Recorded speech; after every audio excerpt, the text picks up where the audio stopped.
The Private Memoirs and Confessions of a Justified Sinner by James Hogg. Colophon, The Private Memoirs and Confessions of a Justified Sinner was published in 1824 by James Hogg.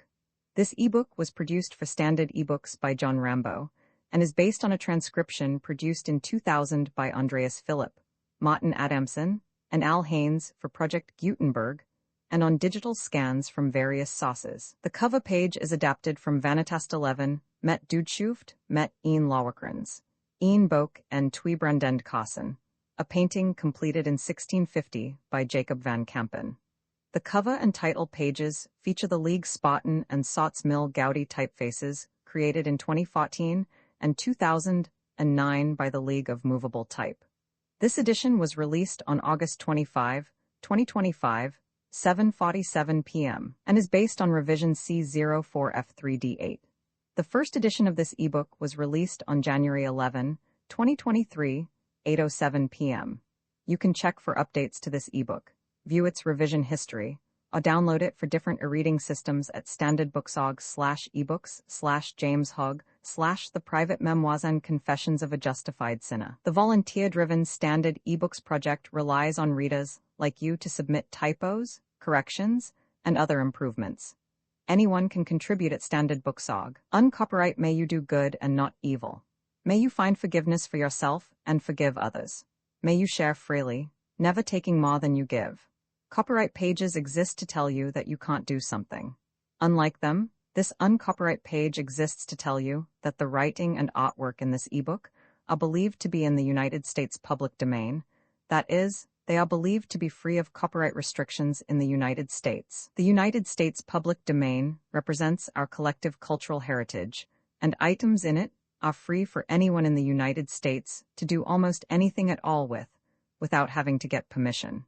Copyright laws are different all over the world, and the source text or artwork in this ebook may still be copyrighted in other countries. If you're not located in the United States, you must check your local laws before using this ebook. Standard eBooks makes no representations regarding the copyright status of the source text or artwork in this ebook in any country other than the United States. Non-authorship activities performed on items that are in the public domain, so-called sweat of the brow, work, don't create a new copyright.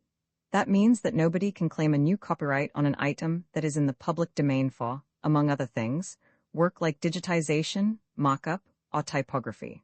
Regardless, the contributors to this ebook released their contributions under the terms in the CC 01.0 Universal Public Domain dedication, thus dedicating to the worldwide public domain all of the work they've done on this ebook, including but not limited to metadata, the title page, imprint, colophon, this uncopyright, and any changes or enhancements to, or mock-up on, the original text and artwork. This dedication doesn't change the copyright status of the source text or artwork. We make this dedication in the interest of enriching our global cultural heritage, to promote free and libre culture around the world, and to give back to the unrestricted culture that has given all of us so much. Table of Contents Landmarks, the editor's narrative. What can this work be? Sure, you will say, it must be an allegory, or as the writer calls it, a religious parable, showing the dreadful danger of self-righteousness. I cannot tell. Attend to the sequel, which is a thing so extraordinary, so unprecedented, and so far out of the common course of human events that, if there were not hundreds of living witnesses to attest the truth of it, I would not bid any rational being believe it. In the first place, take the following extract from an authentic letter, published in Blackwood's magazine for August, 1823. On the top of a wild height called Cowanscroft, where the lands of three proprietors meet all at one point, there has been for long and many years the grave of a suicide marked out by a stone standing at the head and another at the feet. Often have I stood musing over it myself, when a shepherd on one of the farms, of which it formed the extreme boundary, and thinking what could induce a young man, who had scarcely reached the prime of life, to brave his Maker, and rush into his presence by an act of his own erring hand, and one so unnatural and preposterous. But it never once occurred to me, as an object of curiosity, to dig up the mouldering bones of the culprit, which I considered as the most revolting of all objects. The thing was, however, done last month, and a discovery made of one of the greatest natural phenomena that I have heard of in this country. The little traditionary history that remains of this unfortunate youth is altogether a singular one. He was not a native of the place, nor would he ever tell from what place he came, but he was remarkable for a deep, thoughtful, and sullen disposition. There was nothing against his character that anybody knew of here, and he had been a considerable time in the place. The last service he was in was with a Mr. Anderson, of Eltrive, Altrig, the King's Burn, who died about 100 years ago, and who had hired him during the summer to herd a stock of young cattle in Eltrive Hope. It happened one day in the month of September that James Anderson, his master's son, went with this young man to the Hope to divert himself. The herd had his dinner along with him, and about 1 o'clock, when the boy proposed going home, the farmer pressed him very hard to stay and take share of his dinner, but the boy refused for fear his parents might be alarmed about him, and said he would go home. On which the herd said to him, "Then, if you winna stay with me, James, ye may depend on't I'll cut my throat afore ye come back again." I have heard it likewise reported, but only by one person, that there had been some things stolen out of his master's house a good while before, and that the boy had discovered a silver knife and fork that was a part of the stolen property in the herd's possession that day, and that it was this discovery that drove him to despair. The boy did not return to the Hope that afternoon, and before evening, a man coming in at the pass called the Hot Loop, with a drove of lambs, on the way for Edinburgh, perceived something like a man standing in a strange, frightful position at the side of one of Eldenhope hayricks. The driver's attention was riveted on this strange, uncouth figure, and as the drove rode past at no great distance from the spot, he first called, but receiving no answer, he went up to the spot, and behold, it was the above-mentioned young man, who had hung himself in the hay rope that was tying down the rick. This was accounted a great wonder, and everyone said, if the devil had not assisted him, it was impossible the thing could have been done. For in general, these ropes are so brittle, being made of green hay, that they will scarcely bear to be bound over the rick. And the more to horrify the good people of this neighborhood, the driver said, when he first came in view, he could almost give his oath that he saw 2 people busily engaged at the hayrick going round it, and he thought they were dressing it. If this asseveration approximated at all to truth, it makes this evident, at least, that the unfortunate young man had hanged himself after the man with the lambs came in view. He was, however, quite dead when he cut him down. He had fastened 2 of the old hay ropes at the bottom of the rick on one side. Indeed, they are all fastened so when first laid on, so that he had nothing to do but to loosen 2 of the ends on the other side. These he had tied in a knot round his neck, and then slackening his knees, and letting himself down gradually, till the hay rope bore all his weight, he had contrived to put an end to his existence in that way. Now the fact is, that, if you try all the ropes that are thrown over all the outfield hayricks in Scotland, there is not one among 1,000 of them will hang a collie dog, so that the manner of this wretch's death was rather a singular circumstance. Early next morning, Mr. Anderson's servants went reluctantly away, and taking an old blanket with them for a winding sheet, they rolled up the body of the deceased, first in his own plaid, letting the hay rope still remain about his neck, and then, rolling the old blanket over all, they bore the loathed remains away to the distance of 3 miles or so, on spokes, to the top of Cowan's Croft, at the very point where the Duke of Buccleuch's land, the Laird of Drummles's and Lord Napier's meet, and there they buried him, with all that he had on and about him, silver knife and fork and altogether. Thus far went tradition, and no one ever disputed one jot of the disgusting oral tale. A nephew of that Mr. Anderson's, who was with the hapless youth that day he died, says that, as far as he can gather from the relations of friends that he remembers, and of that same uncle in particular, it is 105 years next month, that is September, 1823, since that event happened, and I think it likely that this gentleman's information is correct, but sundry other people, much older than he, whom I have consulted, pretend that it is 6 or 7 years more. They say they have heard that Mr. James Anderson was then a boy 10 years of age, that he lived to an old age, upwards of fourscore, and it is 42 years since he died. Whichever way it may be, it was about that period some way. Of that there is no doubt. It so happened that 2 young men, William Shiel and W. Sod, were out on an adjoining height this summer, casting peats, and it came into their heads to open this grave in the wilderness, and see if there were any of the bones of the suicide of former ages and centuries remaining. They did so, but opened only one half of the grave, beginning at the head and about the middle at the same time. It was not long till they came upon the old blanket. I think they said not much more than a foot from the surface. They tore that open, and there was the hay rope lying stretched down alongst his breast, so fresh that they saw at first sight that it was made of risp, a sort of long sod-grass that grows about marshes and the sides of lakes. One of the young men seized the rope and pulled by it, but the old enchantment of the devil remained, it would not break. And so he pulled and pulled at it, till behold the body came up into a sitting posture, with a broad blue bonnet on its head, and its plaid around it, all as fresh as that day it was laid in. I never heard of a preservation so wonderful, if it be true as was related to me, for still I have not had the curiosity to go and view the body myself. The features were all so plain that an acquaintance might easily have known him. One of the lads gripped the face of the corpse with his finger and thumb, and the cheeks felt quite soft and fleshy, but the dimples remained and did not spring out again. He had fine yellow hair, about 9 inches long, but not a hair of it could they pull out till they cut part of it off with a knife. They also cut off some portions of his clothes, which were all quite fresh, and distributed them among their acquaintances, sending a portion to me, among the rest, to keep as natural curiosities. Several gentlemen have in a manner forced me to give them fragments of these enchanted garments. I have, however, retained a small portion for you, which I send along with this, being a piece of his plaid, and another of his waistcoat breast, which you will see are still as fresh as that day they were laid in the grave.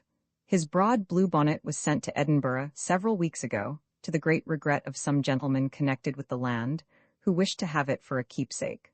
For my part, fond as I am of blue bonnets, and broad ones in particular, I declare I durst not have worn that one. There was nothing of the silver knife and fork discovered, that I heard of, nor was it very likely it should. But it would appear he had been very near run out of cash, which I dare say had been the cause of his utter despair.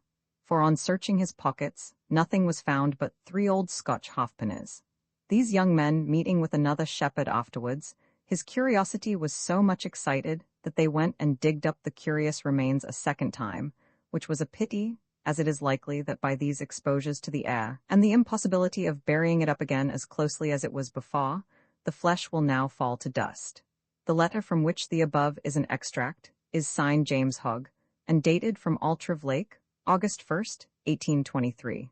It bears the stamp of authenticity in every line, yet so often had I been hoaxed by the ingenious fancies displayed in that magazine, that when this relation met my eye I did not believe it.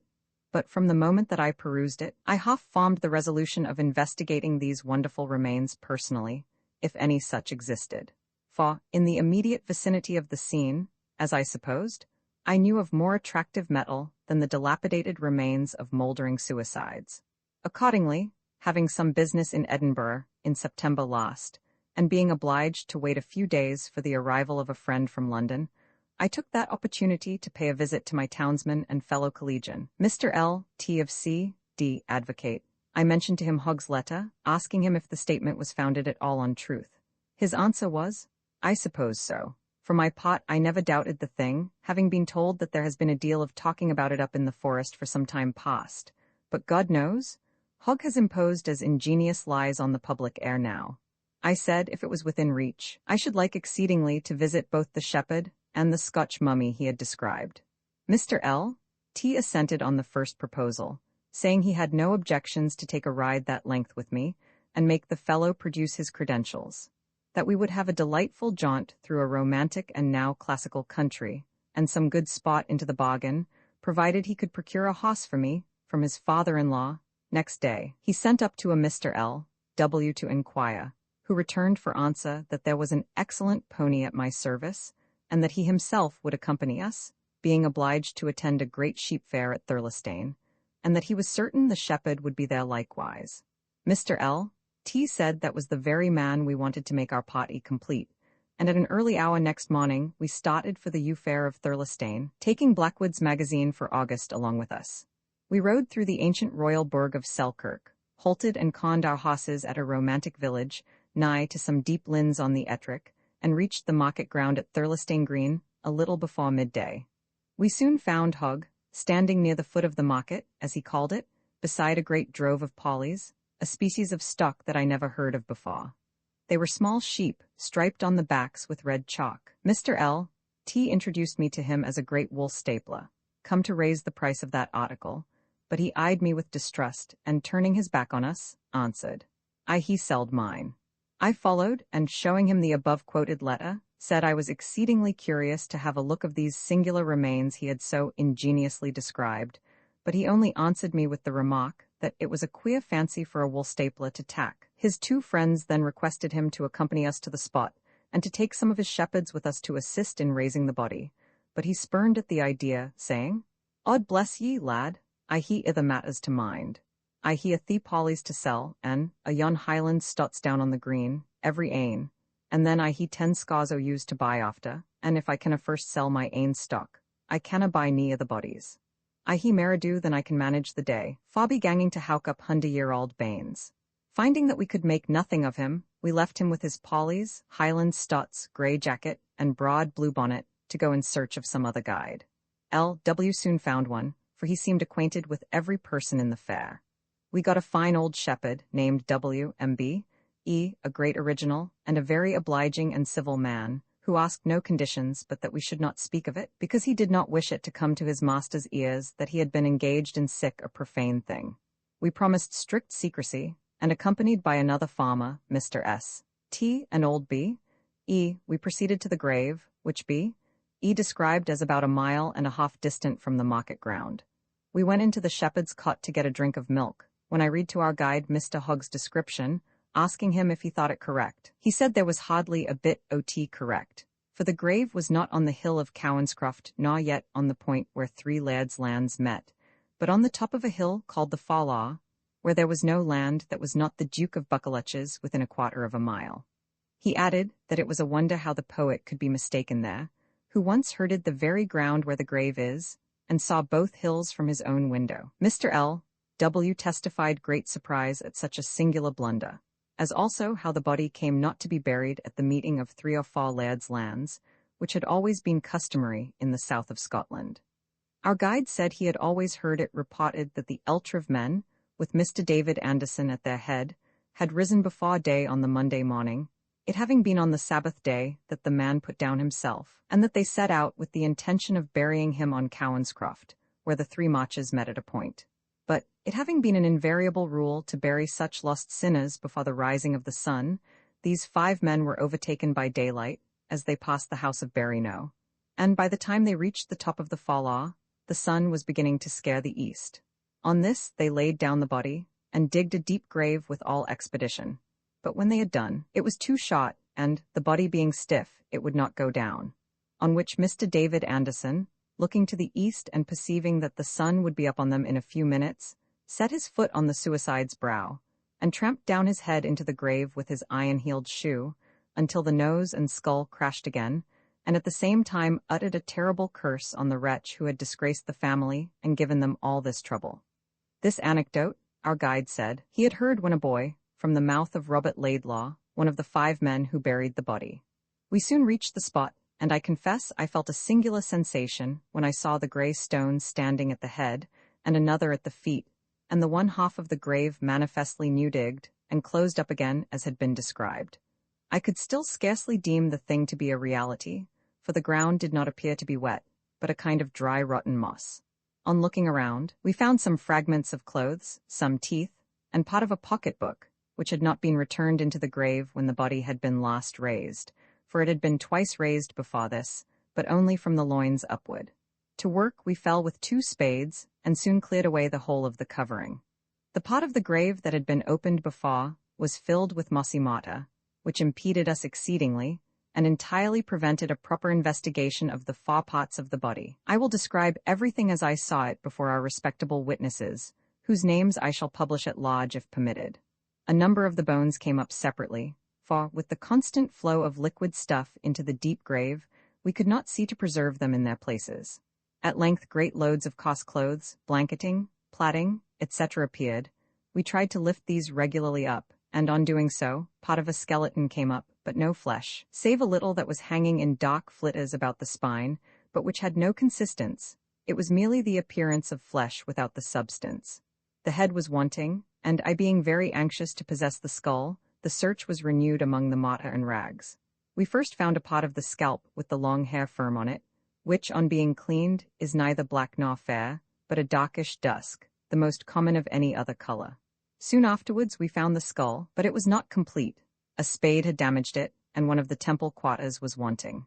I am no phrenologist, not knowing one organ from another, but I thought the skull of that wretched man no study. If it was particular for anything, it was for a smooth, almost perfect rotundity, with only a little protuberance above the vent of the ear. When we came to that part of the grave that had never been opened before, the appearance of everything was quite different. There the remains lay under a close vault of moss and within a vacant space, and I suppose, by the digging in the former part of the grave, the pot had been deepened and drawn the moisture away from this pot, for here all was perfect. The breeches still suited the thigh, the stocking the leg, and the garters were wrapped as neatly and as firm below the knee as if they had been newly tied. The shoes were all open in the seams, the hemp having decayed, but the soles, upper leathers, and wooden heels, which were made of birch, were all as fresh as any of those we wore. There was one thing I could not help remarking, that in the inside of one of the shoes there was a layer of cow's dung, about 1/8 of an inch thick, and in the hollow of the sole fully 1/4 of an inch. It was firm, green, and fresh, and proved that he had been working in a byre. His clothes were all of a singular ancient cut, and no less singular in their texture. Their durability certainly would have been prodigious, for in thickness, coarseness, and strength, I never saw any cloth in the smallest degree to equal them. His coat was a frock coat of a yellowish drab color, with wide sleeves. It is tweeled, milled, and thicker than a carpet.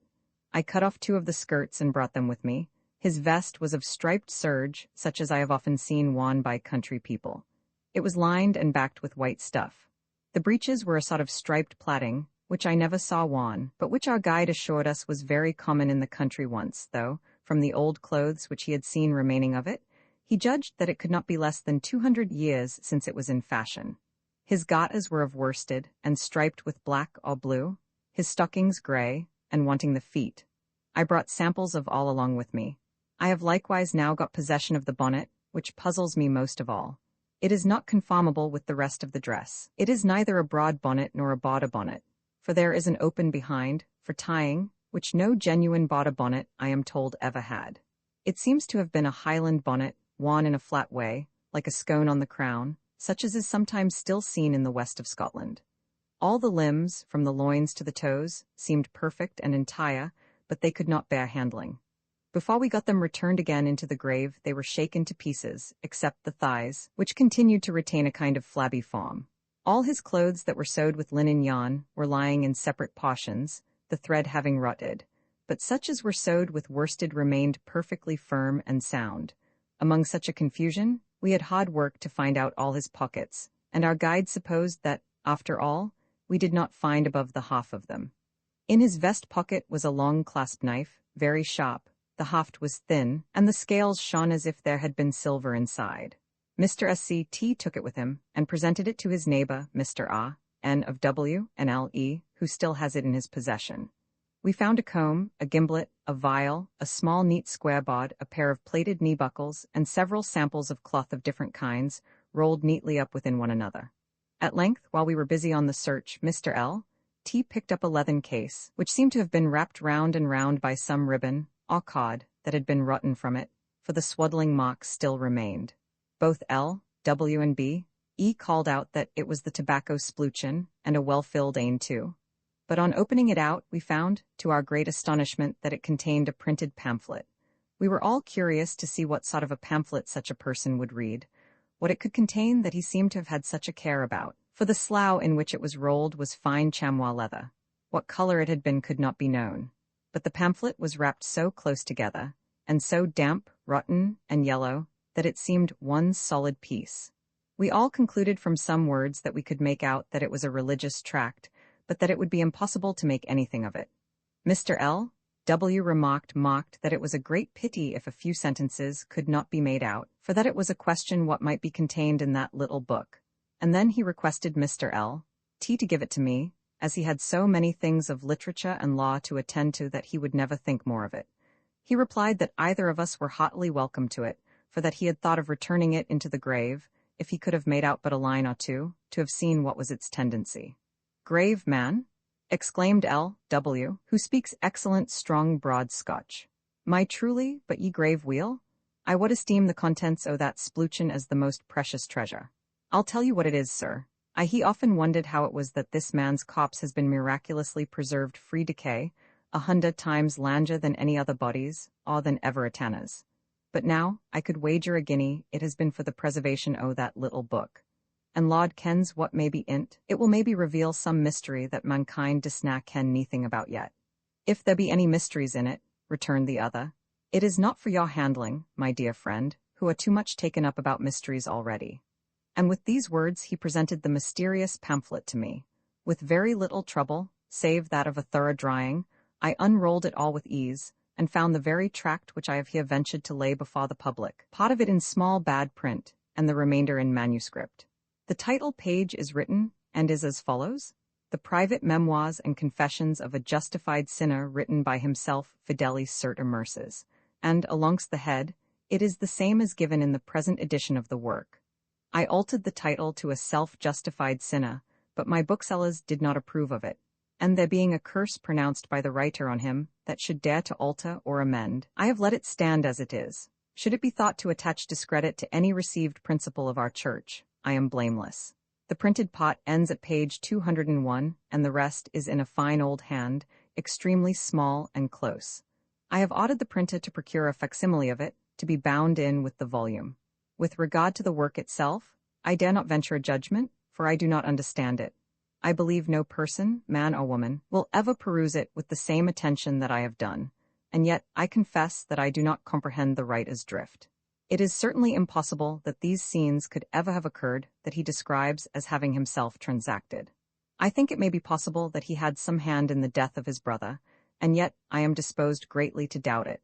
And the numerous traditions, etc., which remain of that event, may be attributable to the work having been printed and burnt, and of course the story known to all the printers, with their families and gossips.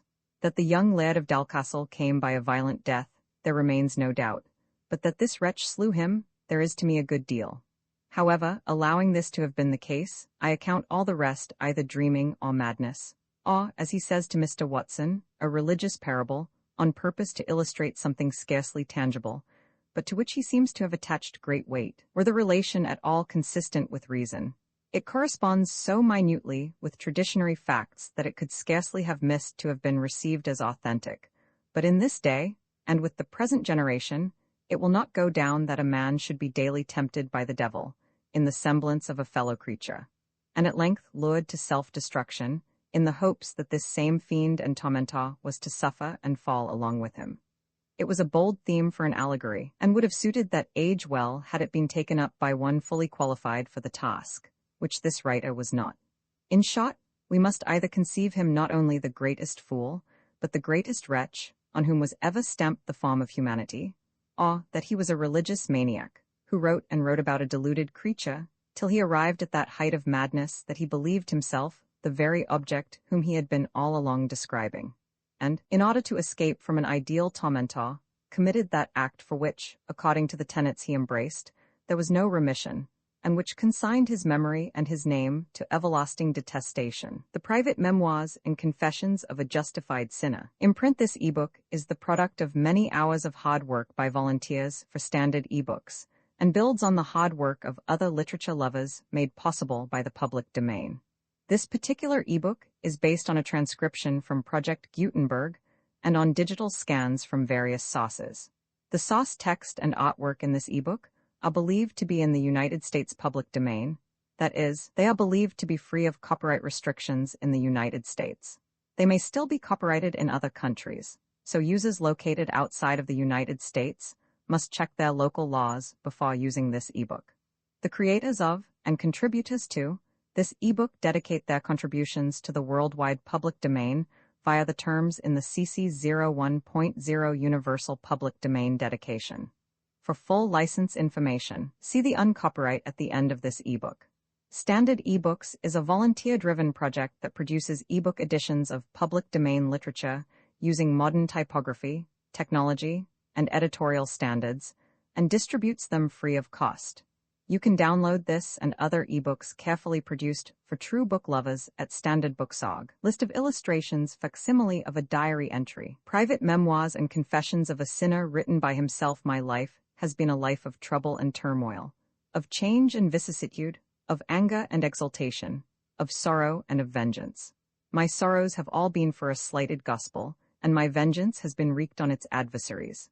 Therefore, in the might of heaven, I will sit down and write. I will let the wicked of this world know what I have done in the faith of the promises, and justification by grace, that they may read and tremble, and bless their gods of silver and gold, that the minister of heaven was removed from their sphere, before their blood was mingled with their sacrifices. I was born an outcast in the world, in which I was destined to act so conspicuous a part. My mother was a burning and a shining light in the community of Scottish worthies, and in the days of her virginity had suffered much in the persecution of the saints. But it so pleased heaven that, as a trial of her faith, she was married to one of the wicked, a man all over spotted with the leprosy of sin. As well might they have conjoined fire and water together, in hopes that they would consort and amalgamate, as purity and corruption. She fled from his embraces the first night after their marriage, and from that time forth his iniquities so galled her upright heart that she quitted his society altogether, keeping her own apartments in the same house with him. I was the second son of this unhappy marriage, and, ere ever I was born, my father according to the flesh disclaimed all relation or connection with me, and all interest in me, save what the law compelled him to take, which was to grant me a scanty maintenance. And had it not been for a faithful minister of the gospel, my mother's early instructor, I should have remained an outcast from the church visible.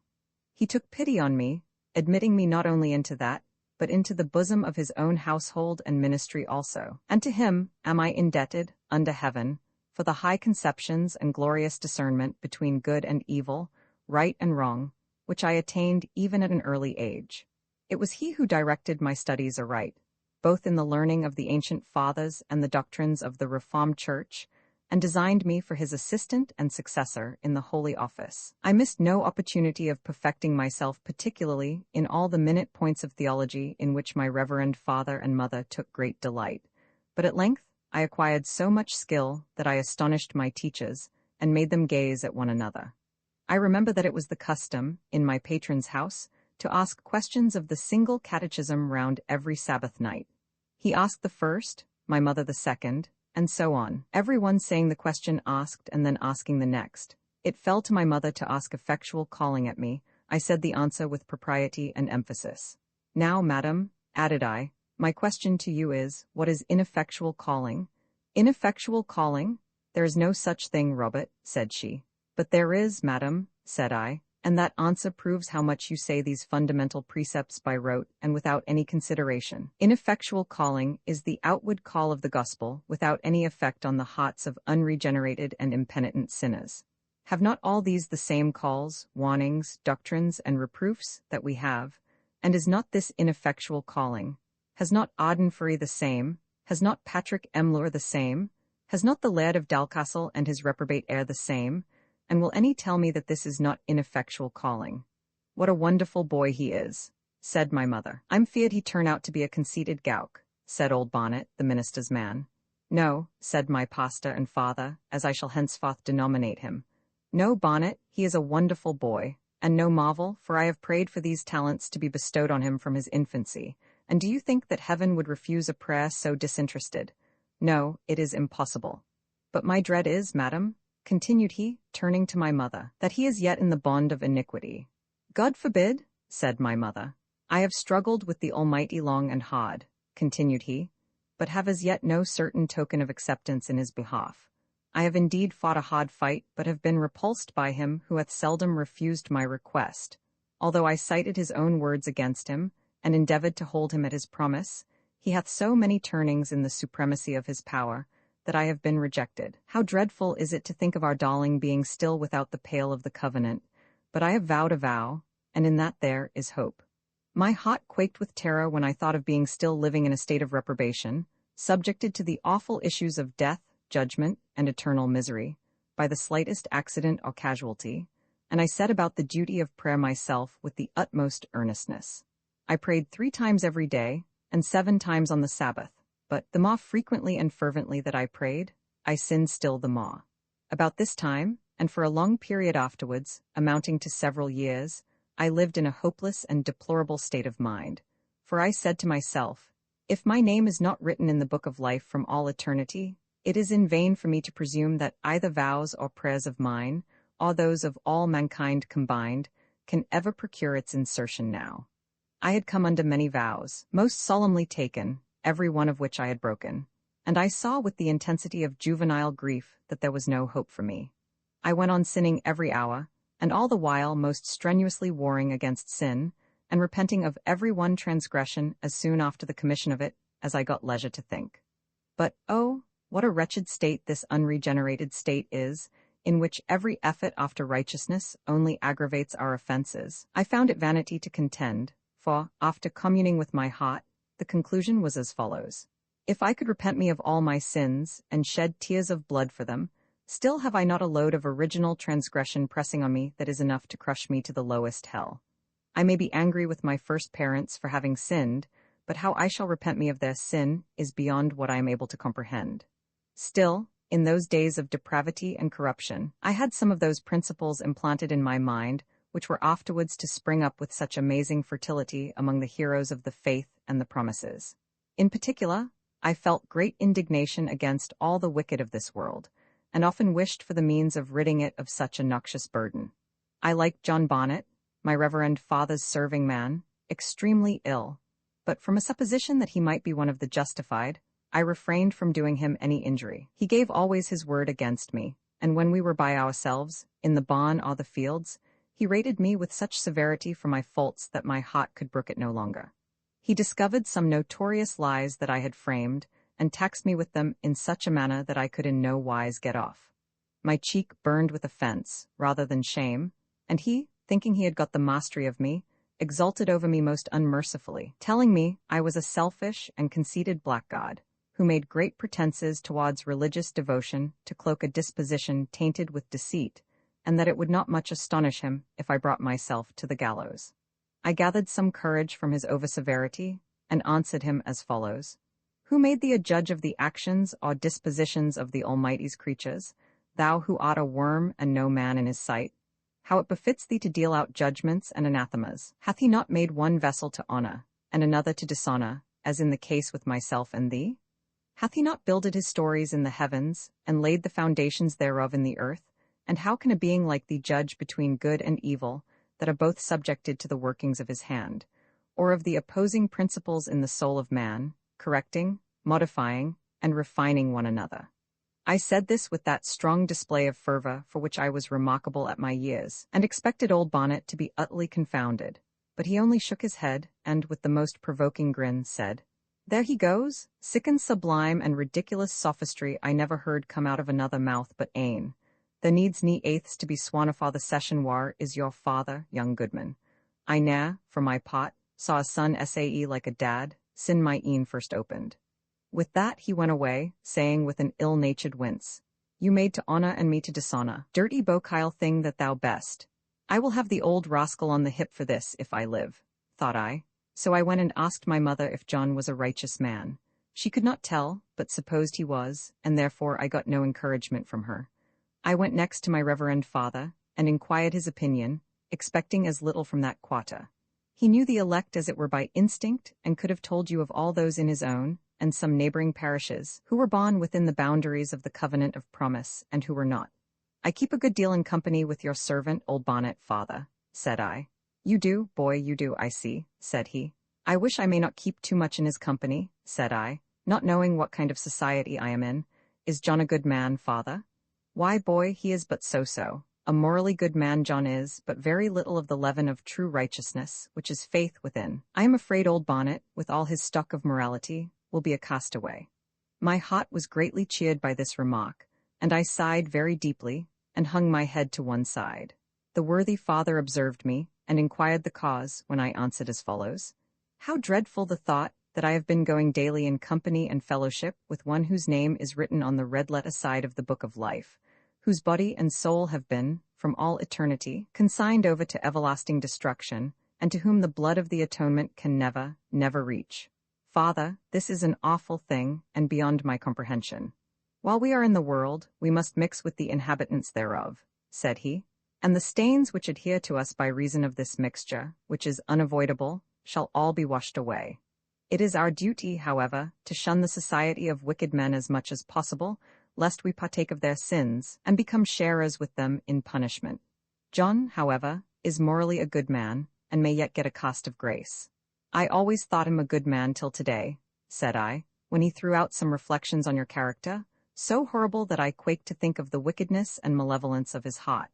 He was rating me very impertinently for some supposed fault, which had no being save in his own jealous brain, when I attempted to reason him out of his belief in the spirit of calm Christian argument. But how do you think he answered me?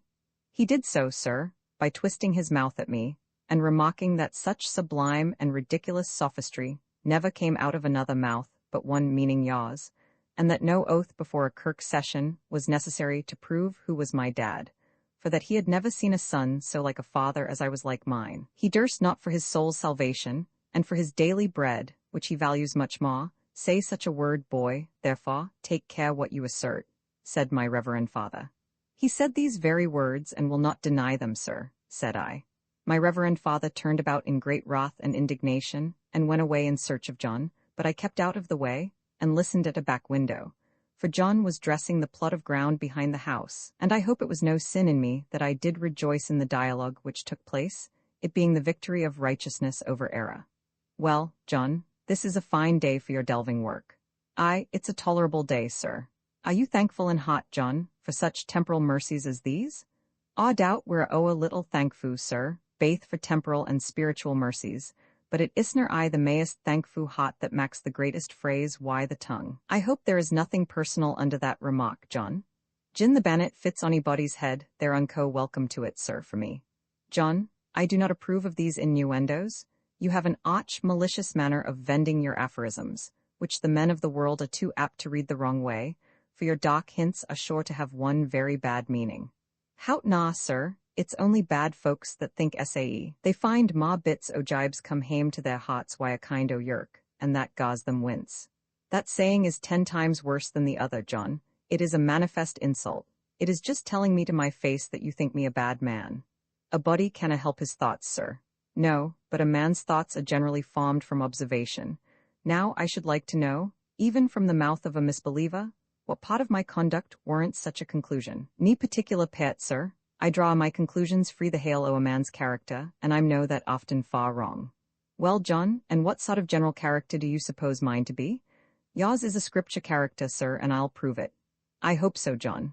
Well, which of the scripture characters do you think approximates nearest to my own? Guess, sir, guess, I wish to lead a proof. Why, if it be an Old Testament character, I hope it is Melchizedek, for at all events you cannot deny there is one point of resemblance. I, like him, am a preacher of righteousness. If it be a New Testament character, I suppose you mean the Apostle of the Gentiles, of whom I am an unworthy representative. Nah, sir, better nah that still, and fur closer is the resemblance. When you bring me to the point, I maun speak. Ye are the just Pharisee, sir, that gied up why the poor publican to pray in the temple, and ye are acting the very same pet at this time, and saying I your heart, God, I thank thee that I am not as other men are, and in nee way like this poor misbelieving unregenerate sinner, John Bonnet. I hope I may say so indeed. There now, I told you how it was. But to hear, maester, here stands the poor sinner, John Bonnet, your beadle and servantman, while wadna change chances why you in the neast world, nor consciences in this, for 10 times of that you possess, your justification by faith and authorjither.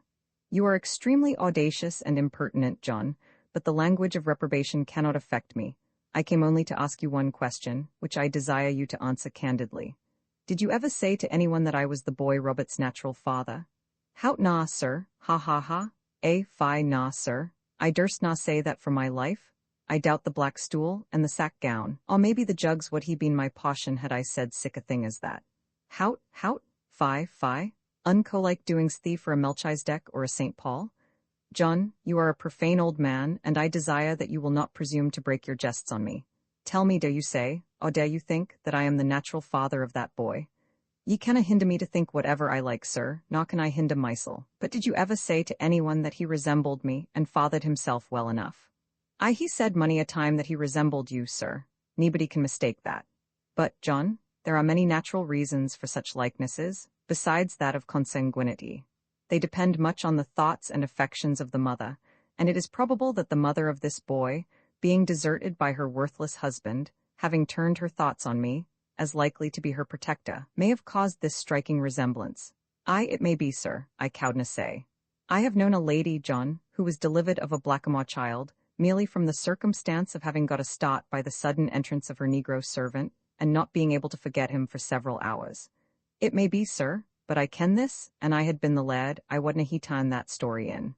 So then, John, you positively think from a casual likeness that this boy is my son? Man's thoughts are vanities, sir. They come unasked and gang away without a dismissal, and he canno help them. I'm neither gone to say that I think he's your son, nor that I think he's no your son. Sae ye needna pose me nae mair about it. Hear then my determination, John. If you do not promise to me, in faith and honour, that you never will say, or insinuate such a thing again in your life, as that that boy is my natural son, I will take the keys of the church from you, and dismiss you from my service. John pulled out the keys, and dashed them on the gravel at the reverend minister's feet. There are the keys o' your kirk, sir. He never had muckle mence o' them sin ye entered the door he carried them this 3 year, but they I been like to burn a hole I my pouch sin, ever they were turned for your admittance. Tack them again, and gie them to wha you will, and muckle gude may he get o' them. Auld John may be a beggar in a hay barn, or at the back of a dyke, but he sall I be master o' his ain thoughts and gie them vent or no, as he likes. He left the manse that day, and I rejoiced in the riddance, for I disdained to be kept so much under by one who was in bond of iniquity, and of whom there seemed no hope, as he rejoiced in his frowardness, and refused to submit to that faithful teacher, his master. It was about this time that my reverend father preached a sermon, one sentence of which affected me most disagreeably. It was to the purport that every unrepented sin was productive of a new sin with each breath that a man drew, and every one of these new sins added to the catalogue in the same manner. I was utterly confounded at the multitude of my transgressions, for I was sensible that there were great numbers of sins of which I had never been able thoroughly to repent, and these momentary ones, by moderate calculation, had, I saw, long ago, amounted to 150,000 in the minute, and I saw no end to the series of repentances to which I had subjected myself. A lifetime was nothing to enable me to accomplish the sum, and then being, for anything I was certain of, in my state of nature, and the grace of repentance withheld from me, what was I to do, or what was to become of me? In the meantime, I went on sinning without measure, but I was still more troubled about the multitude than the magnitude of my transgressions, and the small-minute ones puzzled me more than those that were more heinous, as the latter had generally some good effects in the way of punishing wicked men, froward boys, and deceitful women. And I rejoiced, even then in my early youth, at being used as a scourge in the hand of the Lord, another Jehu, a Cyrus, or a Nebuchadnezzar. On the whole, I remember that I got into great confusion relating to my sins and repentances, and knew neither where to begin nor how to proceed, and often had great fears that I was wholly without Christ, and that I would find God a consuming fire to me. I could not help running into new sins continually, but then I was mercifully dealt with, for I was often made to repent of them most heartily, by reason of bodily chastisements received on these delinquencies being discovered. I was particularly prone to lying, and I cannot but admire the mercy that has freely forgiven me all these juvenile sins. Now that I know them all to be blotted out, and that I am an accepted person, I may the more freely confess them. The truth is, that one lie always paved the way for another, from hour to hour, from day to day, and from year to year, so that I found myself constantly involved in a labyrinth of deceit, from which it was impossible to extricate myself. If I knew a person to be a godly one, I could almost have kissed his feet, but against the carnal passion of mankind, I set my face continually. I esteemed the true ministers of the gospel, but the prelatic party, and the preachers up of good works I abhorred, and to this hour I account them the worst and most heinous of all transgressors. There was only one boy at Mr. Wilson's class who kept always the upper hand of me in every part of education. I strove against him from year to year, but it was all in vain, for he was a very wicked boy, and I was convinced he had dealings with the devil. Indeed, it was believed all over the country that his mother was a witch, and I was at length convinced that it was no human ingenuity that beat me with so much ease in the Latin, after I had often sat up a whole night with my reverend father, studying my lesson in all its bearings. I often read as well and sometimes better than he, but the moment Mr. Wilson began to examine us, my opponent popped up above me. I determined, as I knew him for a wicked person, and one of the devil's hand-fasted children, to be revenged on him, and to humble him by some means or other. Accordingly, I lost no opportunity of setting the master against him, and succeeded several times in getting him severely beaten for faults of which he was innocent. I can hardly describe the joy that it gave to my heart to see a wicked creature suffering, for, though he deserved it not for one thing, he richly deserved it for others. This may be by some people accounted a great sin in me, but I deny it, for I did it as a duty, and what a man or boy does for the right will never be put into the sum of his transgressions. This boy, whose name was Emgil, was, at all his leisure hours, engaged in drawing profane pictures of beasts, men, women, houses, and trees, and, in short, of all things that his eye encountered. These profane things the master often smiled at, and admired, therefore I began privately to try my hand likewise. I had scarcely tried above once to draw the figure of a man, ere I conceived that I had hit the very features of Mr. Wilson. They were so particular that they could not be easily mistaken, and I was so tickled and pleased with the droll likeness that I had drawn that I laughed immoderately at it. I tried no other figure but this, and I tried it in every situation in which a man and a schoolmaster could be placed.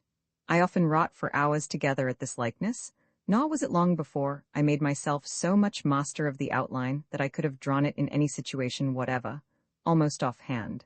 I then took Emgil's account book of algebra home with me, and at my leisure put down a number of gross caricatures of Mr. Wilson here and there, several of them in situations notoriously ludicrous. I waited the discovery of this treasure with great impatience, but the book, chancing to be one that Emgil was not using, I saw it might be long enough before I enjoyed the consummation of my grand scheme. Therefore, with all the ingenuity I was master of, I brought it before our Dominie's eye. But never shall I forget the rage that gleamed in the tyrant's phiz. I was actually terrified to look at him, and trembled at his voice. Emgil was called upon, and examined relating to the obnoxious figures. He denied flatly that any of them were of his doing, but the master inquiring at him whose they were, he could not tell, but affirmed it to be some trick. Mr. Wilson at one time began, as I thought, to hesitate, but the evidence was so strong against Emgil that at length his solemn asseverations of innocence only proved an aggravation of his crime. There was not one in the school who had ever been known to draw a figure but himself, and on him fell the whole weight of the tyrant's vengeance. It was dreadful, and I was once in hopes that he would not leave life in the culprit. He, however, left the school for several months, refusing to return to be subjected to punishment for the faults of others, and I stood king of the class. Matters were at last made up between Emgil's parents and the schoolmaster, but by that time I had got the start of him, and never in my life did I exert myself so much as to keep the mastery. It was in vain. The powers of enchantment prevailed, and I was again turned down with the tear in my eye. I could think of no amends but one, and being driven to desperation, I put it in practice. I told a lie of him. I came boldly up to the master, and told him that Emgil had in my hearing cursed him in a most shocking manner, and called him vile names. He called Emgil, and charged him with the crime, and the proud young coxcomb was so stunned at the atrocity of the charge that his face grew as red as crimson, and the words stuck in his throat as he feebly denied it. His guilt was manifest, and he was again flogged most nobly, and dismissed the school forever in disgrace, as a most incorrigible vagabond. This was a great victory gained, and I rejoiced and exulted exceedingly in it. It had, however, very nigh cost me my life, for not long thereafter I encountered Emgil in the fields, on which he came up and challenged me for a liar, daring me to fight him. I refused, and said that I looked on him as quite below my notice, but he would not quit me, and finally told me that he should either lick me, or I should lick him, as he had no other means of being revenged on such a scoundrel. I tried to intimidate him, but it would not do, and I believe I would have given all that I had in the world to be quit of him. He at length went so far as first to kick me, and then strike me on the face, and, being both older and stronger than he, I thought it scarcely became me to take such insults patiently. I was nevertheless well aware that the devilish powers of his mother would finally prevail, and either the dread of this, or the inward consciousness of having wronged him, certainly unnerved my arm, for I fought wretchedly, and was soon wholly overcome. I was so sore defeated that I kneeled and was going to beg his pardon, but another thought struck me momentarily, and I threw myself on my face, and inwardly begged aid from heaven. At the same time I felt as if assured that my prayer was heard, and would be answered. While I was in this humble attitude, the villain kicked me with his foot and cursed me. And I, being newly encouraged, arose and encountered him once more. We had not fought long at this second turn before I saw a man hastening towards us, on which I uttered a shout of joy, and laid on valiantly.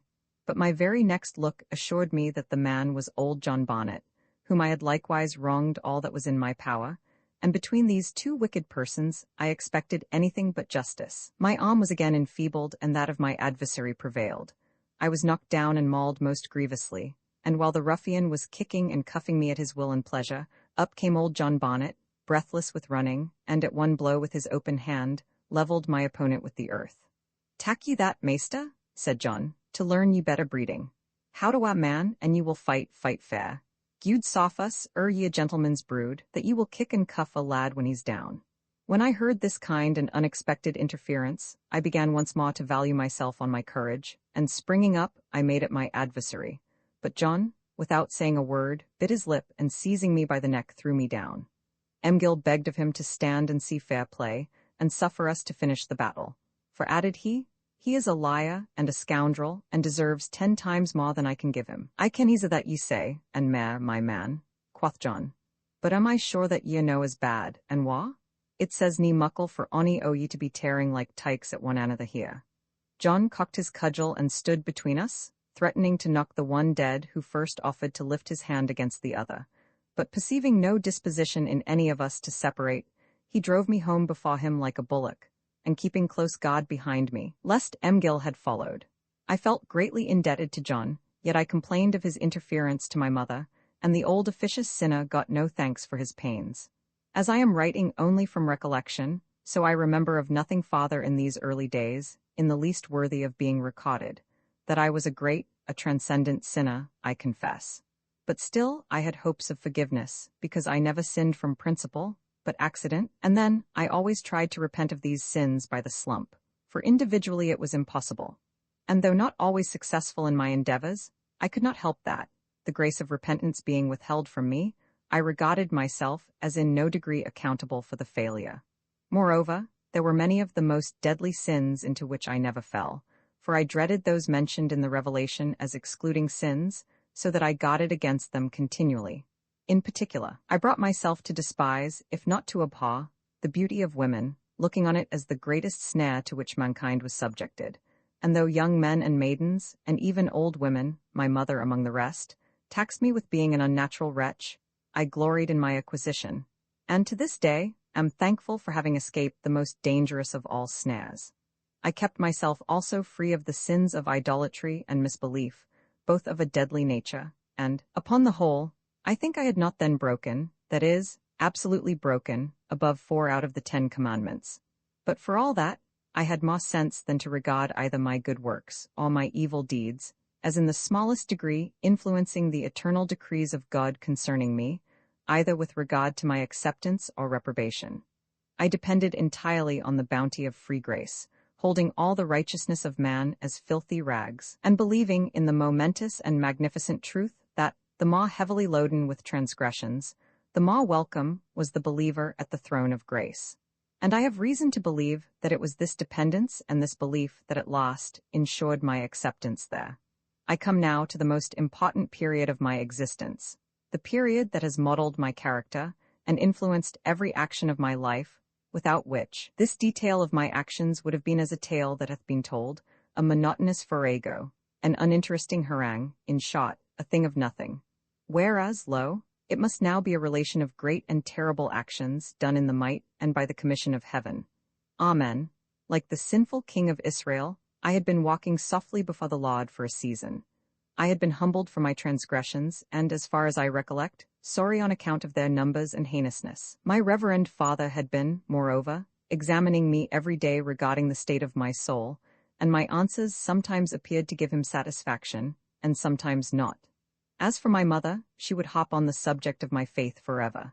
Yet, though I knew her to be a Christian, I confess that I always despised her motley instructions, nor had I any great regard for her person.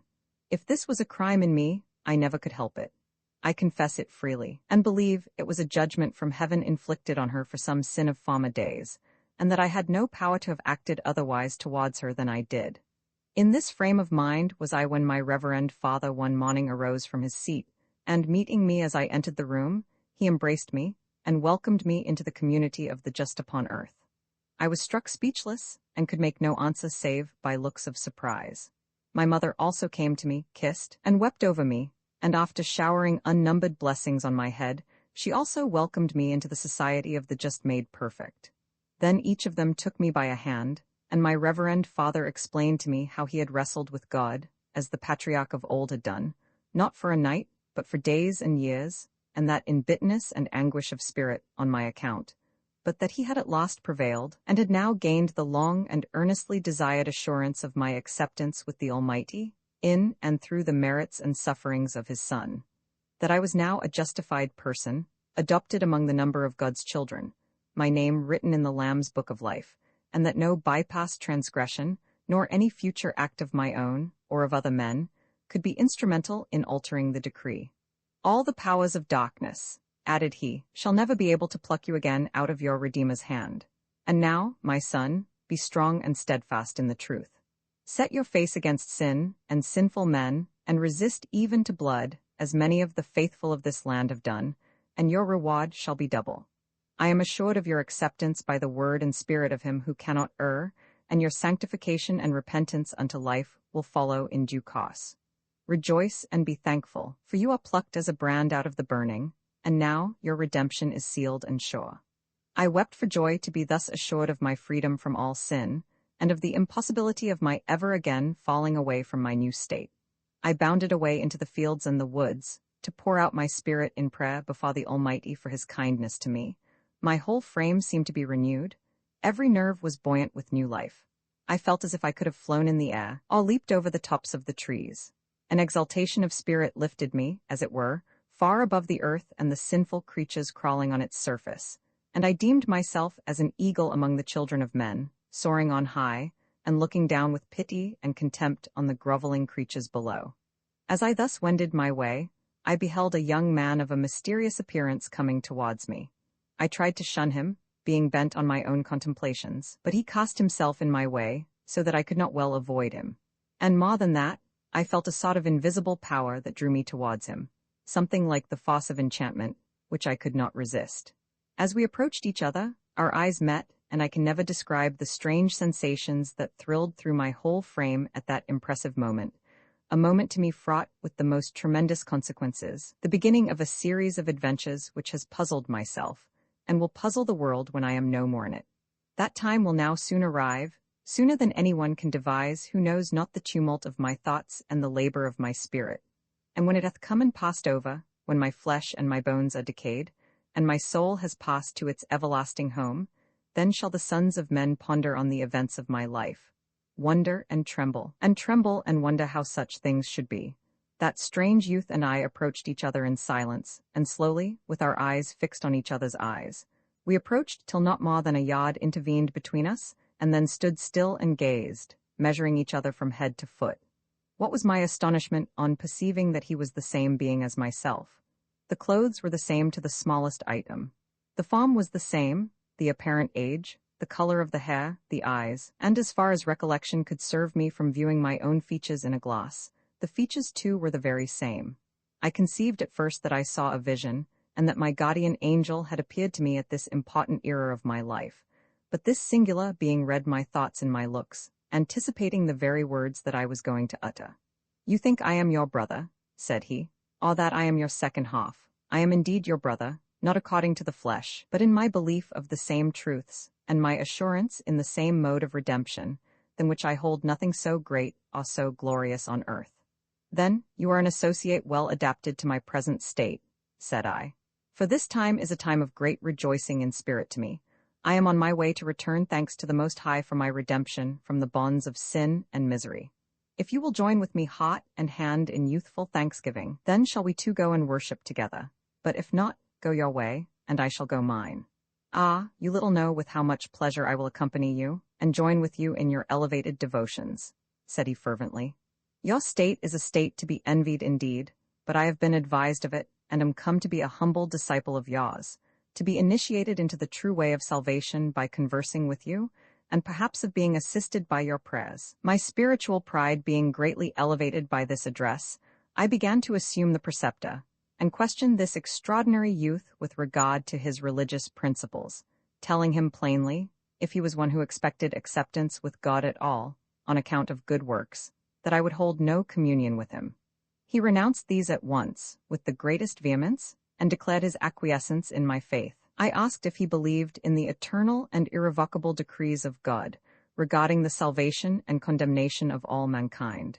He answered that he did so. What would signify all things else that he believed, if he did not believe in that? We then went on to commune about all our points of belief, and in everything that I suggested he acquiesced, and, as I thought that day, often carried them to extremes, so that I had a secret dread he was advancing blasphemies. He had such a way with him, and paid such a deference to all my opinions, that I was quite captivated, and at the same time, I stood in a sort of awe of him, which I could not account for, and several times was seized with an involuntary inclination to escape from his presence by making a sudden retreat. But he seemed constantly to anticipate my thoughts, and was sure to divert my purpose by some turn in the conversation that particularly interested me. He took care to dwell much on the theme of the impossibility of those ever falling away who were once accepted and received into covenant with God, for he seemed to know that in that confidence and that trust my whole hopes were centered. We moved about from one place to another, until the day was wholly spent. My mind had all the while been kept in a state of agitation, resembling the motion of a whirlpool, and when we came to separate, I then discovered that the purpose for which I had sought the fields had been neglected, and that I had been diverted from the worship of God by attending to the quibbles and dogmas of this singular and unaccountable being, who seemed to have more knowledge and information than all the persons I had ever known put together. We parted with expressions of mutual regret, and when I left him, I felt a deliverance, but at the same time a certain consciousness that I was not thus to get free of him, but that he was like to be an acquaintance that was to stick to me for good or for evil. I was astonished at his acuteness and knowledge about everything, but as for his likeness to me, that was quite unaccountable. He was the same person in every respect, but yet he was not always so, for I observed several times, when we were speaking of certain divines and their tenets, that his face assumed something of the appearance of theirs, and it struck me that, by setting his features to the mold of other people's, he entered at once into their conceptions and feelings. I had been greatly flattered, and greatly interested by his conversation. Whether I had been the better for it or the worse, I could not tell. I had been diverted from returning thanks to my gracious Maker for his great kindness to me, and came home as I went away, but not with the same buoyancy and lightness of heart. Well may I remember the day in which I was first received into the number, and made an heir to all the privileges of the children of God, and on which I first met this mysterious associate, who from that day forth contrived to wind himself into all my affairs, both spiritual and temporal, to this day on which I am writing the account of it. It was on the 25th day of March, 1704, when I had just entered the 18th year of my age. Whether it behoves me to bless God for the events of that day, or to deplore them, has been hid from my discernment, though I have inquired into it with fear and trembling, and I have now lost all hopes of ever discovering the true import of these events until that day when my accounts are to make up and reckon for in another world. When I came home, I went straight into the parlor, where my mother was sitting by herself. She started to her feet and uttered a smothered scream. "What ails you, Robert?" cried she. "My dear son, what is the matter with you?" "Do you see anything the matter with me?" said I. "It appears that the ailment is with yourself, and either in your crazed head or your dim eyes, for there is nothing the matter with me." "Ah, Robert, you are ill?" cried she. "You are very ill, my dear boy. You are quite changed, your very voice and manner are changed. Ah, Jane, haste you up to the study, and tell Mr. Ringham to come here on the instant and speak to Robert." "I beseech you, woman, to restrain yourself," said I. "If you suffer your frenzy to run away with your judgment in this manner, I will leave the house." "What do you mean? I tell you there is nothing ails me. I never was better." She screamed and ran between me and the door to bar my retreat. In the meantime my reverend father entered, and I have not forgot how he gazed, through his glasses, first at my mother, and then at me. I imagined that his eyes burnt like candles, and was afraid of him, which I suppose made my looks more unstable than they would otherwise have been. "What is all this for?" said he. "Mistress, Robert, what is the matter here?" "Oh, sir, our boy," cried my mother. "Our dear boy, Mr. Ringham. Look at him and speak to him. He is either dying or translated, sir. He looked at me with a countenance of great alarm, mumbling some sentences to himself, and then taking me by the arm as if to feel my pulse, he said, with a faltering voice, "Something has indeed befallen you, either in body or mind, boy, for you are transformed since the morning, that I could not have known you for the same person. Have you met with any accident? No. Have you seen anything out of the ordinary course of nature? No. Then Satan, I fear, has been busy with you, tempting you in no ordinary degree at this momentous crisis of your life." My mind turned on my associate for the day, and the idea that he might be an agent of the devil had such an effect on me that I could make no answer. "I see how it is," said he. "You are troubled in spirit, and I have no doubt that the enemy of our salvation has been busy with you. Tell me this, has he overcome you, or has he not?" "He has not, my dear father," said I. "In the strength of the Lord, I hope I have withstood him. But indeed, if he has been busy with me, I knew it not. I have been conversant this day with one stranger only, whom I took rather for an angel of light." "It is one of the devil's most profound wiles to appear like one," said my mother. "Woman, hold thy peace," said my reverend father. "Thou pretendest to teach what thou knowest not. Tell me this, boy, did this stranger, with whom you met, adhere to the religious principles in which I have educated you?" "Yes, to every one of them in their fullest latitude," said I. "Then he was no agent of the wicked one with whom you held converse," said he. "For that is the doctrine that was made to overturn the principalities and powers, the might and dominion of the kingdom of darkness. Let us pray." After spending about a quarter of an hour in solemn and sublime thanksgiving, this saintly man and minister of Christ Jesus gave out that the day following should be kept by the family as a day of solemn thanksgiving, and spent in prayer and praise, on account of the calling and election of one of its members, or rather for the election of that individual being revealed on earth, as well as confirmed in heaven. The next day was with me a day of holy exaltation. It was begun by my reverend father laying his hands upon my head and blessing me, and then dedicating me to the Lord in the most awful and impressive manner. It was in no common way that he exercised this profound rite, for it was done with all the zeal and enthusiasm of a devotee to the true cause and a champion on the side he had espoused. He used these remarkable words, which I have still treasured up in my heart: "I give him unto thee only, to thee wholly, and to thee forever. I dedicate him unto thee, soul, body, and spirit. Not as the wicked of this world, or the hirelings of a church profanely called by thy name, do I dedicate this thy servant to thee, not in words and form, learned by rote, and dictated by the limbs of Antichrist, but, Lord, I give him unto thy hand, as a captain putteth a sword into the hand of his sovereign, wherewith to lay waste his enemies. May he be a two-edged weapon in thy hand, and a spear coming out of thy mouth, to destroy, and overcome, and pass over. And may the enemies of thy church fall down before him, and be as dung to fat the land. From the moment I conceived it decreed, not that I should be a minister of the gospel, but a champion of it, to cut off the enemies of the Lord from the face of the earth. And I rejoiced in the commission, finding it more congenial to my nature to be cutting sinners off with the sod than to be haranguing them from the pulpit, striving to produce an effect which God, by his act of absolute predestination, had forever rendered impracticable. The more I pondered on these things, the more I saw of the folly and inconsistency of ministers in spending their lives striving and remonstrating with sinners in order to induce them to do that which they had it not in their power to do. Seeing that God had from all eternity decided the fate of every individual that was to be born of woman, how vain was it in man to endeavor to save those whom their Maker had, by an unchangeable decree, doomed to destruction. I could not disbelieve the doctrine which the best of men had taught me, and towards which he made the whole of the Scriptures to bear, and yet it made the economy of the Christian world appear to me as an absolute contradiction. How much more wise would it be, thought I, to begin and cut sinners off with the sod? For till that is effected, the saints can never inherit the earth in peace. Should I be honored as an instrument to begin this great work of purification, I should rejoice in it. But then, where had I the means, or under what direction was I to begin? There was one thing clear: I was now the Lord's, and it behoved me to bestir myself in his service. Oh, that I had an host at my command, then would I be as a devouring fire among the workers of iniquity. Full of these great ideas, I hurried through the city, and sought again the private path through the field and wood of Finiston, in which my reverend preceptor had the privilege of walking for study, and to which he had a key that was always at my command. Near one of the stiles, I perceived a young man sitting in a devout posture, reading a Bible. He rose, lifted his hat, and made an obeisance to me, which I returned and walked on. I had not well crossed the stile till it struck me I knew the face of the youth, and that he was some intimate acquaintance to whom I ought to have spoken.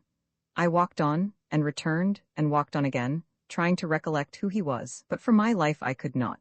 There was, however, a fascination in his look and manner that drew me back towards him in spite of myself, and I resolved to go to him, if it were merely to speak and see who he was. I came up to him and addressed him, but he was so intent on his book that, though I spoke, he lifted not his eyes. I looked on the book also, and still it seemed a Bible, having columns, chapters, and verses, but it was in a language of which I was wholly ignorant, and all intersected with red lines and verses. A sensation resembling a stroke of electricity came over me, on first casting my eyes on that mysterious book, and I stood motionless. He looked up, smiled, closed his book, and put it in his bosom. "You seem strangely affected, dear sir, by looking at my book," said he mildly. "In the name of God, what book is that?" said I. "Is it a Bible?" "It is my Bible, sir," said he, "but I will cease reading it, for I am glad to see you. Pray, is not this a day for holy festivity with you?" I stared in his face, but made no answer, for my senses were bewildered. "Do you not know me?" said he. "You appear to be somehow at a loss. Had not you and I some sweet communion and fellowship yesterday?" "I beg your pardon, sir," said I. "But surely, if you are the young gentleman with whom I spent the hours yesterday, you have the chameleon art of changing your appearance. I never could have recognized you." "My countenance changes with my studies and sensations," said he. "It is a natural peculiarity in me, over which I have not full control. If I contemplate a man's features seriously, mine own gradually assume the very same appearance and character. And what is more, by contemplating a face minutely, I not only attain the same likeness, but, with the likeness, I attain the very same ideas as well as the same mode of arranging them, so that, you see, by looking at a person attentively, I by degrees assume his likeness, and by assuming his likeness I attain to the possession of his most secret thoughts. This, I say, is a peculiarity in my nature, a gift of the God that made me, but whether or not given me for a blessing, he knows himself, and so do I. At all events, I have this privilege. I can never be mistaken of a character in whom I am interested." "It is a rare qualification," replied I, "and I would give worlds to possess it. Then, it appears that it is needless to dissemble with you, since you can at any time extract our most secret thoughts from our bosoms. You already know my natural character?" "Yes," said he, "and it is that which attaches me to you. By assuming your likeness yesterday, I became acquainted with your character, and was no less astonished at the profundity and range of your thoughts than at the heroic magnanimity with which these were combined. And now, in addition to these, you are dedicated to the great work of the Lord, for which reasons I have resolved to attach myself as closely to you as possible, and to render you all the service of which my poor abilities are capable." I confess that I was greatly flattered by these compliments paid to my abilities by a youth of such superior qualifications, by one who, with a modesty and affability rare at his age, combined a height of genius and knowledge almost above human comprehension.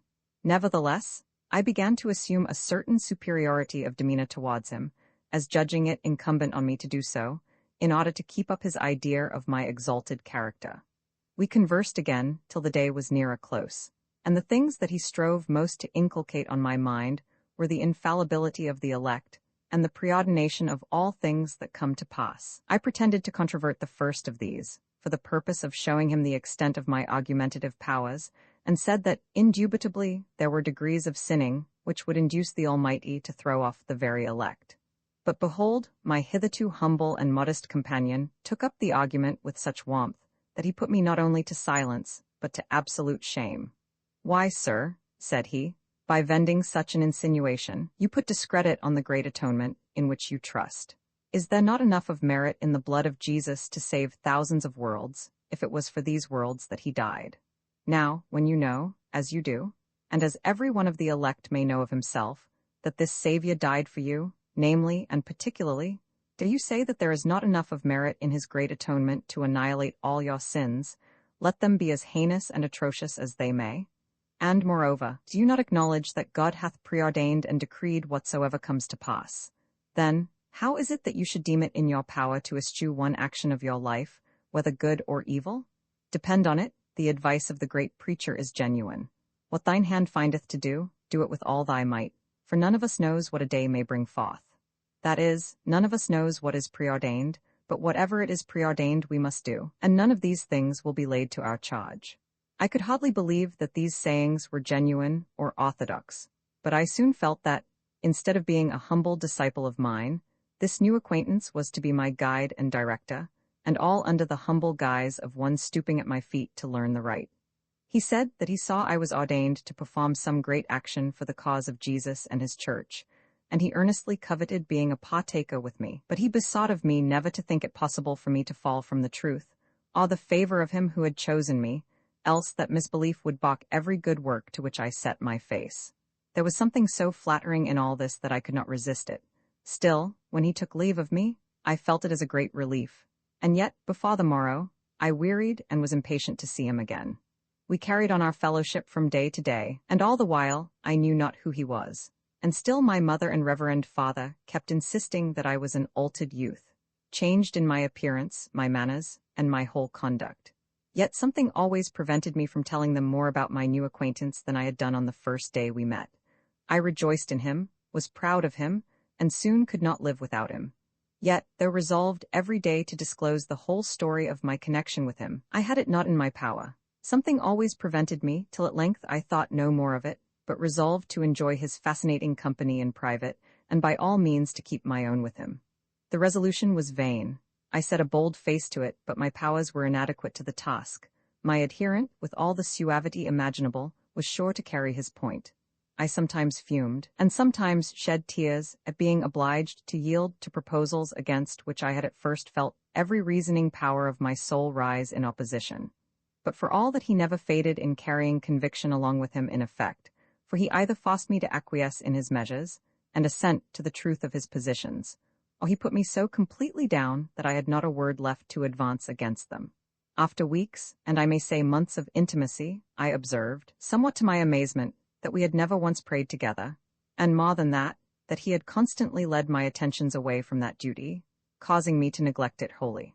I thought this a bad mark of a man seemingly so much set on inculcating certain important points of religion, and resolved next day to put him to the test, and request him to perform that sacred duty in name of us both. He objected boldly, saying there were very few people indeed with whom he could join in prayer, and he made a point of never doing it, as he was sure they were to ask many things of which he disapproved, and that, if he were to officiate himself, he was as certain to allude to many things that came not within the range of their faith. He disapproved of prayer altogether in the manner it was generally gone about, he said. Man made it merely a selfish concern, and was constantly employed asking for everything, whereas it became all God's creatures to be content with their lot, and only to kneel before him in order to thank him for such benefits as he saw meet to bestow. In short, he argued with such energy that before we parted I acquiesced, as usual, in his position, and never mentioned prayer to him any more. Having been so frequently seen in his company, several people happened to mention the circumstance to my mother and reverend father, but at the same time had all described him differently. At length, they began to examine me with respect to the company I kept, as I absented myself from home day after day. I told them I kept company only with one young gentleman, whose whole manner of thinking on religious subjects I found so congenial with my own that I could not live out of his society. My mother began to lay down some of her old hackneyed rules of faith, but I turned from hearing her with disgust, for after the energy of my new friend's reasoning, hers appeared so tame I could not endure it. And I confess with shame that my reverend preceptor's religious dissertations began, about this time, to lose their relish very much, and by degrees became exceedingly tiresome to my ear. They were so inferior, in strength and sublimity, to the most common observations of my young friend, that in drawing a comparison, the former appeared as nothing. He, however, examined me about many things relating to my companion, in all of which I satisfied him, save in one. I could neither tell him who my friend was, what was his name, nor of whom he was descended, and I wondered at myself how I had never once adverted to such a thing for all the time we had been intimate. I inquired the next day what his name was, as I said I was often at a loss for it, when talking with him. He replied that there was no occasion for any one friend ever naming another, when their society was held in private, as ours was. For his part he had never once named me since we first met, and never intended to do so, unless by my own request. But if you cannot converse without naming me, you may call me Gil for the present," added he, "and if I think proper to take another name at any future period, it shall be with your approbation." "Gil," said I, "have you no name but Gil? Or which of your names is it, your Christian or surname?" "Oh, you must have a surname too, must you?" replied he. "Very well, you may call me Gil Martin. It is not my Christian name, but it is a name which may serve your turn." "This is very strange," said I. "Are you ashamed of your parents that you refuse to give your real name?" "I have no parents save one, whom I do not acknowledge," said he proudly. "Therefore, pray drop that subject, for it is a disagreeable one. I am a being of a very peculiar temper, for, though I have servants and subjects more than I can number, yet, to gratify a certain whim, I have left them, and retired to this city, and for all the society it contains, you see I have attached myself only to you. This is a secret, and I tell you only in friendship, therefore pray let it remain one, and say not another word about the matter." I assented, and said no more concerning it, for it instantly struck me that this was no other than the Tsar Peter of Russia, having heard that he had been traveling through Europe in disguise, and I cannot say that I had not thenceforward great and mighty hopes of high preferment, as a defender and avenger of the oppressed Christian Church, under the influence of this great potentate. He had hinted as much already, as that it was more honorable, and of more avail to put down the wicked with the sod than try to reform them, and I thought myself quite justified in supposing that he intended me for some great employment, that he had thus selected me for his companion out of all the rest in Scotland, and even pretended to learn the great truths of religion from my mouth. From that time, I felt disposed to yield to such a great prince's suggestions without hesitation. Nothing ever astonished me so much as the uncommon powers with which he seemed invested. In our walk one day, we met with a Mr. Blanchard, who was reckoned a worthy, pious divine, but quite of the moral caste, who joined us, and we three walked on and rested together in the fields. My companion did not seem to like him, but nevertheless regarded him frequently with deep attention, and there were several times, while he seemed contemplating him, and trying to find out his thoughts, that his face became so like Mr. Blanchard's that it was impossible to have distinguished the one from the other. The antipathy between the two was mutual, and discovered itself quite palpably in a short time. When my companion the prince was gone, Mr. Blanchard asked me anent him, and I told him that he was a stranger in the city, but a very uncommon and great personage. Mr. Blanchard's answer to me was as follows: "I never saw anybody I disliked so much in my life, Mr. Robert, and if it be true that he is a stranger here, which I doubt, believe me he has come for no good." "Do you not perceive what mighty powers of mind he is possessed of?" said I, "and also how clear and unhesitating he is on some of the most interesting points of divinity?" "It is for his great mental faculties that I dread him," said he. "It is incalculable what evil such a person as he may do, if so disposed. There is a sublimity in his ideas, with which there is to me a mixture of terror. And when he talks of religion, he does it as one that rather dreads its truths than reverences them.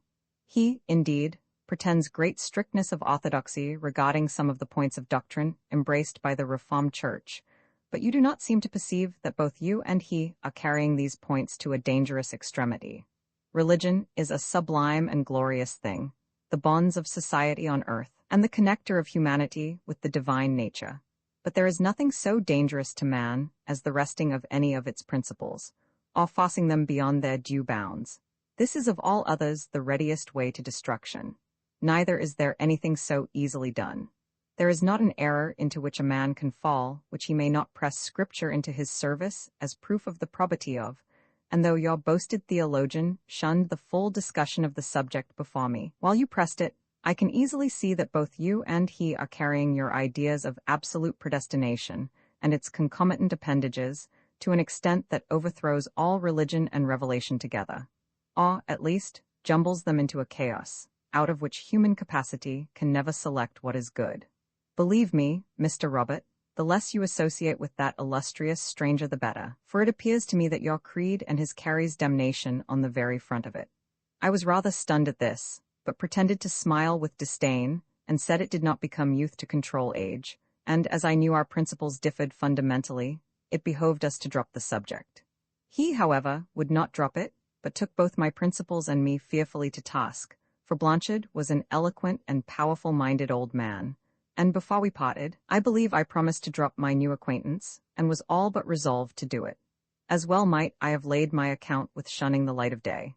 He was constant to me as my shadow, and by degrees, he acquired such an ascendancy over me that I never was happy out of his company, nor greatly so in it. When I repeated to him all that Mr. Blanchard had said, his countenance kindled with indignation and rage, and then by degrees his eyes sunk inward, his brow lowered, so that I was awed, and withdrew my eyes from looking at him. A while afterwards, as I was addressing him, I chanced to look him again in the face, and the sight of him made me start violently. He had made himself so like Mr. Blanchard that I actually believed I had been addressing that gentleman, and that I had done so in some absence of mind that I could not account for. Instead of being amused at the quandary I was in, he seemed offended. Indeed, he never was truly amused with anything. And he then asked me sullenly if I conceived such personages as he to have no other endowments than common mortals. I said I never conceived that princes or potentates had any greater share of endowments than other men, and frequently not so much. He shook his head, and bade me think over the subject again, and there was an end of it. I certainly felt every day the more disposed to acknowledge such a superiority in him, and, from all that I could gather, I had now no doubt that he was Peter of Russia. Everything combined to warrant the supposition, and of course, I resolved to act in conformity with the discovery I had made. For several days, the subject of Mr. Blanchard's doubts and doctrines formed the theme of our discourse. My friend deprecated them most devoutly, and then again he would deplore them, and lament the great evil that such a man might do among the human race. I joined with him in allowing the evil in its fullest latitude, and at length, after he thought he had fully prepared my nature for such a trial of its powers and abilities, he proposed calmly that we two should make away with Mr. Blanchard. I was so shocked that my bosom became as it were a void, and the beatings of my heart sounded loud and hollow in it, my breath cut, and my tongue and palate became dry and speechless. He mocked at my cowardice, and began reasoning on the matter with such powerful eloquence that, before we parted, I felt fully convinced that it was my bounden duty to slay Mr. Blanchard, but my will was far, very far from consenting to the deed. I spent the following night without sleep, or nearly so, and the next morning, by the time the sun arose, I was again abroad, and in the company of my illustrious friend. The same subject was resumed, and again he reasoned to the following purport, that supposing me placed at the head of any army of Christian soldiers, all bent on putting down the enemies of the Church, would I have any hesitation in destroying and rooting out these enemies? None, surely. Well then, when I saw and was convinced that here was an individual who was doing more detriment to the Church of Christ on earth than tens of thousands of such warriors were capable of doing, was it not my duty to cut him off, and save the elect? He who would be a champion in the cause of Christ and his Church, my brave young friend, added he, must begin early, and no man can calculate to what an illustrious eminence small beginnings may lead. If the man Blanchard is worthy, he is only changing his situation for a better one, and if unworthy, it is better that one fall than that 1,000 souls perish. Let us be up and doing in our vocations. For me, my resolution is taken. I have but one great aim in this world, and I never for a moment lose sight of it. I was obliged to admit the force of his reasoning, for though I cannot from memory repeat his words, his eloquence was of that overpowering nature that the subtlety of other men sunk before it, and there is also little doubt that the assurance I had that these words were spoken by a great potentate who could raise me to the highest eminence, provided that I entered into his extensive and decisive measures, assisted mightily in dispelling my youthful scruples and qualms of conscience, and I thought moreover that, having such a powerful back friend to support me, I hardly needed to be afraid of the consequences. I consented, but begged a little time to think of it. He said the less one thought of a duty the better, and we parted. But the most singular instance of this wonderful man's power over my mind was that he had as complete influence over me by night as by day. All my dreams corresponded exactly with his suggestions, and when he was absent from me, still his arguments sunk deeper in my heart than even when he was present.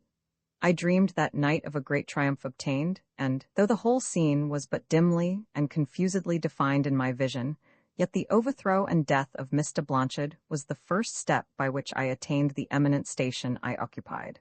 Thus, by dreaming of the event by night and discoursing of it by day, it soon became so familiar to my mind that I almost conceived it as done. It was resolved on, which was the first and greatest victory gained, for there was no difficulty in finding opportunities, of cutting off a man who, every good day, was to be found walking by himself in private grounds. I went and heard him preach for 2 days, and in fact I held his tenets scarcely short of blasphemy. They were such as I had never heard before, and his congregation, which was numerous, were turning up their ears and drinking in his doctrines with the utmost delight, for they suited their carnal natures and self-sufficiency to a hair. He was actually holding it forth, as a fact, that it was every man's own blame if he was not saved. What horrible misconstruction! And then he was alleging, and trying to prove from nature and reason, that no man ever was guilty of a sinful action who might not have declined it had he so chosen. Wretched controvertist, thought I to myself 100 times, shall not the sod of the Lord be moved from its place of peace for such presumptuous, absurd testimonies as these? When I began to tell the prince about these false doctrines, to my astonishment, I found that he had been in the church himself, and had every argument that the old divine had used verbatim. And he remarked on them with great concern that these were not the tenets that corresponded with his views in society, and that he had agents in every city and every land, exerting their powers to put them down. I asked, with great simplicity, "Are all your subjects Christians, Prince?" "All my European subjects are, or deem themselves so," returned he, "and they are the most faithful and true subjects I have." Who could doubt, after this, that he was the Tsar of Russia? I have nevertheless had reasons to doubt of his identity since that period, and which of my conjectures is right I believe the God of heaven only knows, for I do not. I shall go on to write such things as I remember, and if anyone shall ever take the trouble to read over these confessions, such a one will judge for himself. It will be observed that, since ever I fell in with this extraordinary person, I have written about him only, and I must continue to do so to the end of this memoir, as I have performed no great or interesting action in which he had not a principal share. He came to me one day and said, "We must not linger thus in executing what we have resolved on. We have much before our hands to perform for the benefit of mankind, both civil as well as religious. Let us do what we have to do here, and then we must wend our way to other cities, and perhaps to other countries. Mr. Blanchard is to hold forth in the High Church of Paisley on Sunday next, on some particularly great occasion. This must be defeated. He must not go there. As he will be busy arranging his discourses, we may expect him to be walking by himself in Finiston, Dell the great a part of Friday and Saturday. Let us go and cut him off. What is the life of a man more than the life of a lamb, or any guiltless animal? It is not half so much, especially when we consider the immensity of the mischief this old fellow is working among our fellow creatures. Can there be any doubt that it is the duty of one consecrated to God to cut off such a mildew?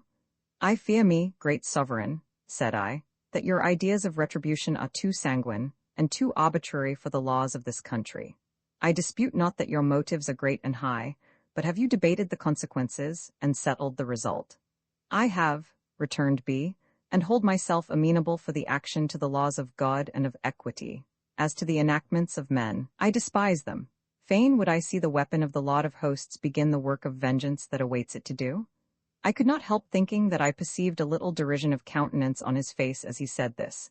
Nevertheless, I sunk dumb before such a man, aroused myself to the task, seeing he would not have it deferred.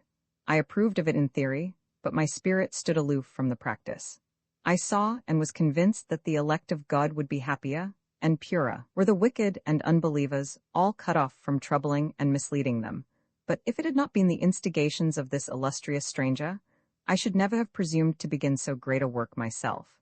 Yet, though he often aroused my zeal to the highest pitch, still my heart at times shrunk from the shedding of lifeblood, and it was only at the earnest and unceasing instigations of my enlightened and voluntary patron that I at length put my hand to the conclusive work. After I said all that I could say, and all had been overborne, I remember my actions and words as well as it had been yesterday. I turned round hesitatingly, and looked up to heaven for direction, but there was a dimness come over my eyes that I could not see. The appearance was as if there had been a veil drawn over me, so nigh that I put up my hand to feel it. And then Gilmartin, as this great sovereign was pleased to have himself called, frowned, and asked me what I was grasping at. I knew not what to say, but answered with fear and shame, I have no weapons, not one, nor know I where any are to be found. The God whom thou servest will provide these, said he, if thou provest worthy of the trust committed to thee.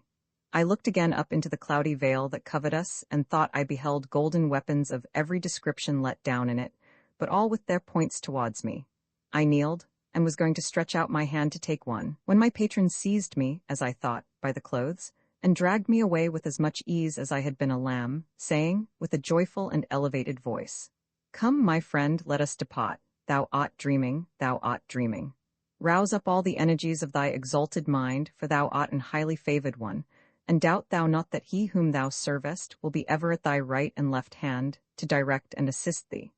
These words, but particularly the vision I had seen, of the golden weapons descending out of heaven, inflamed my zeal to that height that I was as one beside himself, which my parents perceived that night, and made some motions towards confining me to my room. I joined in the family prayers, and then I afterwards sung a psalm and prayed by myself, and I had good reasons for believing that that small oblation of praise and prayer was not turned to sin. But there are strange things, and unaccountable agencies in nature. He only who dwells between the cherubim can unriddle them, and to him the honor must redound forever. Amen. I felt greatly strengthened and encouraged that night, and the next morning I ran to meet my companion, out of whose eye I had now no life.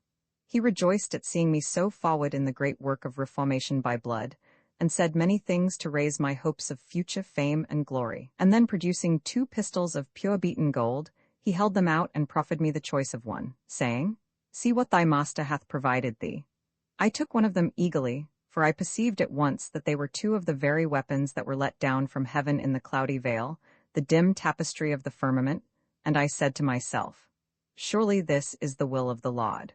The little splendid and enchanting piece was so perfect, so complete, and so ready for executing the will of the donor, that I now longed to use it in his service. I loaded it with my own hand, as Gilmartin did the other, and we took our stations behind a bush of hawthorn and bramble on the verge of the wood, and almost close to the walk. My patron was so acute in all his calculations that he never mistook an event. We had not taken our stand above a minute and a half till old Mr. Blanchard appeared, coming slowly on the path. When we saw this, we cowered down and leaned each of us a knee upon the ground, pointing the pistols through the bush, with an aim so steady that it was impossible to miss our victim. He came deliberately on, pausing at times so long that we dreaded he was going to turn. Gilmartin dreaded it, and I said I did, but wished in my heart that he might. He, however, came onward, and I will never forget the manner in which he came. No, I don't believe I ever can forget it, either in the narrow bounds of time or the ages of eternity. He was a broadly, ill-shaped man, of a rude exterior, and a little bent with age. His hands were clasped behind his back and below his coat, and he walked with a slow swinging air that was very peculiar. When he paused and looked abroad on nature, the act was highly impressive. He seemed conscious of being all alone, and conversant only with God and the elements of his creation. Never was there such a picture of human inadvertency. A man approaching step by step to the one that was to hurl him out of one existence into another, with as much ease and indifference as the ox goeth to the stall. Hideous vision, wilt thou not be gone from my mental sight? If not, let me bear with thee as I can. When he came straight opposite to the muzzles of our pieces, Gilmartin called out, "Eh?" with a short, quick sound. The old man, without starting, turned his face and breast towards us, and looked into the wood, but looked over our heads. "Now," whispered my companion, and fired. But my hand refused the office, for I was not at that moment sure about becoming an assassin in the cause of Christ and his church. I thought I heard a sweet voice behind me, whispering to me to beware, and I was going to look round when my companion exclaimed, "Coward, we are ruined." I had no time for an alternative. Gilmartin's ball had not taken effect, which was altogether wonderful, as the old man's breast was within a few yards of him. "Hilloa!" cried Blanchard. "What is that for you, dog?" And with that he came forward to look over the bush. I hesitated, as I said, and attempted to look behind me, but there was no time. The next step discovered 2 assassins lying in covert, waiting for blood. "Coward, we are ruined," cried my indignant friend, and that moment my piece was discharged. The effect was as might have been expected. The old man first stumbled to one side and then fell on his back. We kept our places, and I perceived my companion's eyes gleaming with an unnatural joy. The wounded man raised himself from the bank to a sitting posture, and I beheld his eyes swimming. He, however, appeared sensible, for we heard him saying in a low and rattling voice, "Alas, alas, whom have I offended, that they should have been driven to an act like this? Come forth and show yourselves, that I may either forgive you before I die, or curse you in the name of the Lord." He then fell groping with both hands on the ground, as if feeling for something he had lost manifestly in the agonies of death, and, with a solemn and interrupted prayer for forgiveness, he breathed his last. I had become rigid as a statue, whereas my associate appeared to be elevated above measure. "Arise, thou faint-hearted one, and let us be going," said he. "Thou hast done well for once, but wherefore hesitate in such a cause? This is but a small beginning of so great a work as that of purging the Christian world. But the first victim is a worthy one, and more of such lights must be extinguished immediately." We touched not our victim, nor anything pertaining to him, for fear of staining our hands with his blood, and the firing having brought 3 men within view, who were hasting towards the spot, my undaunted companion took both the pistols, and went forward as with intent to meet them, bidding me shift for myself. I ran off in a contrary direction, till I came to the foot of the Pieman Syke, and then, running up the hollow of that, I appeared on the top of the bank as if I had been another man brought in view by hearing the shots in such a place. I had a full view of a part of what passed, though not of all. I saw my companion going straight to meet the men, apparently with a pistol in every hand, waving in a careless manner. They seemed not quite clear of meeting with him, and so he went straight on and passed between them. They looked after him and came onwards, but when they came to the old man lying stretched in his blood, then they turned and pursued my companion, though not so quickly as they might have done, and I understand that from the first they saw no more of him. Great was the confusion that day in Glasgow. The most popular of all their preachers of morality was what they called murdered in cold blood, and a strict and extensive search was made for the assassin. Neither of the accomplices was found, however, that is certain, nor was either of them so much as suspected, but another man was apprehended under circumstances that warranted suspicion. This was one of the things that I witnessed in my life, which I never understood, and it surely was one of my patron's most dexterous tricks, for I must still say, what I have thought from the beginning, that like him there never was a man created. The young man who was taken up was a preacher, and it was proved that he had purchased firearms in town and gone out with them that morning. But the far greatest mystery of the whole was that 2 of the men, out of the 3 who met my companion, swore that that unfortunate preacher was the man whom they met with a pistol in each hand, fresh from the death of the old divine. The poor fellow made a confused speech himself, which there is not the least doubt was quite true, but it was laughed to scorn, and an expression of horror ran through both the hearers and jury. I heard the whole trial, and so did Gilmartin, but we left the journeyman preacher to his fate, and from that time forth, I have had no faith in the justice of criminal trials. If once a man is prejudiced on one side, he will swear anything in support of such prejudice. I tried to expostulate with my mysterious friend on the horrid injustice of suffering this young man to die for our act, but the prince exulted in it more than the other, and said the latter was the most dangerous man of the 2. The alarm in and about Glasgow was prodigious, the country being divided into 2 political parties, the cot and the country party. The former held meetings, issued proclamations, and offered rewards, ascribing all to the violence of party spirit, and deprecating the infernal measures of their opponents. I did not understand their political differences, but it was easy to see that the true gospel preachers joined all on one side, and the upholders of pure morality and a blameless life on the other, so that this division proved a test to us, and it was forthwith resolved that we too should pick out some of the leading men of this unsaintly and heterodox cabal, and cut them off one by one, as occasion should suit. Now, the ice being broke, I felt considerable zeal in our great work, but pretended much more, and we might soon have kidnapped them all through the ingenuity of my patron, had not our next attempt miscarried, by some awkwardness or mistake of mine. The consequence was that he was discovered fairly, and nigh seized. I also was seen, and suspected so far that my reverend father, my mother, and myself were examined privately. I denied all knowledge of the matter, and they held it in such a ridiculous light, and their conviction of the complete groundlessness of the suspicion was so perfect that their testimony prevailed, and the affair was hushed. I was obliged, however, to walk circumspectly, and saw my companion the prince very seldom, who was prowling about every day, quite unconcerned about his safety. He was every day a new man, however, and needed not to be alarmed at any danger. For such a facility had he in disguising himself that, if it had not been for a password which we had between us, for the purposes of recognition, I never could have known him myself. It so happened that my reverend father was called to Edinburgh about this time, to assist with his council in settling the national affairs. At my earnest request, I was permitted to accompany him, at which both my associate and I rejoiced, as we were now about to move in a new and extensive field. All this time I never knew where my illustrious friend resided. He never once invited me to call on him at his lodgings, nor did he ever come to our house, which made me sometimes to suspect that, if any of our great efforts in the cause of true religion were discovered, he intended leaving me in the lurch. Consequently, when we met in Edinburgh, for we travelled not in company, I proposed to go with him to look for lodgings, telling him at the same time what a blessed religious family my reverend instructor and I were settled in. He said he rejoiced at it, but he made a rule of never lodging in any particular house, but took these daily or hourly, as he found it convenient, and that he never was at a loss in any circumstances. What a mighty trouble you put yourself to, great sovereign, said I, and all, it would appear, for the purpose of seeing and knowing more and more of the human race. I never go but where I have some great purpose to serve, returned he, either in the advancement of my own power and dominion, or in thwarting my enemies. With all due deference to your great comprehension, my illustrious friend, said I, it strikes me that you can accomplish very little either the one way or the other here, in the humble and private capacity you are pleased to occupy. It is your own innate modesty that prompts such a remark, said he.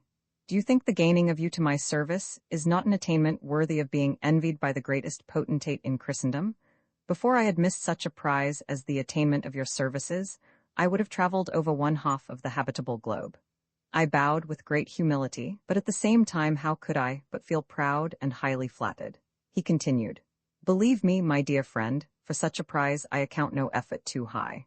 For a man who is not only dedicated to the King of Heaven in the most solemn manner, soul, body, and spirit, but also chosen of him from the beginning, justified, sanctified, and received into a communion that never shall be broken, and from which no act of his shall ever remove him. The possession of such a man, I tell you, is worth kingdoms, because every deed that he performs, he does it with perfect safety to himself and honor to me. I bowed again, lifting my hat, and he went on. I am now going to put his courage in the cause he has espoused to a severe test, to a trial at which common nature would revolt, but he who is dedicated to be the sod of the Lord must raise himself above common humanity. You have a father and a brother according to the flesh. What do you know of them? I am sorry to say I know nothing good, said I. They are reprobates, castaways, beings devoted to the wicked one, and like him, workers of every species of iniquity with greediness. They must both fall, said he, with a sigh and melancholy look. It is decreed in the councils above that they must both fall by your hand. The God of heaven forbid it, said I. They are enemies to Christ and his church that I know and believe, but they shall live and die in their iniquity for me, and reap their guerdon when their time cometh. There my hand shall not strike. The feeling is natural and amiable, said he, but you must think again, whether are the bonds of carnal nature or the bonds and vows of the Lord strongest? I will not reason with you on this head, mighty potentate, said I, for whenever I do so it is but to be put down. I shall only express my determination not to take vengeance out of the Lord's hand in this instance. It availeth not.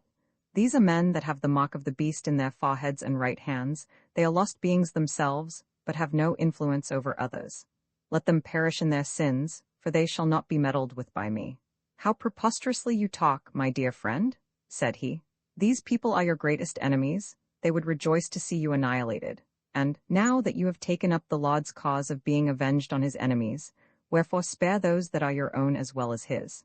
Besides, you ought to consider what great advantages would be derived to the cause of righteousness and truth were the estate and riches of that opulent house in your possession, rather than in that of such as oppose the truth and all manner of holiness. This was a portion of the consequence of following my illustrious adviser's summary mode of procedure that had never entered into my calculation. I disclaimed all idea of being influenced by it.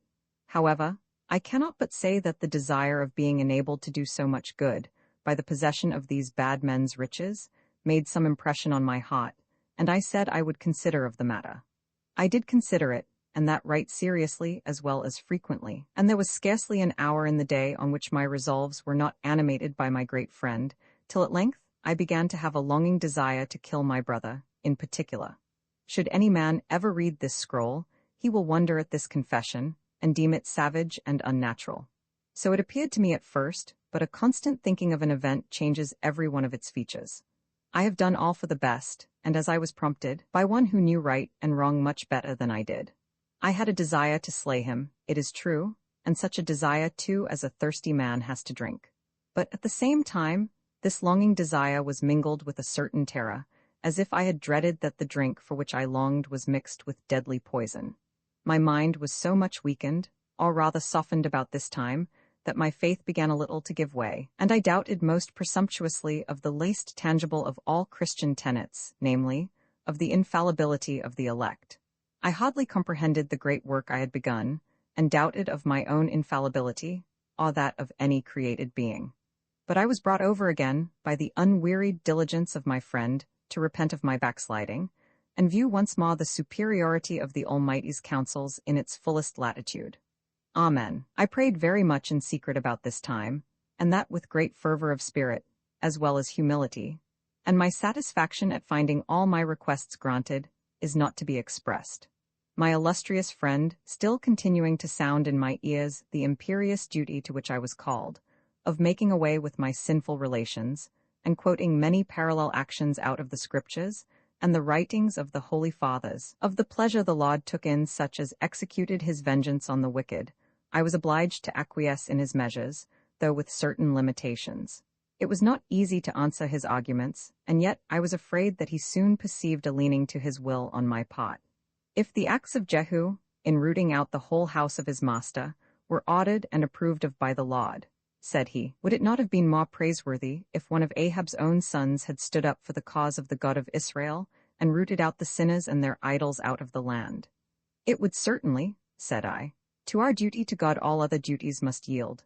Go thou then and do likewise, said he. Thou art called to a high vocation, to cleanse the sanctuary of thy God in this thy native land by the shedding of blood. Go thou then like a ruling energy, a master spirit of desolation in the dwellings of the wicked, and high shall be your reward both here and hereafter. My heart now panted with eagerness to look my brother in the face. On which my companion, who was never out of the way, conducted me to a small square in the suburbs of the city, where there were a number of young noblemen and gentlemen playing at a vain, idle, and sinful game, at which there was much of the language of the accursed going on. And among these blasphemers he instantly pointed out my brother to me.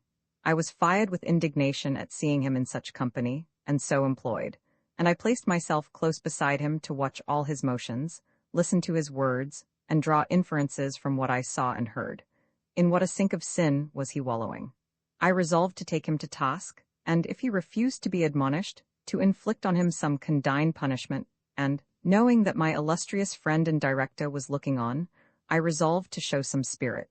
Accordingly, I waited until I heard him profane his Maker's name 3 times, and then, my spiritual indignation being roused above all restraint, I went up and kicked him. Yes, I went boldly up and struck him with my foot, and meant to have given him a more severe blow than it was my fortune to inflict. It had, however, the effect of rousing up his corrupt nature to quarreling and strife, instead of taking the chastisement of the Lord in humility and meekness. He ran furiously against me in the choler that is always inspired by the wicked one, but I overthrew him, by reason of impeding the natural and rapid progress of his unholy feet running to destruction. I also fell slightly, but his fall proved a severe one.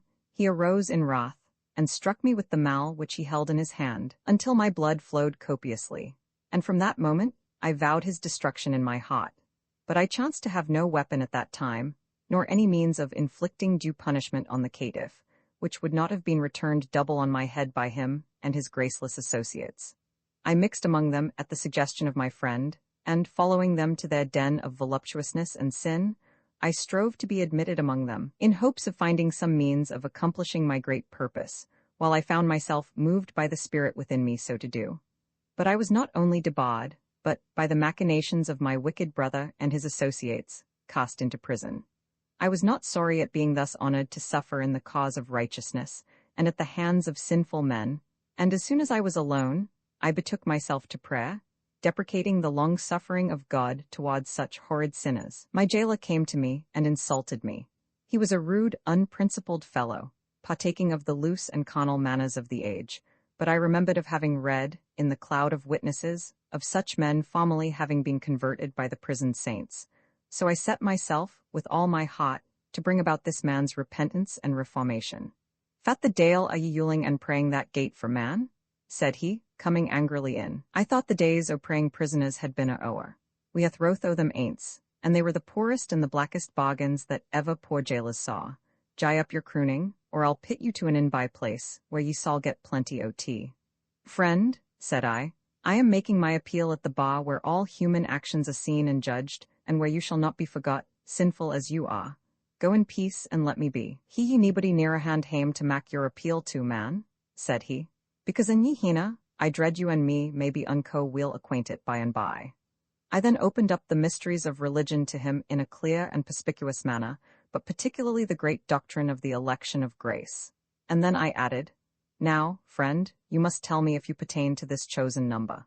It is in every man's power to ascertain this, and it is every man's duty to do it. And fat the better would you be for the kenning o' this man, said he. Because if you are one of my brethren, I will take you into sweet communion and fellowship, returned I. But if you belong to the unregenerate, I have a commission to slay you. The dale you he, callant, said he, gaping and laughing. And pray now, fa was it that gie you sicken a bra commission? My commission is sealed by the signet above, said I, and that I will let you and all sinners know. I am dedicated to it by the most solemn vows and engagements. I am the sod of the Lord, and famine and pestilence are my sisters. Woe then to the wicked of this land, for they must fall down dead together, that the church may be purified. Ooh, foo, I see how it is, said he. Yours is a very broad commission, but you will have the small opportunity of carrying it through here. Take my advising, and write a bit of a letter to your friends, and I will send it, for this is no place for such a great man. If you cannot steady your hand to write, as I see you have been at your great work, a word of a mouth may do. For I do assure you this is not the place at all, of any in the world, for your operations. The man apparently thought I was deranged in my intellect. He could not swallow such great truths at the first morsel. So I took his advice and sent a line to my reverend father, who was not long in coming. And great was the jailer's wonderment when he saw all the great Christian noblemen of the land sign my bond of freedom. My reverend father took this matter greatly to heart, and bestirred himself in the good cause, till the transgressors were ashamed to show their faces. My illustrious companion was not idle. I wondered that he came not to me in prison, nor at my release, but he was better employed in stirring up the just to the execution of God's decrees, and he succeeded so well that my brother and all his associates had nearly fallen victims to their wrath. But many were wounded, bruised, and imprisoned, and much commotion prevailed in the city. For my part, I was greatly strengthened in my resolution by the anathemas of my reverend father, who privately, that is in a family capacity, in his prayers, gave up my father and brother, according to the flesh, to Satan, making it plain to all my senses of perception that they were being given up of God, to be devoured by fiends of men, at their will and pleasure, and that whosoever should slay them would do God good service. The next morning, my illustrious friend met me at an early hour, and he was greatly overjoyed at hearing my sentiments now chime so much in unison with his own. I said, I longed for the day and the hour that I might look my brother in the face at Gilgal, and visit on him the iniquity of his father and himself, for that I was now strengthened and prepared for the deed. I have been watching the steps and movements of the profligate one, said he, and lo, I will take you straight to his presence. Let your heart be as the heart of the lion, and your arms strong as the shekels of brass, and swift to avenge as the bolt that descendeth from heaven, for the blood of the just and the good hath long flowed in Scotland, but already is the day of their avengement begun. The hero is at length arisen, who shall send all such as bear enmity to the true church, or trust in works of their own, to Tophet. Thus encouraged, I followed my friend, who led me directly to the same cot in which I had chastised the miscreant on the foregoing day, and behold, there was the same group again assembled. They eyed me with terror in their looks, as I walked among them and eyed them with looks of disapprobation and rebuke, and I saw that the very eye of a chosen one lifted on these children of Belial was sufficient to dismay and put them to flight. I walked aside to my friend, who stood at a distance looking on, and he said to me, What thinkest thou now? And I answered in the words of the venal prophet, Lo now, if I had a sword into mine hand I would even kill him. Wherefore lackest thou it? Said he. Dost thou not see that they tremble at thy presence, knowing that the avenger of blood is among them? My heart was lifted up on hearing this, and again I strode into the midst of them, and, eyeing them with threatening looks, they were so much confounded that they abandoned their sinful pastime, and fled every one to his house. This was a palpable victory gained over the wicked, and I thereby knew that the hand of the Lord was with me. My companion also exulted, and said, Did not I tell thee? Behold, thou dost not know one half of thy might, or of the great things thou art destined to do. Come with me, and I will show thee more than this, for these young men cannot subsist without the exercises of sin. I listened to their counsels, and I know where they will meet again. Accordingly, he led me a little farther to the south, and we walked aside till by degrees we saw some people begin to assemble, and in a short time we perceived the same group stripping off their clothes to make them more expert in the practice of madness and folly. Their game was begun before we approached, and so also were the oaths and cursing. I put my hands in my pockets, and walked with dignity and energy into the midst of them. It was enough. Terror and astonishment seized them. A few of them cried out against me, but their voices were soon hushed amid the murmurs of fear. One of them, in the name of the rest, then came and besought of me to grant them liberty to amuse themselves. But I refused peremptorily, dared the whole multitude so much as to touch me with one of their fingers, and dismissed them in the name of the Lord. Again they all fled and dispersed at my eye, and I went home in triumph, escorted by my friend, and some well-meaning young Christians, who, however, had not learned to depart themselves with soberness and humility. But my ascendancy over my enemies was great indeed. For wherever I appeared I was hailed with approbation, and, wherever my guilty brother made his appearance, he was hooted and held in derision, till he was forced to hide his disgraceful head, and appear no more in public. Immediately after this I was seized with a strange distemper, which neither my friends nor physicians could comprehend, and it confined me to my chamber for many days. But I knew myself that I was bewitched, and suspected my father's reputed concubine of the deed. I told my fears to my reverend protector, who hesitated concerning them, but I knew by his words and looks that he was conscious I was right. I generally conceived myself to be two people. When I lay in bed, I deemed there were two of us in it. When I sat up, I always beheld another person, and always in the same position from the place where I sat or stood, which was about 3 paces off me towards my left side. It mattered not how many or how few were present. This my second self was sure to be present in his place, and this occasioned a confusion in all my words and ideas that utterly astounded my friends, who all declared that, instead of being deranged in my intellect, they had never heard my conversation manifest so much energy or sublimity of conception. But for all that, over the singular delusion that I was two persons, my reasoning faculties had no power. The most perverse part of it was that I rarely conceived myself to be any of the two persons.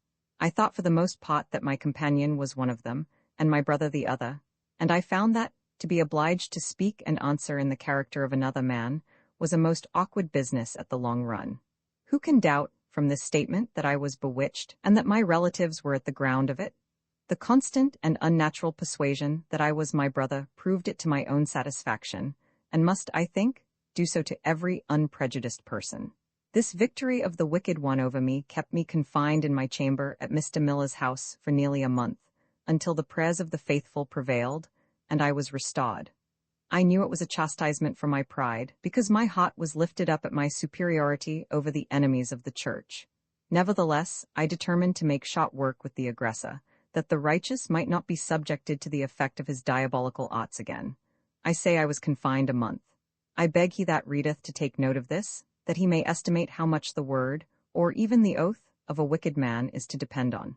For a month I saw no one but such as came into my room, and for all that, it will be seen that there were plenty of the same set to attest upon oath that I saw my brother every day during this period, that I persecuted him with my presence day and night, while all the time I never saw his face save in a delusive dream. I cannot comprehend what maneuvers my illustrious friend was playing off with them about this time, for he, having the art of personating whom he chose, had peradventure deceived them, else many of them had never all attested the same thing.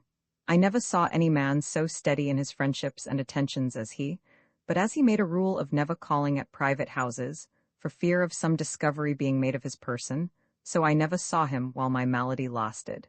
But as soon as I grew better, I knew I had nothing ado but to attend at some of our places of meeting to see him again. He was punctual, as usual, and I had not to wait. My reception was precisely as I apprehended. There was no flaring, no flummery, nor bombastical pretensions, but a dignified return to my obeisance, and an immediate recurrence, in converse, to the important duties incumbent on us, in our stations, as reformers and purifiers of the church. I have marked out a number of most dangerous characters in this city, said he, all of whom must be cut off from cumbering the true vineyard before we leave this land. And, if you bestir not yourself in the work to which you are called, I must raise up others who shall have the honor of it. I am, most illustrious prince, wholly at your service, said I. Show but what ought to be done, and here is the heart to dare and the hand to execute. You pointed out my relations, according to the flesh, as brands fitted to be thrown into the burning. I approve peremptorily of the award, nay, I thirst to accomplish it, for I myself have suffered severely from their diabolical arts. When once that trial of my devotion to the faith is accomplished, then be your future operations disclosed. You are free of your words and promises, said he. So will I be of my deeds in the service of my master, and that shalt thou see, said I. I lack not the spirit nor the will, but I lack experience woefully, and because of that shortcoming, must bow to your suggestions. Meet me here tomorrow betimes, said he, and perhaps you may hear of some opportunity of displaying your zeal in the cause of righteousness. I met him as he desired me, and he addressed me with a hurried and joyful expression, telling me that my brother was astir, and that a few minutes ago he had seen him pass on his way to the mountain. The hill is wrapped in a cloud, added he, and never was there such an opportunity of executing divine justice on a guilty sinner. You may trace him in the dew, and shall infallibly find him on the top of some precipice, for it is only in secret that he dares show his debased head to the sun. I have no arms, else assuredly I would pursue him and discomfit him, said I. Here is a small dagger, said he. I have nothing of weapon kind about me save that, but it is a potent one, and should you require it, there is nothing more ready or sure. Will not you accompany me? Said I. Sure you will? I will be with you, or near you, said he. Go you on before. I hurried away as he directed me, and imprudently asked some of Queensberry's guards if such and such a young man passed by them going out from the city. I was answered in the affirmative, and till then had doubted of my friend's intelligence. It was so inconsistent with a profligate's life to be so early astir.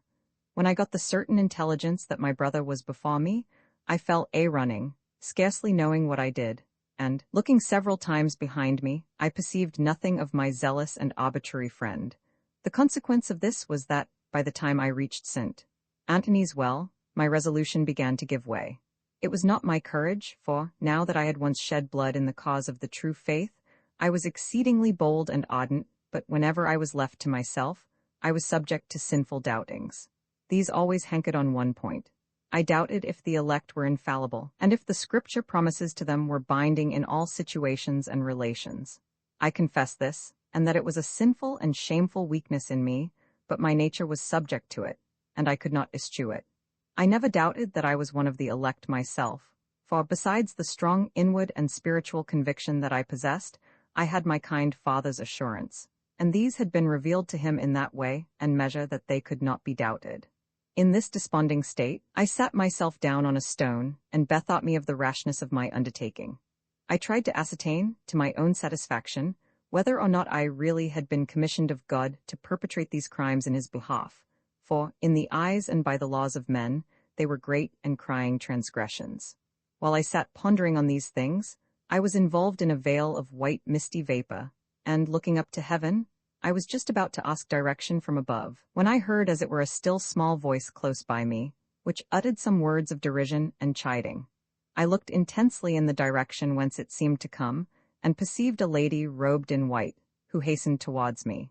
She regarded me with a severity of look and gesture that appalled me so much I could not address her, but she waited not for that, but coming close to my side said, without stopping, "Preposterous wretch, how dare you lift your eyes to heaven with such purposes in your heart? Escape homewards, and save your soul, or farewell forever." These were all the words that she uttered, as far as I could ever recollect, but my spirits were kept in such a tumult that morning that something might have escaped me. I followed her eagerly with my eyes, but in a moment she glided over the rocks above the holy well, and vanished. I persuaded myself that I had seen a vision, and that the radiant being that had addressed me was one of the good angels, or guardian spirits, commissioned by the Almighty to watch over the steps of the just. My first impulse was to follow her advice, and make my escape home, for I thought to myself, how is this interested and mysterious foreigner a proper judge of the actions of a free Christian? The thought was hardly framed, Nor had I moved in a retrograde direction 6 steps when I saw my illustrious friend and great adviser descending the ridge towards me with hasty and impassioned strides. My heart fainted within me, and when he came up and addressed me, I looked as one caught in a trespass. "What hath detained thee, thou desponding trifler?" said he. "Verily now shall the golden opportunity be lost which may never be recalled. I have traced the reprobate to his sanctuary in the cloud, and lo, he is perched on the pinnacle of a precipice 100 fathoms high. One catch with thy foot, or toss with thy finger, shall throw him from thy sight into the foldings of the cloud, and he shall be no more seen till found at the bottom of the cliff dashed to pieces. Make haste, therefore, thou loiterer, if thou wouldst ever prosper and rise to eminence in the work of thy Lord and Master." "I go no farther in this work," said I, "for I have seen a vision that has reprimanded the deed." "A vision?" said he. "Was it that wench who descended from the hill?" "The being that spake to me and warned me of my danger was indeed in the form of a lady," said I. "She also approached me and said a few words," returned he, "and I thought there was something mysterious in her manner." "Pray, what did she say? For the words of such a singular message, and from such a messenger, ought to be attended to. If I understood her aright, she was chiding us for our misbelief and preposterous delay." I recited her words, but he answered that I had been in a state of sinful doubting at the time, and it was to these doubtings she had adverted. In short, this wonderful and clear-sighted stranger soon banished all my doubts and despondency, making me utterly ashamed of them, and again I set out with him in the pursuit of my brother. He showed me the traces of his footsteps in the dew, and pointed out the spot where I should find him. "You have nothing more to do than go softly down behind him," said he, "which you can do to within an ell of him, without being seen, then rush upon him, and throw him from his seat, where there is neither footing nor hold. I will go, meanwhile, and amuse his sight by some exhibition in the contrary direction, and he shall neither know nor perceive who had done him this kind office. For, exclusive of more weighty concerns, be assured of this, that, the sooner he falls, the fewer crimes will he have to answer for, and his estate in the other world will be proportionally more tolerable than if he spent a long, unregenerate life steeped in iniquity to the loathing of the soul." "Nothing can be more plain or more pertinent," said I. "Therefore, I fly to perform that which is both a duty towards God and towards man." "You shall yet rise to great honor and preferment," said he. "I value it not, provided I do honor and justice to the cause of my master here," said I. "You shall be lord of your father's riches and demesnes," added he. "I disclaim and deride every selfish motive thereto relating," said I, "further than as it enables me to do good." "Aye, but that is a great and a heavenly consideration, that longing for ability to do good," said he, and as he said so, I could not help remarking a certain derisive exaltation of expression, which I could not comprehend. And indeed, I have noted this very often in my illustrious friend, and sometimes mentioned it civilly to him, but he has never failed to disclaim it. On this occasion I said nothing, but, concealing his poniard in my clothes, I hasted up the mountain, determined to execute my purpose before any misgivings should again visit me, and I never had more ado than in keeping firm my resolution. I could not help my thoughts, and there are certain trains and classes of thoughts that have great power in enervating the mind. I thought of the awful thing of plunging a fellow creature from the top of a cliff into the dark and misty void below, of his being dashed to pieces on the protruding rocks, and of hearing his shrieks as he descended the cloud, and beheld the shagged points on which he was to alight. Then I thought of plunging a soul so abruptly into hell, or, at the best, sending it to hover on the confines of that burning abyss, of its appearance at the bar of the Almighty to receive its sentence. And then I thought, will there not be a sentence pronounced against me there, by a jury of the just made perfect, and written down in the registers of heaven? These thoughts, I say, came upon me unasked, and instead of being able to dispel them, they mustered upon the summit of my imagination in thicker and stronger array. And there was another that impressed me in a very particular manner, though I have reason to believe not so strongly as those above written. It was this: what if I should fail in my first effort? Will the consequence not be that I am tumbled from the top of the rock myself? And then all the feelings anticipated, with regard to both body and soul, must happen to me? This was a spine-breaking reflection, and yet, though the probability was rather on that side, my zeal in the cause of godliness was such that it carried me on, maugre all danger and dismay. I soon came close upon my brother, sitting on the dizzy pinnacle, with his eyes fixed steadfastly in the direction opposite to me. I descended the little green ravine behind him with my feet foremost, and every now and then raised my head and watched his motions. His posture continued the same, until at last I came so near him I could have heard him breathe if his face had been towards me. I laid my cap aside, and made me ready to spring upon him and push him over. I could not for my life accomplish it. I do not think it was that I durst not.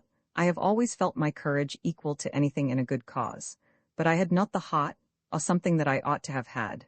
In short, it was not done in time, as it easily might have been. These thoughts are hard enemies wherewith to combat, and I was so grieved that I could not effect my righteous purpose that I laid me down on my face and shed tears. Then, again, I thought of what my great enlightened friend and patron would say to me, and again my resolution rose indignant and indissoluble save by blood. I arose on my right knee and left foot, and had just begun to advance the latter forward. The next step my great purpose had been accomplished, and the culprit had suffered the punishment due to his crimes. But what moved him I knew not. In the critical moment he sprung to his feet, and dashing himself furiously against me, he overthrew me, at the imminent peril of my life.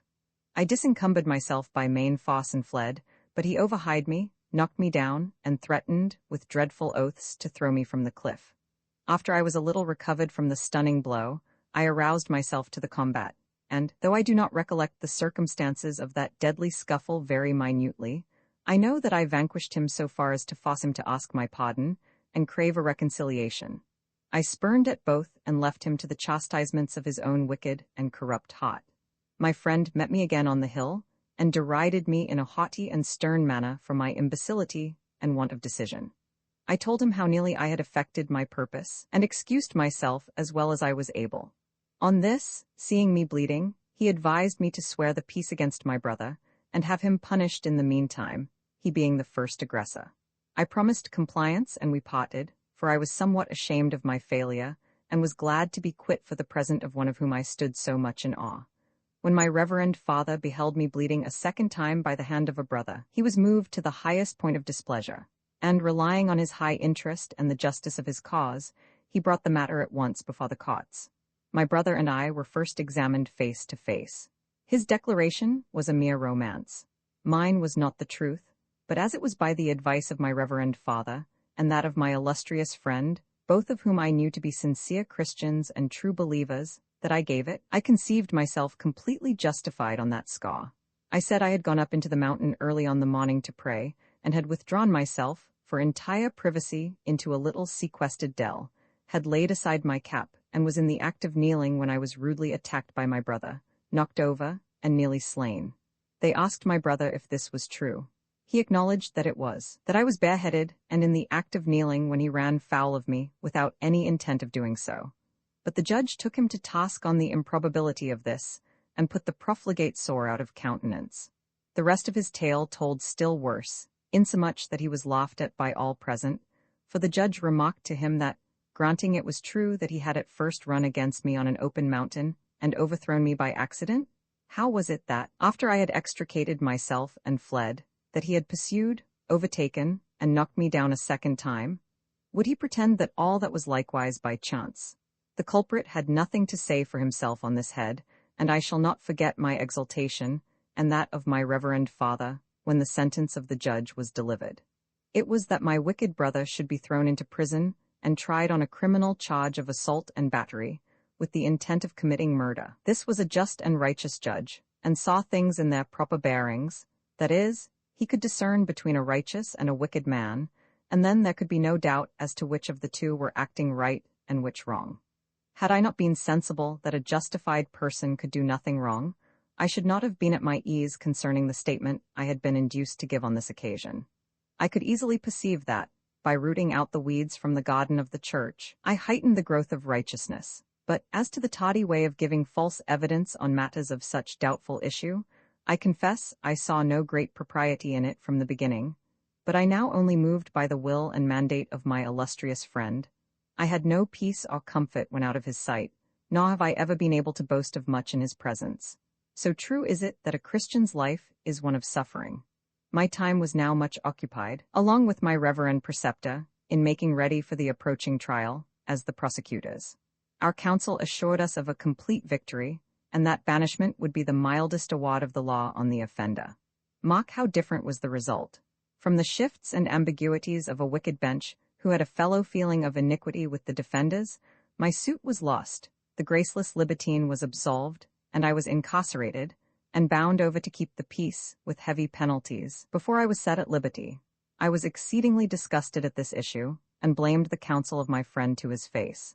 He expressed great grief, and expatiated on the wickedness of our judicatories, adding, "I see I cannot depend on you for quick and summary measures, but for your sake I shall be revenged on that wicked judge, and that you shall see in a few days." The Lord Justice Clark died that same week, but he died in his own house and his own bed, and by what means my friend effected it I do not know. He would not tell me a single word of the matter, but the judge's sudden death made a great noise, and I made so many curious inquiries regarding the particulars of it that some suspicions were like to attach to our family of some unfair means used. For my part I know nothing, and rather think he died by the visitation of heaven, and that my friend had foreseen it by symptoms, and soothed me by promises of complete revenge. It was some days before he mentioned my brother's meditated death to me again, and certainly he then found me exasperated against him personally to the highest degree. But I told him that I could not now think any more of it, owing to the late judgment of the court, by which, if my brother were missing or found dead, I would not only forfeit my life, but my friends would be ruined by the penalties. "I suppose you know and believe in the perfect safety of your soul," said he, "and that is a matter settled from the beginning of time, and now sealed and ratified both in heaven and earth." "I believe in it thoroughly and perfectly," said I, "and whenever I entertain doubts of it, I am sensible of sin and weakness." "Very well, so then am I," said he. "I think I can now divine, with all manner of certainty, what will be the high and merited guerdon of your immortal part. Hear me then further. I give you my solemn assurance and bond of blood that no human hand shall ever henceforth be able to injure your life, or shed one drop of your precious blood, but it is on the condition that you walk always by my directions." "I will do so with cheerfulness," said I, "for without your enlightened counsel, I feel that I can do nothing. But as to your power of protecting my life, you must excuse me for doubting of it. Nay, were we in your proper dominions, you could not ensure that." "In whatever dominion or land I am, my power accompanies me," said he, "and it is only against human might and human weapon that I ensure your life. On that will I keep an eye, and on that you may depend. I have never broken word or promise with you. Do you credit me?" "Yes, I do," said I, "for I see you are in earnest, I believe, though I do not comprehend you." "Then why do you not at once challenge your brother to the field of honor? Seeing you now act without danger, cannot you also act without fear?" "It is not fear," returned I. "Believe me, I hardly know what fear is. It is a doubt that, on all these emergencies, constantly haunts my mind that, in performing such and such actions, I may fall from my upright state. This makes fratricide a fearful task." "This is imbecility itself," said he. "We have settled and agreed on that point 100 times. I would therefore advise that you challenge your brother to single combat. I shall ensure your safety, and he cannot refuse giving you satisfaction." "But then the penalties?" said I. "We will try to evade these," said he. "And supposing you should be caught, if once you are Laird of Dalcastle and Balgrennan, what are the penalties to you? Might we not rather pop him off in private and quietness, as we did the deistical divine?" said I. "The deed would be alike meritorious either way," said he, "but may we not wait for years before we find an opportunity? My advice is to challenge him as privately as you will, and then cut him off." "So be it then," said I. "When the moon is at the full, I will send for him forth to speak with one, and there will I smite him and slay him, and he shall trouble the righteous no more." "Then this is the very night," said he. "The moon is nigh to the full, and this night your brother and his sinful mates hold carousal, for there is an intended journey tomorrow. The exulting profligate leaves town, where we must remain till the time of my departure hence. And then is he safe, and must live to dishonor God, and not only destroy his own soul, but those of many others. Alack, and woe is me! The sins that he and his friends will commit this very night will cry to heaven against us for our shameful delay. When shall our great work of cleansing the sanctuary be finished, if we proceed at this puny rate?" "I see the deed must be done then," said I, "and since it is so, it shall be done. I will arm myself forthwith, and from the midst of his wine and debauchery you shall call him forth to me, and there will I smite him with the edge of the sword, that our great work be not retarded." "If thy execution were equal to thy intent, how great a man you soon might be," said he. "We shall make the attempt once more, and if it fail again, why, I must use other means to bring about my high purposes relating to mankind. Home and make ready. I will go and procure what information I can regarding their motions, and will meet you in disguise 20 minutes hence, at the first turn of Huey's Lane beyond the lock. I have nothing to make ready, said I, for I do not choose to go home.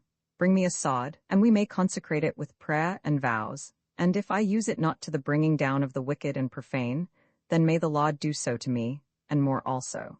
We parted, and there was I left again to the multiplicity of my own thoughts for the space of 20 minutes, a thing my friend never failed in subjecting me to, and these were worse to contend with than hosts of sinful men. I prayed inwardly that these deeds of mine might never be brought to the knowledge of men who were incapable of appreciating the high motives that led to them.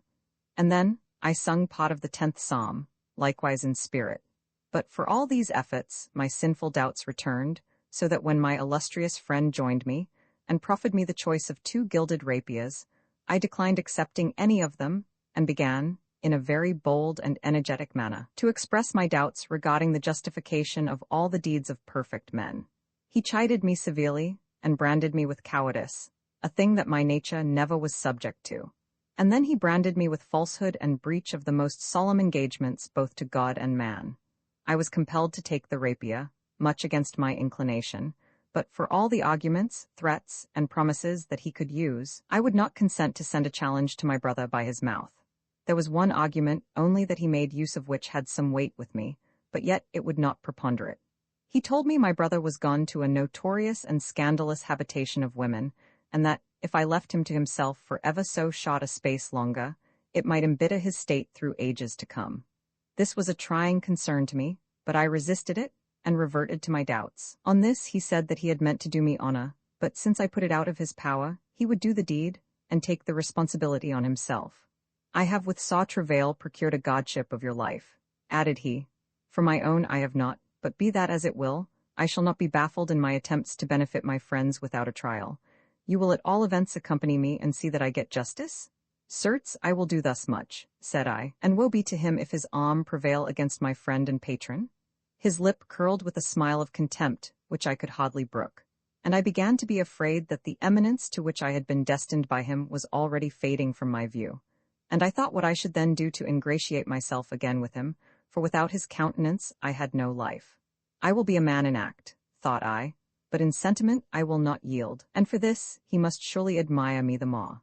As we emerged from the shadowy lane into the fair moonshine, I started so that my whole frame underwent the most chilling vibrations of surprise. I again thought I had been taken at unawares, and was conversing with another person. My friend was equipped in the Highland garb, and so completely translated into another being that, save by his speech, all the senses of mankind could not have recognized him. I blessed myself, and asked whom it was his pleasure to personify tonight. He answered me carelessly that it was a Spock whom he meant should bear the blame of whatever might fall out tonight, and that was all that passed on the subject. We proceeded by some stone steps at the foot of the North Loch, in hot argument all the way.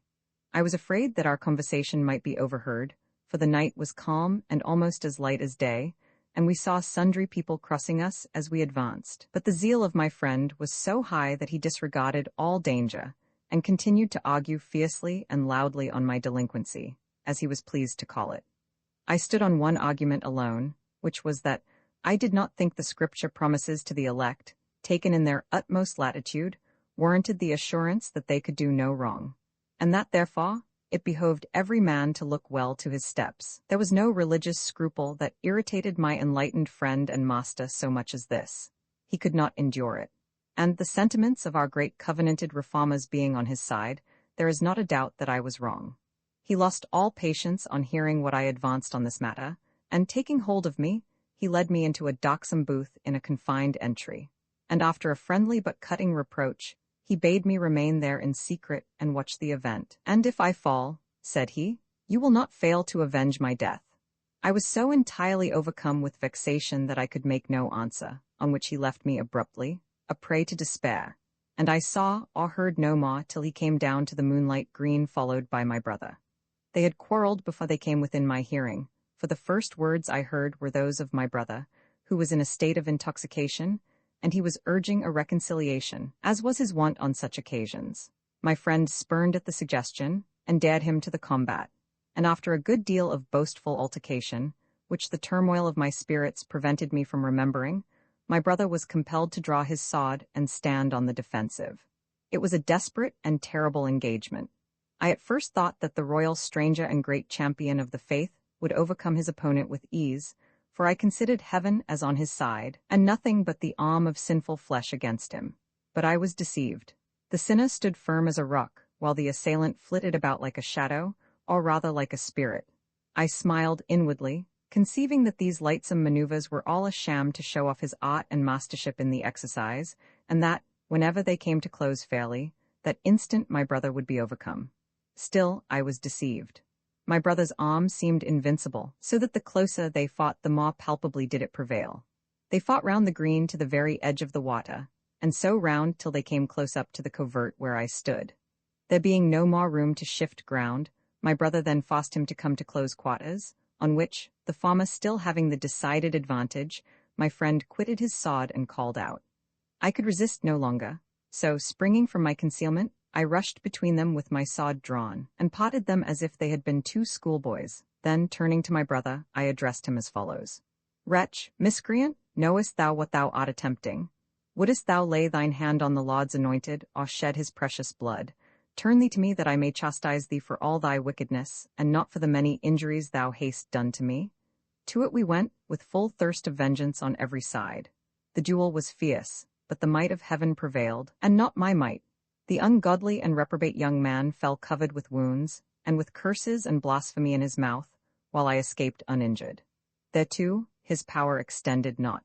I will not deny that my own immediate impressions of this affair in some degree differed from this statement.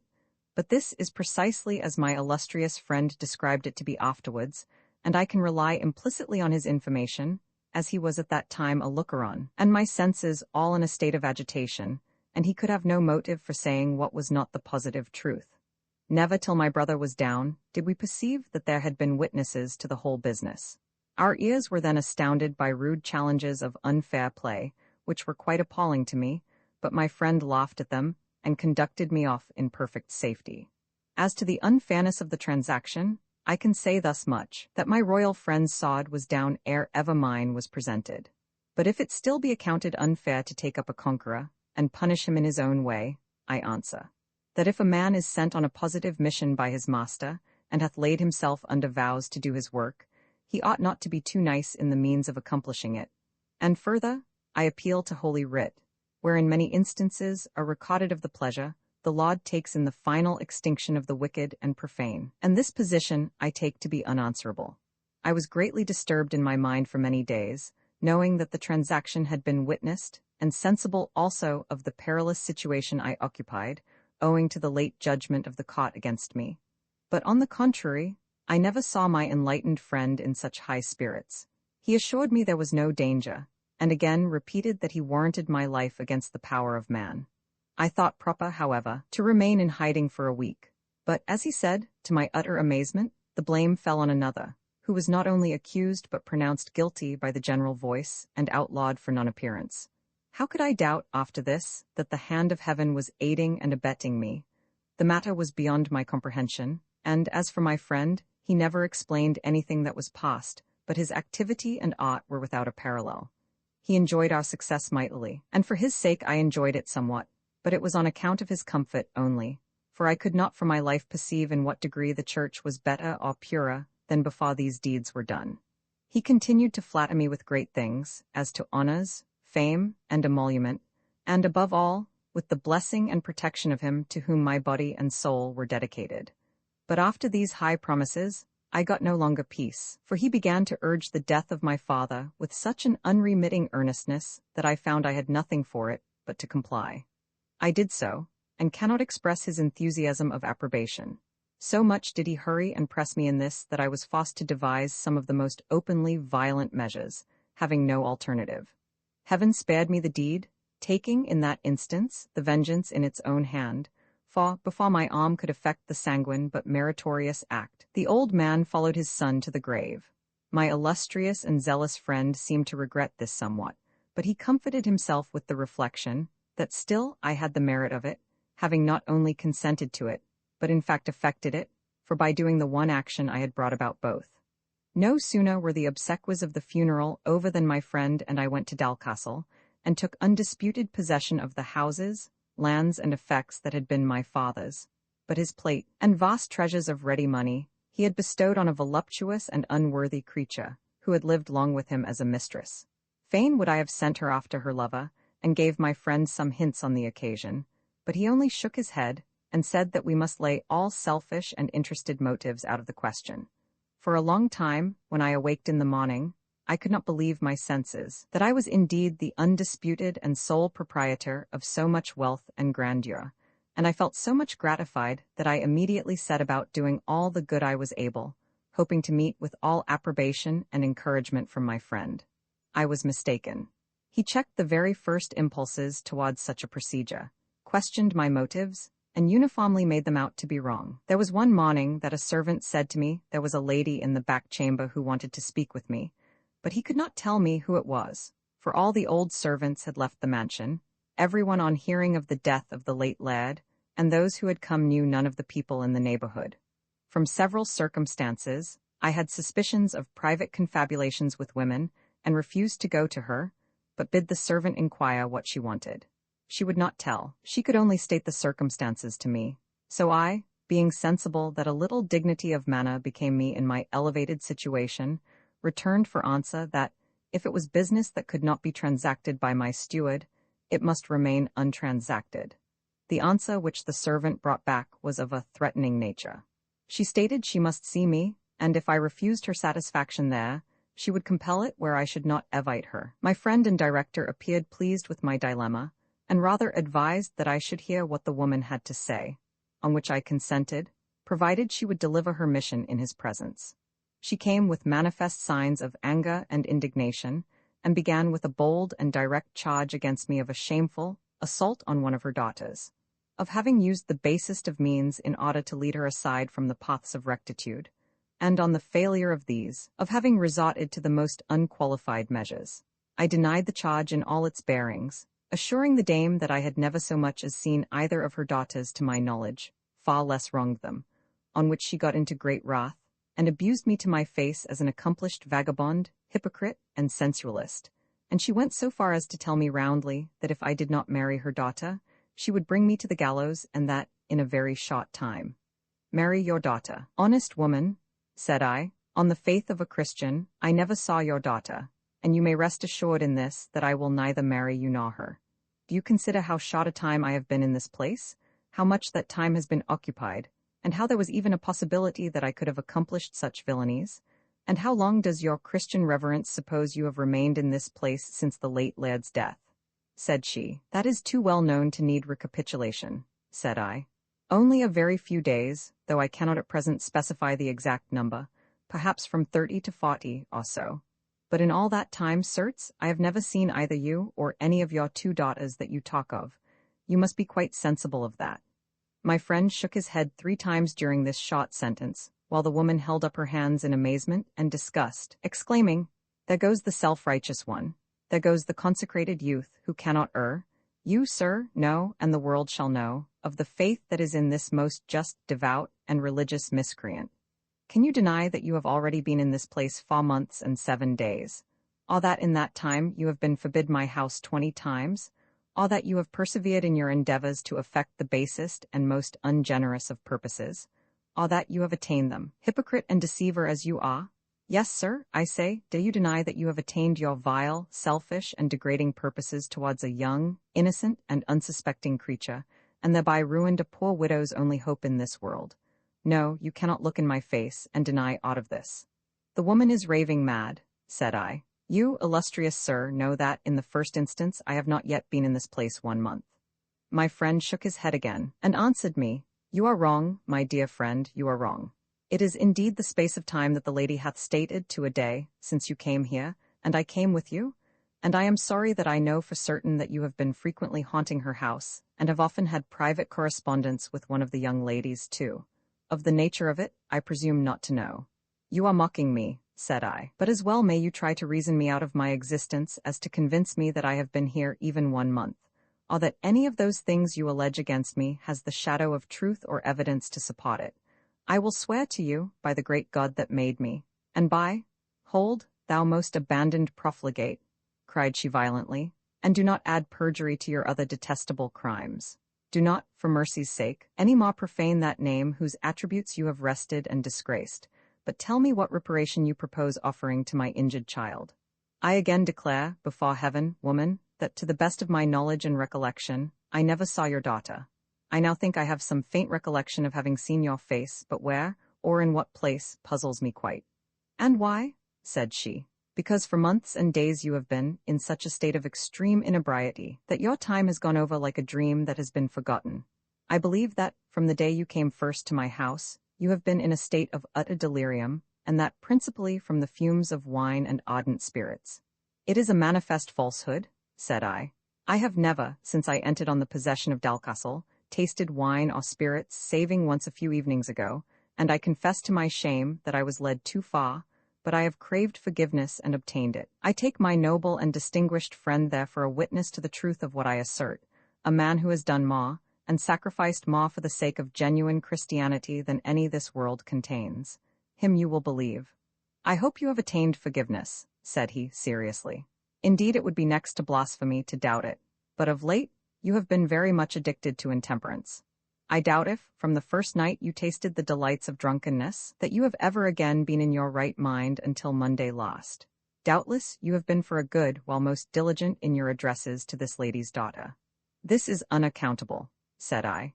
It is impossible that I can have been doing a thing and not doing it at the same time, but indeed, honest woman, there have several incidents occurred to me in the course of my life, which persuade me I have a second self, or that there is some other being who appears in my likeness. Here my friend interrupted me with a sneer and a hint that I was talking insanely, and then he added, turning to the lady, I know my friend Mr. Colwyn will do what is just and right.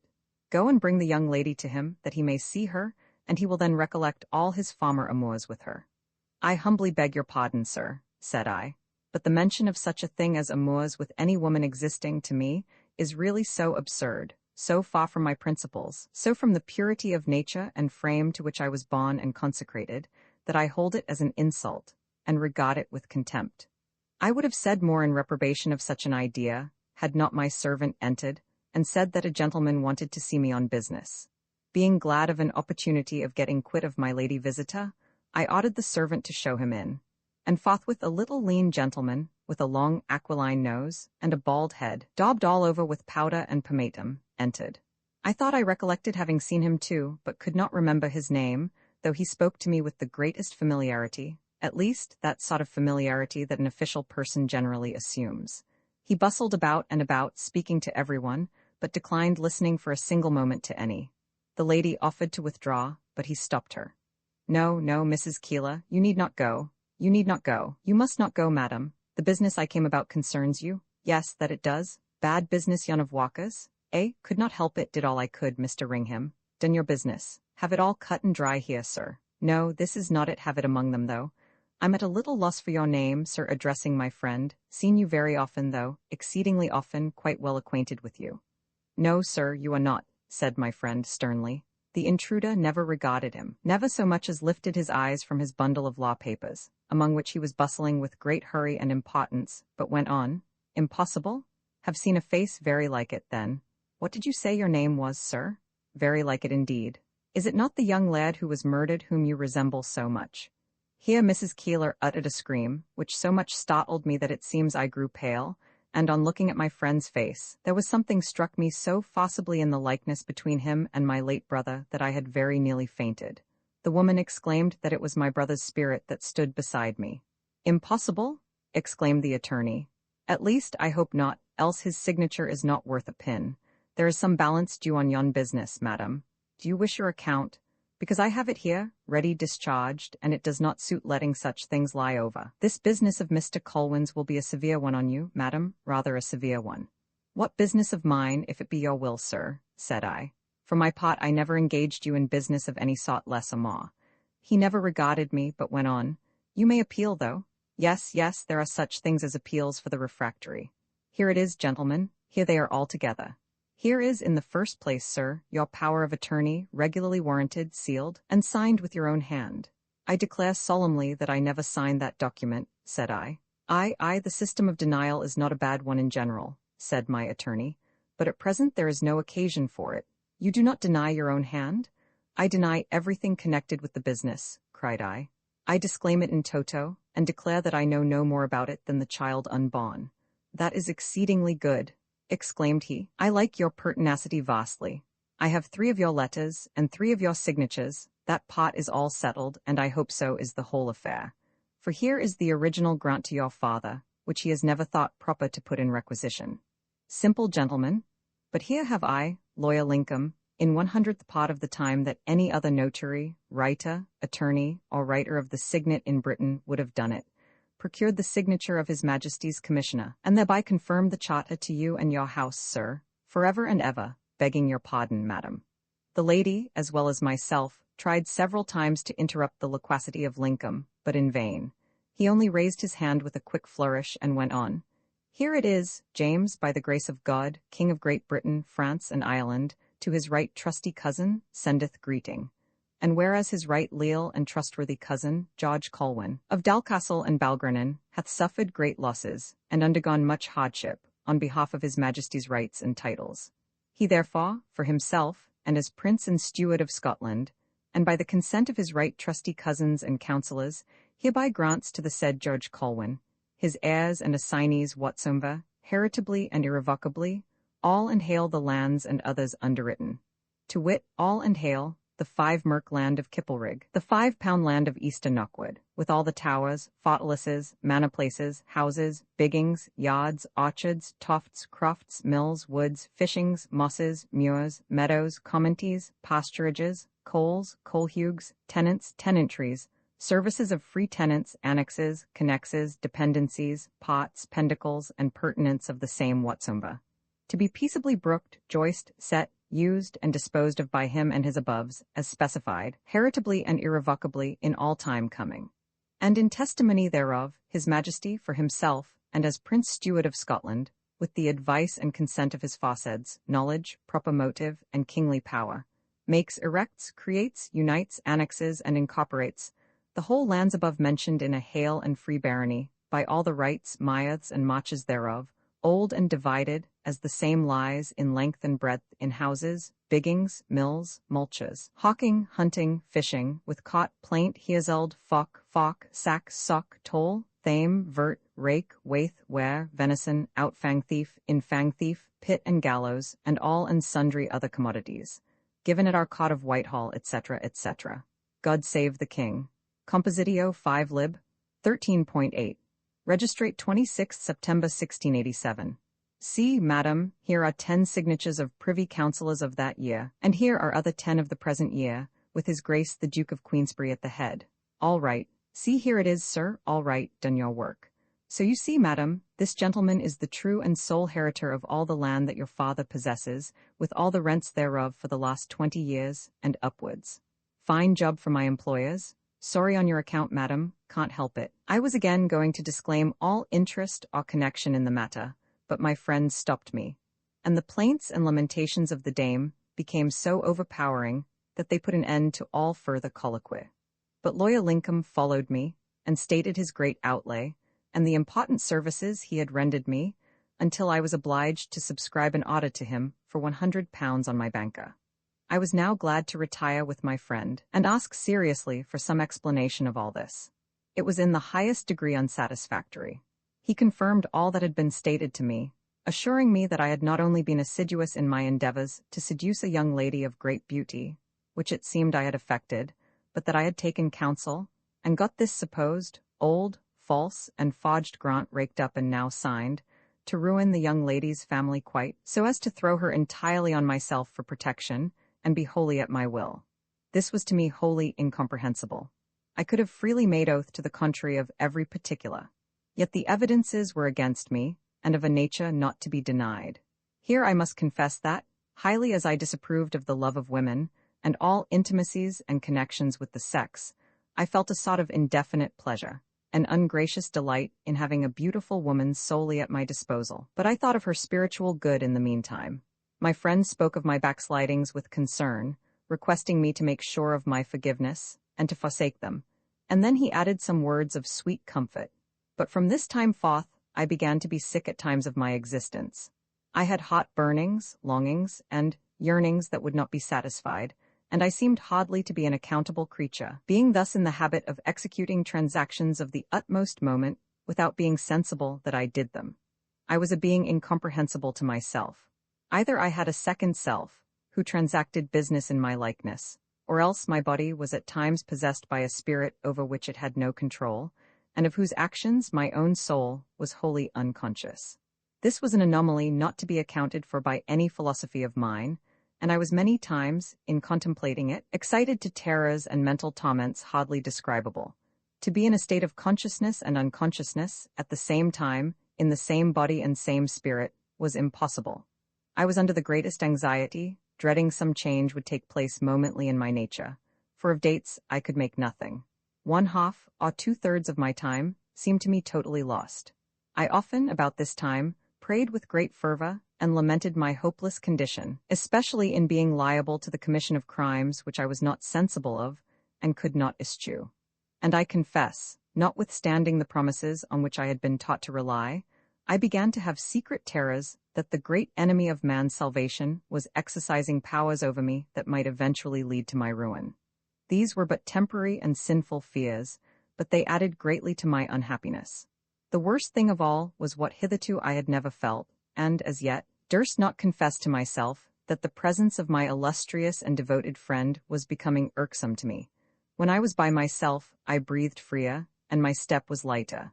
But when he approached, a pang went to my heart, and in his company, I moved and acted as if under a load that I could hardly endure. What a state to be in, and yet to shake him off was impossible. We were incorporated together, identified with one another, as it were, and the power was not in me to separate myself from him. I still knew nothing who he was, further than that he was a potentate of some foreign land, bent on establishing some pure and genuine doctrines of Christianity, hitherto only half understood, and less than half exercised. Of this, I could have no doubts after all that he had said, done and suffered in the cause. But alongst with this, I was also certain that he was possessed of some supernatural power, of the source of which I was wholly ignorant. That a man could be a Christian, and at the same time a powerful necromancer, appeared inconsistent and adverse to every principle taught in our church, and from this I was led to believe that he inherited his powers from on high, for I could not doubt either of the soundness of his principles, or that he accomplished things impossible to account for. Thus was I sojourning in the midst of a chaos of confusion. I looked back on my bypassed life with pain, as one looks back on a perilous journey in which he has attained his end, without gaining any advantage either to himself or others, and I looked forward, as on a darksome waste, full of repulsive and terrific shapes, pitfalls, and precipices, to which there was no definite bourne, and from which I turned with disgust. With my riches, my unhappiness was increased tenfold. And here, with another great acquisition of property, for which I had plead, and which I had gained in a dream, my miseries and difficulties were increasing. My principal feeling, about this time, was an insatiable longing for something that I cannot describe or denominate properly, unless I say it was for utter oblivion that I longed. I desired to sleep, but it was for a deeper and longer sleep than that in which the senses were nightly steeped. I longed to be at rest and quiet, and close my eyes on the past and the future alike, as far as this frail life was concerned. But what had been formally and finally settled in the councils above, I presumed not to call in question. In this state of irritation and misery was I dragging on an existence, disgusted with all around me, and in particular with my mother, who, with all her love and anxiety, had such an insufferable mode of manifesting them that she had by this time rendered herself exceedingly obnoxious to me. The very sound of her voice at a distance went to my heart like an arrow, and made all my nerves to shrink. And, as for the beautiful young lady for whom they told me I had been so much enamored, I shunned all intercourse with her or hers, as I would have done with the devil. I read some of their letters and burnt them, but refused to see either the young lady or her mother on any account. About this time, it was that my worthy and reverend parent came with one of his elders to see my mother and myself. His presence always brought joy with it into our family, for my mother was uplifted, and I had so few who cared for me, or for whom I cared, that I felt rather gratified at seeing him. My illustrious friend was also much more attached to him than any other person, except myself, for their religious principles tallied in every point, and their conversation was interesting, serious, and sublime. Being anxious to entertain well and highly the man to whom I had been so much indebted, and knowing that, with all his integrity and righteousness, he disdained not the good things of this life, I brought from the late laird's well-stored cellars various fragrant and salubrious wines, and we drank and became merry. And I found that my miseries and overpowering calamities passed away over my head like a shower that is driven by the wind.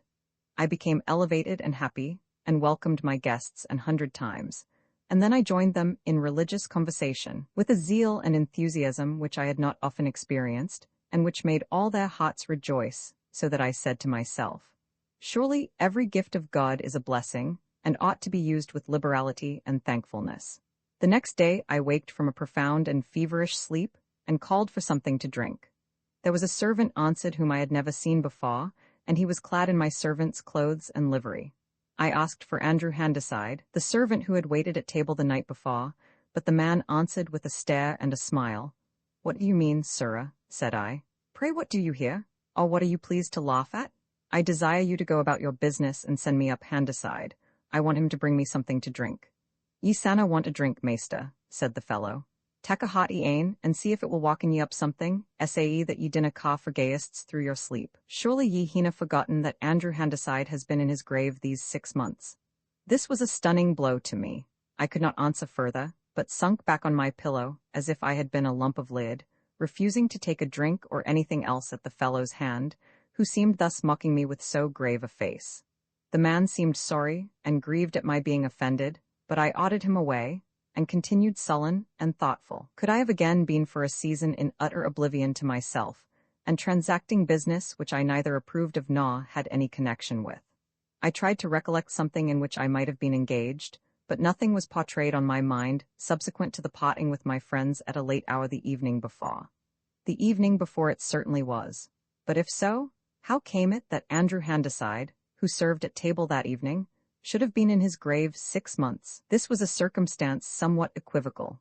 Therefore, being afraid to arise lest accusations of I know not what might come against me, I was obliged to call once more in order to come at what intelligence I could. The same fellow appeared to receive my orders as before, and I set about examining him with regard to particulars.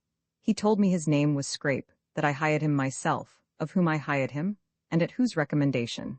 I smiled, and nodded so as to let the knave see I understood he was telling me a chain of falsehoods, but did not choose to begin with any violent asseverations to the contrary.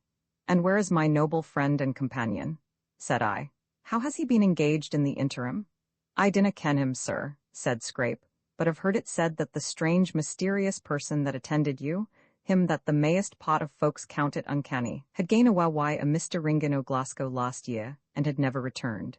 I thanked the Lord in my heart for this intelligence, hoping that the illustrious stranger had returned to his own land and people, and that I should thenceforth be rid of his controlling and appalling presence. And where is my mother?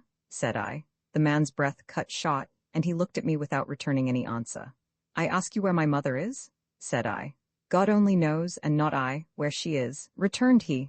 He knows where her soul is, and, as for her body, if you dinna ken something o' it, I suppose nae man alive does. What do you mean, you knave? Said I. What dark hints are these you are throwing out? Tell me precisely and distinctly what you know of my mother.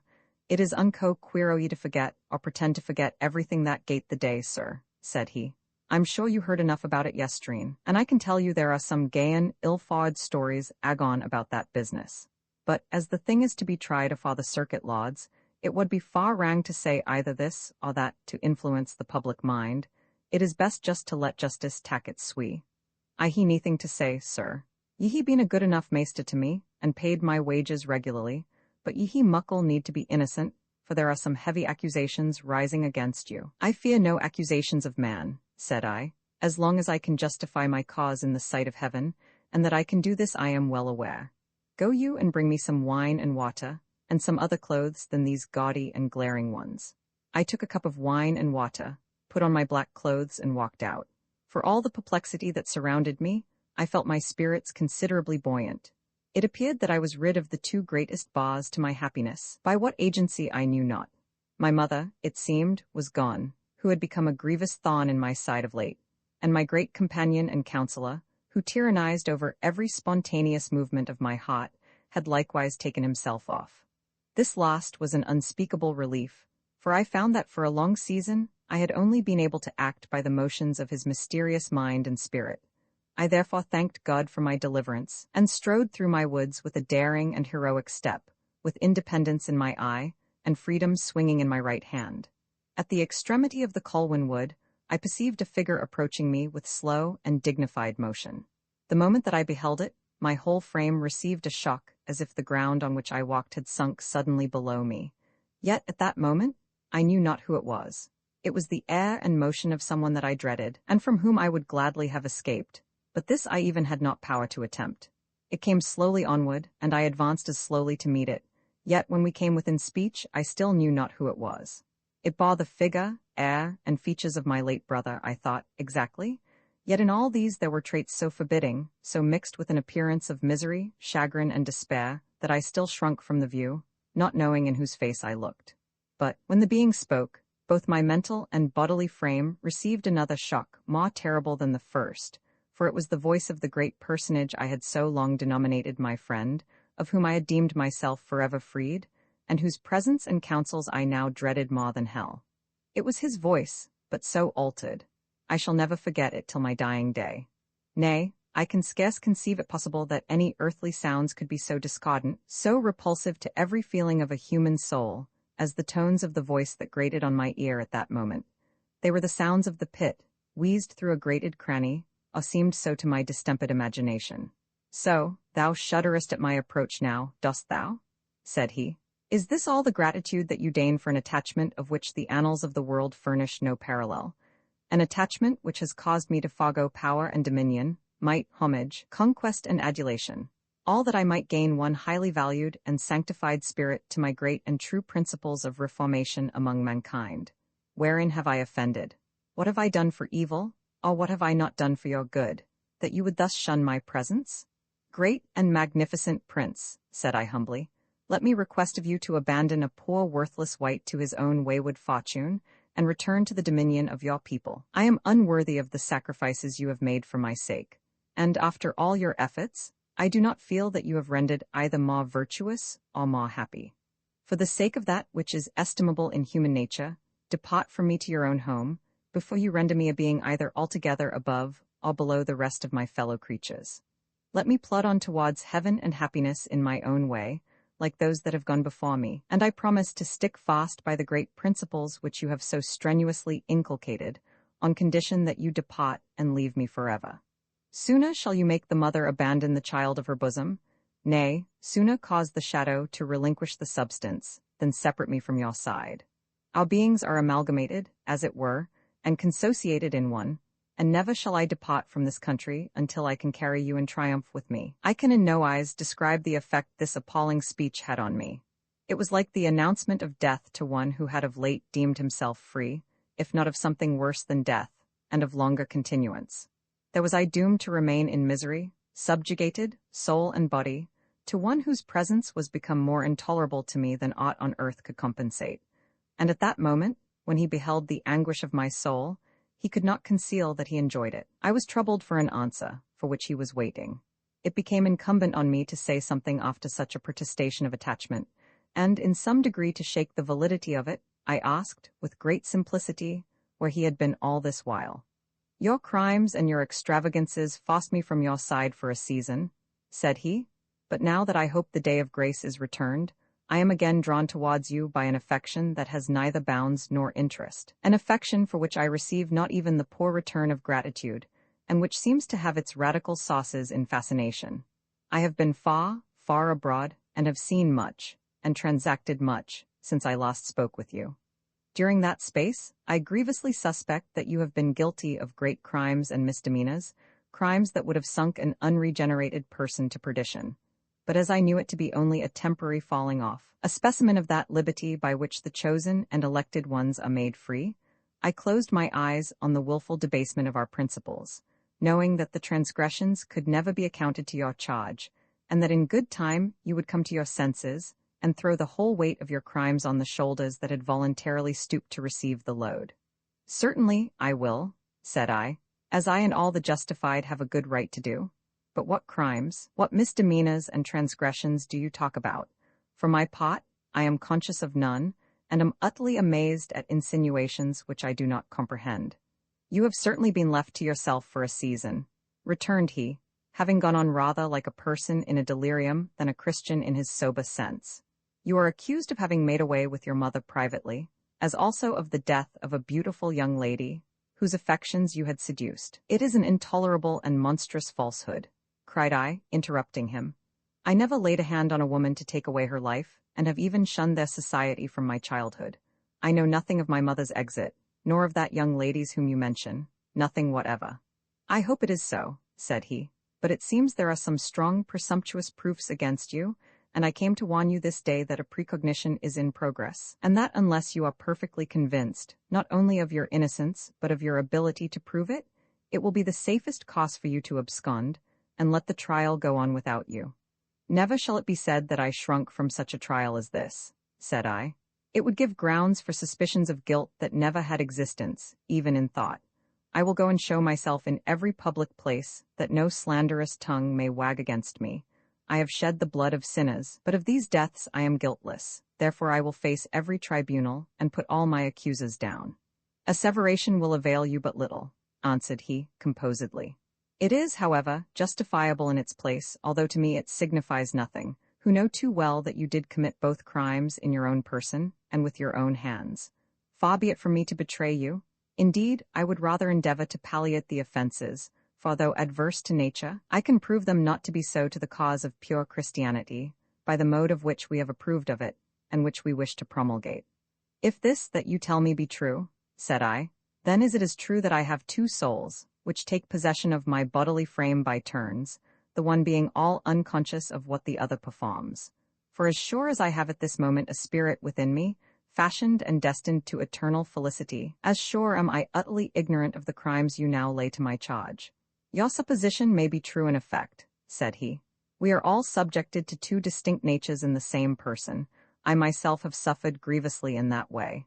The spirit that now directs my energies is not that with which I was endowed at my creation. It is changed within me, and so is my whole nature. My former days were those of grandeur and felicity, but would you believe it? I was not then a Christian, now I am. I have been converted to its truths by passing through the fire, and since my final conversion, my misery has been extreme. You complain that I have not been able to render you more happy than you were. Alas! Do you expect it in the difficult and exterminating career which you have begun? I, however, promise you this, a portion of the only happiness which I enjoy, sublime in its motions, and splendid in its attainments. I will place you on the right hand of my throne, and show you the grandeur of my domains, and the felicity of my millions of true professors. I was once more humbled before this mighty potentate, and promised to be ruled wholly by his directions, although at that moment my nature shrunk from the concessions, and my soul longed rather to be enclosed in the deeps of the sea, or involved once more in utter oblivion. I was like Daniel in the den of lions, without his faith in divine support, and wholly at their mercy. I felt as one round whose body a deadly snake is twisted, which continues to hold him in its fangs, without injuring him, further than in moving its scaly infernal folds with exulting delight, to let its victim feel to whose power he has subjected himself. And thus did I for a space drag an existence from day to day, in utter weariness and helplessness, at one time worshipping with great fervor of spirit, and at other times so wholly left to myself as to work all manner of vices and follies with greediness. In these my enlightened friend never accompanied me, but I always observed that he was the first to lead me to every one of them, and then leave me in the lurch. The next day, after these my fallings off, he never failed to reprove me gently, blaming me for my venial transgressions. But then he had the art of reconciling all, by reverting to my justified and infallible state, which I found to prove a delightful healing salve for every sore. But of all my troubles, this was the chief. I was every day and every hour assailed with accusations of deeds of which I was wholly ignorant, of acts of cruelty, injustice, defamation, and deceit, of pieces of business which I could not be made to comprehend, with lawsuits, details, arrestments of judgment, and 1,000 interminable quibbles from the mouth of my loquacious and conceited attorney. So miserable was my life rendered by these continued attacks, that that I was often obliged to lock myself up for days together, never seeing any person save my man Samuel Scrape, who was a very honest, blunt fellow, a staunch Cameronian, but withal very little conversant in religious matters. He said he came from a place called Penpunt, which I thought a name so ludicrous that I called him by the name of his native village, an appellation of which he was very proud, and answered everything with more civility and perspicuity when I denominated him Penpunt than Samuel, his own Christian name. Of this peasant was I obliged to make a companion on sundry occasions, and strange indeed were the details which he gave me concerning myself, and the ideas of the country people concerning me. I took down a few of these in writing, to put off the time, and here leave them on record to show how the best and greatest actions are misconstrued among sinful and ignorant men. You say, Samuel, that I hired you myself, that I have been a good enough master to you, and have paid you your weekly wages punctually. Now, how is it that you say this, knowing, as you do, that I never hired you, and never paid you a sixpence of wages in the whole course of my life, excepting this last month? Ye may as weel say, master, that water's no water, or that stains are no stains. But that's just your gait, and it's a great pity, I to do a thing and profess the clean contraror. Weel then, since you havena paid me ony wages, and I can prove day and date when I was hired, and came hame to your service, will you be sae kind as to pay me now? That's the best way o' curing a man o' the mortal disease o' leasing-making that I ken o'. I should think that Penpunt and Cameronian principles would not admit of a man taking twice payment for the same article. In sic a case as this, sir, it disna hinge upon principles, but a piece o' good manners, and I can tell you that, at sic a crisis, a Cameronian is a gayan weel-bred man. He's driven to this, and he maun either make a breach in his friend's good name, or in his purse. And oh, sir, Wilcothie, think you, is the most precious? For instance, a Galloway drover had come to the town o' Penpunt, and said to a Cameronian, the folks o' Cameronians there, Sir, I want to buy your cow, Vera Wheel, says the Cameronian, I just want to sell the cow, sae gie me 20 punds Scots and take her ye. It's a bargain. The drover takes away the cow, and gies the Cameronian his 20 punds Scots. But after that, he meets him again on the white sands, amang the drovers and dealers o' the land, and the Gallowayman, he says to the Cameronian, afore a thee witnesses, come, Master Wyam, he never paid you for yon bit useless cow that I bought. I'll pay her the day, but you maun mind the luck penny, there's muckle need for tea, or something to that purpose. The Cameronian then turns out to be a civil man, and can abide to make the man baith a feelin' liar at the same time, afore his associates, and therefore he pits his principles off at the side, to be kind o' sleepin' partner, as it wa, and brings up his good breeding to stand at the counter. He pockets the money, gies the Galloway drove a time o' day, and comes his way. And wa's to blame? Man mind yossel is the first commandment. A Cameronian's principles never came atween him and his purse, nor sanner in the present case, for, as I can abide to make you out a leah, I'll thank you for my wages.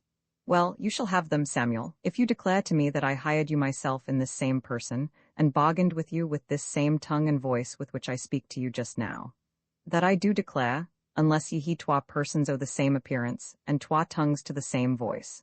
But od save us, sir, do you ken what the auld wives o' the Clachan say about you?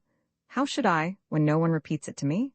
Ooh, I trow it's a stuff, folk shouldna heed what's said by auld crazy kimmas, but there are some o' them weel kenned for witches, too, and they say, Laud have a care o' us.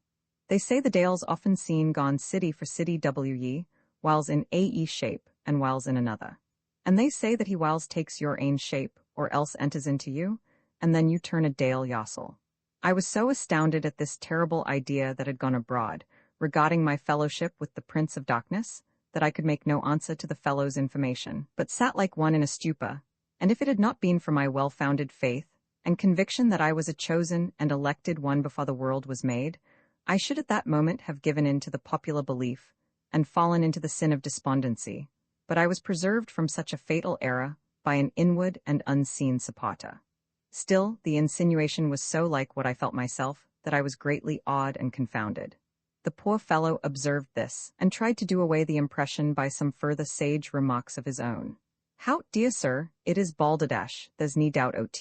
It is the crownhead o' absurdity to tak in the havers o' auld wives for gospel.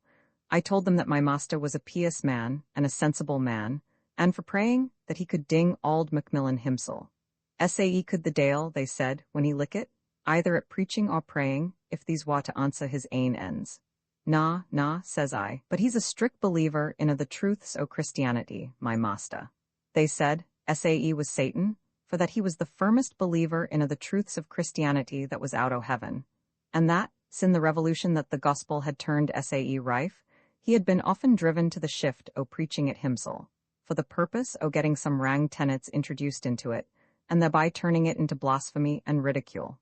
I confess, to my shame, that I was so overcome by this jumble of nonsense that a chillness came over me, and in spite of all my efforts to shake off the impression it had made, I fell into a faint. Samuel soon brought me to myself, and after a deep draught of wine and water, I was greatly revived, and felt my spirit rise above the sphere of vulgar conceptions and the restrained views of unregenerate men. The shrewd but loquacious fellow, perceiving this, tried to make some amends for the pain he had occasioned to me by the following story, which I noted down, and which was brought on by a conversation to the following purport. Now, Penpunt, you may tell me all that passed between you and the wives of the Clatchin. I am better of that stomach qualm, with which I am sometimes seized, and shall be much amused by hearing the sentiments of noted witches regarding myself and my connections. Weel, you see, sir, I says to them, it will be lang afore the Dale intimetal why as serious a professor, and as fervent a prayer as my master, for, gin he gets the upper hand o' sickened men, was to be safe. And what think ye they said, sir? There was ane Lucky Shaw set up her lang lantern chafts, and answered me, and the rest shanned and nodded in assent and approbation. Ye silly, sochless, Cameronian cuif? Quo' she, is that ye ken about the wiles and doings o' the prince o' the air, that rules and works in the bands of disobedience. Gin ever he observes a proud professor, wha has me than ordinary pretensions to a divine calling, and that reads and prays till the very howlets learn his preambles, that's the man auld Simmy fixes on to mak a dish-cloud o. He canna get rest in hell, if he sees a man, or a set of men o' this stamp, and when he sets fairly to work, it is seldom that he disna bring them round till his ain measures by hook or by crook. Then, oh, it is a grand prize for him, and a proud Dale he is, when he gangs hame to his ain ha, why a batch o' the souls o' 6 strenuous professors on his back. I trow, auld Ingleby, the Liverpool packman, never came up Glasgow Street why proud a pump when he had 10 hoselades afore him o' Flanders lace, and Holland lawn, and silks and satins free the Eastern Indians, then Satan wad strudge into hell with a packlade o' the souls o' proud professors on his braid shoulders. Ha, ha, ha. I think I see how the auld thief wad be gone through his guisened dominions, crying his wares in derision. Wha will buy a fresh, call a divine, a boozy bishop, a fasting zealot, or a piping priest? For their prayers and their praises, their almuses and their penances, their whinings, their howlings, their rantings and their ravings, here they come at last. Behold the end. Here go the rare and precious wares. A fat professor for a bottle, and a lean ane for half a merk. I declare I trembled at the auld hag's ravings, but the lave o' the Kimmers applauded the sayings as sacred truths. And then Lucky went on. There are many wolves in sheep's clothing among us, my man. Money Dales ain'ath the mosques o' zealous professors, roaming about in kirks and meeting-houses o' the land. It was but the year afore the last that the people o' the town o' Auchtermuchty grew so rigidly righteous that the meanest hind among them became a shining light in ither towns and parishes. There was naught to be heard, neither night nor day, but preaching, praying, argumentation, and catechizing in the famous town o' Auchtermuchty. The young men wooed their sweethearts out o' the Song o' Solomon, and the girls returned answers in strings o' verses out o' the Psalms. At the lint swinglings, they said questions round, and read chapters, and sang hymns at bridals. Auld and young prayed in their dreams, and prophesied in their sleep, till the dales in the fairest nooks o' hell were alarmed, and moved to commotion. Gin it hadna been an auld call, Robin Ruthven, Auchtermuchty wad at that time he been ruined and lost forever. But Robin was a cunning man, and had rather me wits than his ain, for he had been in the hands o' the fairies when he was young, and a kinds o' spirits were visible to his een, and their language as familiar to him as his ain mother tongue. Robin was sitting on the side o' the West Lomond, a still gloomy night in September, when he saw a bridal o' cobby craws coming east the lift, just on the edge o' the gloaming. The moment that Robin saw them, he kenned, by their movements, that they were craws o' some ither wald than this. So he signed himself, and crap into the middle o' his burrock. The cobby craws came and sat down round about him, and they pouket their black sooty wings, and spread them out to the breeze to cool, and Robin heard A.E. Cobby speaking, and another answering him, and the Thane said to the tither, "Where will the ravens find a prey the night?" "On the lean, crazy souls o' Auchtermuchty," quo the tither. "I fear they will be all weel wrapped up in the warm flannins o' faith, and clouted why the dirty duds o' repentance, for us to mak a meal o," quo the first. "Whatten vile sounds are these that I hear coming bumming up the hill?" "Oh, these are the hymns and praises o' the auld wives and creeshy lounds o' Auchtermuchty, whar are gone crooning their way to heaven, and, gin it wanna for the shame o' being beat, we might let our great enemy tak them. For sic a prize as he will he? Heaven, forsooth? What shall we think o' heaven, if it is to be filled wi' vermin like thee, amang whom there is mair poverty and pollution than I can name?" "No matter for that," said the first, "we cannot have our power set at defiance, though we should put them on the thief's hole, we must catch them, and catch them with their own bait, too. Come all to church tomorrow, and I'll let you hear how I'll gull the saints of Auchtermuchty. In the meantime, there is a feast on the Sidelaw Hills tonight, below the hill of Macbeth, Mount Diabolus, and fly." Then, with loud croaking and crowing, the bridle of Cobbies again scaled the dusky air, and left Robin Ruthven in the middle of his can. The next day the congregation met in the kirk of Auchtermuchty, but the minister made not his appearance. The elder ran out, and in making inquiries, but they could learn nothing, save that the minister was missing. They ordered the clock to sing a part of the 119th Psalm, until they saw if the minister would cast up. The clock did as he was ordered, and by the time he reached the 77th verse, a strange divine entered the church by the western door, and advanced solemnly up to the pulpit.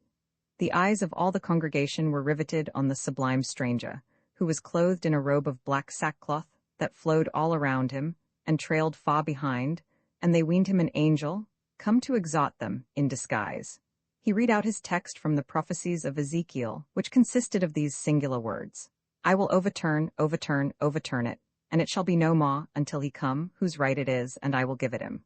From these words he preached such a sermon as never was heard by human ears, at least never by ears of Auchtermuchty. It was a true, sterling, gospel sermon. It was striking, sublime, and awful in the extreme. He finally made out the it, mentioned in the text, to mean, properly and positively, the notable town of Auchtermuchty. He proved all the people in it, to their perfect satisfaction, to be in the gall of bitterness and bond of iniquity, and he assured them that God would overturn them, their principles and professions, and that they should be no more, until the devil, the town's greatest enemy, came, and then it should be given unto him for a prey, for it was his right, and to him it belonged, if there was not forthwith a radical change made in all their opinions and modes of worship. The inhabitants of Auchtermuchty were electrified, they were charmed, they were actually raving mad about the grand and sublime truths delivered to them by this eloquent and impressive preacher of Christianity. "He is a prophet of the Lord," said one, "sent to warn us, as Jonah was sent to the Ninevites." "Oh, he is an angel sent from heaven to instruct this great city," said another, "for no man ever uttered truths so sublime before." The good people of Auchtermuchty were in perfect raptures with the preacher, who had thus sent them to hell by the slump, tagrag, and bobtail. Nothing in the world delights a truly religious people so much as consigning them to eternal damnation. They wandered after the preacher. They crowded together, and spoke of his sermon with admiration, and still, as they conversed, the wonder and the admiration increased, so that honest Robin Ruthven's words would not be listened to. It was in vain that he told them he heard a raven speaking, and another raven answering him. The people laughed him to scorn, and kicked him out of their assemblies, as a one who spoke evil of dignities, and they called him a warlock and a daft body, to think to mak language out o' the crouping o' craws. The sublime preacher could not be heard of, although all the country was sought for him, even to the minutest corner of St. Johnston and Dundee. But as he had announced another sermon on the same text, on a certain day, all the inhabitants of that populous country, far and near, flocked to Auchtermuchty. Cupar, Newburgh, and Strathmiglo turned out men, women, and children.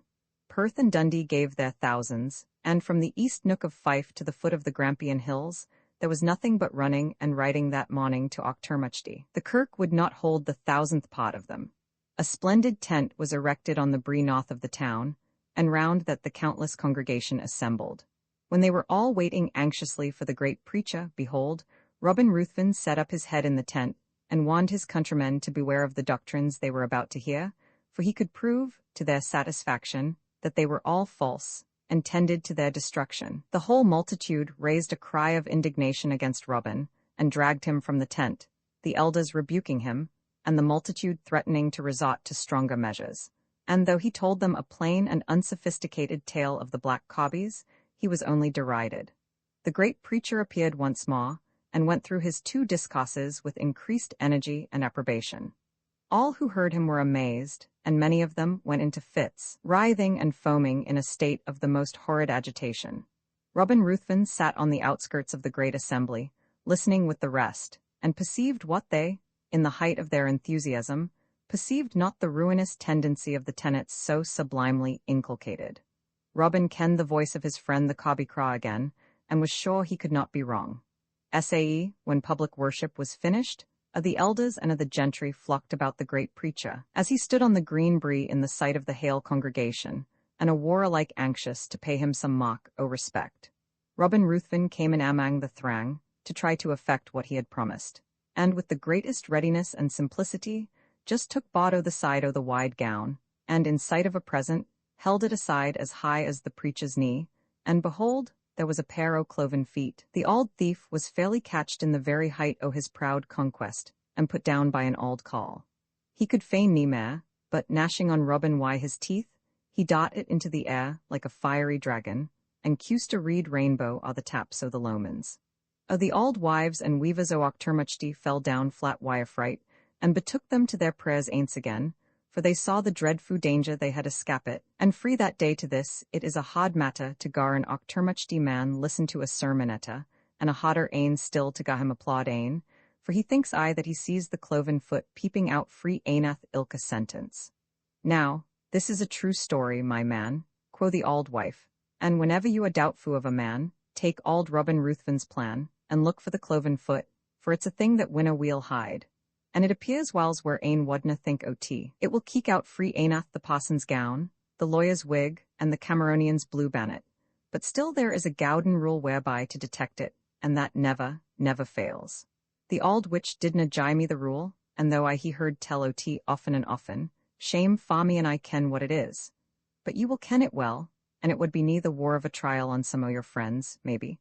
For they say there's a certain gentleman seen walking wi' you whiles, that, wherever he sets his foot, the grass withers as gin it was scouted wi' a het urn, his presence be about us. What's the matter wi' you, master? Are ye gone to take the calm o' the stomach again? The truth is that the clown's absurd story, with the still more ridiculous application, made me sick at heart a second time.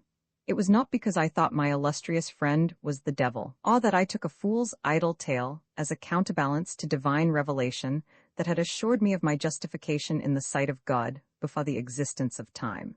But, in short, it gave me a view of my own state, at which I shuddered, as indeed I now always did when the image of my devoted friend and ruler presented itself to my mind. I often communed with my heart on this, and wondered how a connection, that had the well-being of mankind solely in view, could be productive of fruits so bitter. I then went to try my works by the Saviour's golden rule, as my servant had put it into my head to do, and behold, not one of them would stand the test. I had shed blood on a ground on which I could not admit that any man had a right to shed mine, and I began to doubt the motives of my adviser once more, not that they were intentionally bad, but that his was some great mind led astray by enthusiasm or some overpowering passion. He seemed to comprehend every one of these motions of my heart, for his manner towards me altered every day.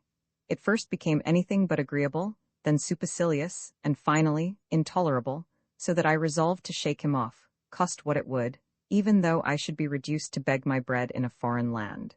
To do it at home was impossible, as he held my life in his hands, to sell it whenever he had a mind, and besides, his ascendancy over me was as complete as that of a huntsman over his dogs. I was even so weak as, the next time I met with him, to look steadfastly at his foot, to see if it was not cloven into 2 hoofs. It was the foot of a gentleman in every respect, so far as appearances went, but the form of his counsels was somewhat equivocal, and, if not double, they were amazingly crooked. But, if I had taken my measures to abscond and fly from my native place, in order to free myself of this tormenting, intolerant, and bloody reformer, he had likewise taken his to expel me, or throw me into the hands of justice. It seems that, about this time, I was haunted by some spies connected with my late father and brother, of whom the mistress of the farmer was one. My brother's death had been witnessed by 2 individuals. Indeed, I always had an impression that it was witnessed by more than one, having some faint recollection of hearing voices and challenges close beside me, and this woman had searched about until she found these people. But, as I shrewdly suspected, not without the assistance of the only person in my secret, my own warm and devoted friend. I say this because I found that he had them concealed in the neighborhood, and then took me again and again, where I was fully exposed to their view, without being aware. One time in particular, on pretense of gratifying my revenge on that base woman, he knew so well where she lay concealed that he led me to her, and left me to the mercy of 2 viragos who had very nigh taken my life. My time of residence at Dalcastle was wearing to a crisis. I could no longer live with my tyrant, who haunted me like my shadow, and besides, it seems there were proofs of murder leading against me from all quarters. Of part of these I deemed myself quite free, but the world deemed otherwise, and how the matter would have gone God only knows, for, the case never having undergone a judicial trial, I do not. It perhaps, however, behoves me here to relate all that I know of it, and it is simply this: on the 1st of June, 1712, well may I remember the day, I was sitting locked in my secret chamber, in a state of the utmost despondency, revolving in my mind what I ought to do to be free of my persecutors, and wishing myself a worm or a moth, that I might be crushed and at rest, when behold Samuel entered, with eyes like to start out of his head, exclaiming, "For God's sake, master, fly and hide yourself, for your mother's found, and as sure as you're a living soul, the blame is gone to fall on you." "My mother found?" said I. "And pray, where has she been all this while?" In the meantime, I was terribly discomposed at the thoughts of her return. "Been, sir, been? Why, she has been where you pat her, it seems, lying buried in the sands o' the Lynn. I can tell you, you will see her a frightsome figure, sick as I never wish to see again. And the young lady is found too, sir. And it is said the devil? I beg pardon, sir, your friend, I mean. It is said your friend has made the discovery, and the folk are away to raise officers, and they will be here in an hour or 2 at the farthest, sir, and say you he not a minute to lose, for there's proof, sir, strong proof, and swan proof, that you were last seen wy them baith. Say, unless ye can jaya the better and account o' baith yossel and them, either hide or flee for your bare life." "I will neither hide nor fly," said I, "for I am as guiltless of the blood of these women as the child unborn. The country disna think Say, master, and I can assure you that, should evidence fail, you run a risk o' being torn limb free limb. They are bringing the cops here, to ga ye touch them baith afore witnesses, and plenty o' witnesses there will be." "They shall not bring them here," cried I, shocked beyond measure at the experiment about to be made. "Go, instantly, and debar them from entering my gate with their bloated and mangled carcasses." "The body of your own mother, sir," said the fellow emphatically. I was in terrible agitation, and being driven to my wits' end, I got up and strode furiously round and round the room. Samuel wist not what to do, but I saw by his staring he deemed me doubly guilty. A tap came to the chamber door. We both started like guilty creatures, and as for Samuel, his hairs stood all on end with alarm, so that, when I motioned to him, he could scarcely advance to open the door. He did so at length, and who should enter but my illustrious friend, manifestly in the utmost state of alarm. The moment that Samuel admitted him, the farmer made his escape by the prince's side as he entered, seemingly in a state of distraction. I was little better, when I saw this dreaded personage enter my chamber, which he had never before attempted, and, being unable to ask his errand, I suppose I stood and gazed on him like a statue. "I come with sad and tormenting tidings to you, my beloved and ungrateful friend," said he, "but having only a minute left to save your life, I have come to attempt it. There is a mob coming towards you with 2 dead bodies, which will place you in circumstances disagreeable enough, but that is not the worst, for of that you may be able to clear yourself. At this moment there is a party of officers, with a justiciary warrant from Edinburgh, surrounding the house, and about to begin the search of it for you. If you fall into their hands, you are inevitably lost, for I have been making earnest inquiries, and find that everything is in train for your ruin." "Aye, and who has been the cause of all this?" said I, with great bitterness. But he stopped me short, adding, "There is no time for such reflections at present. I gave my word of honor that your life should be safe from the hand of man. So it shall, if the power remain with me to save it. I am come to redeem my pledge and to save your life by the sacrifice of my own. Here, not one word of expostulation. Change habits with me, and you may then pass by the officers and guards, and even through the approaching mob, with the most perfect temerity." There is a virtue in this garb, and instead of offering to detain you, they shall pay you obeisance.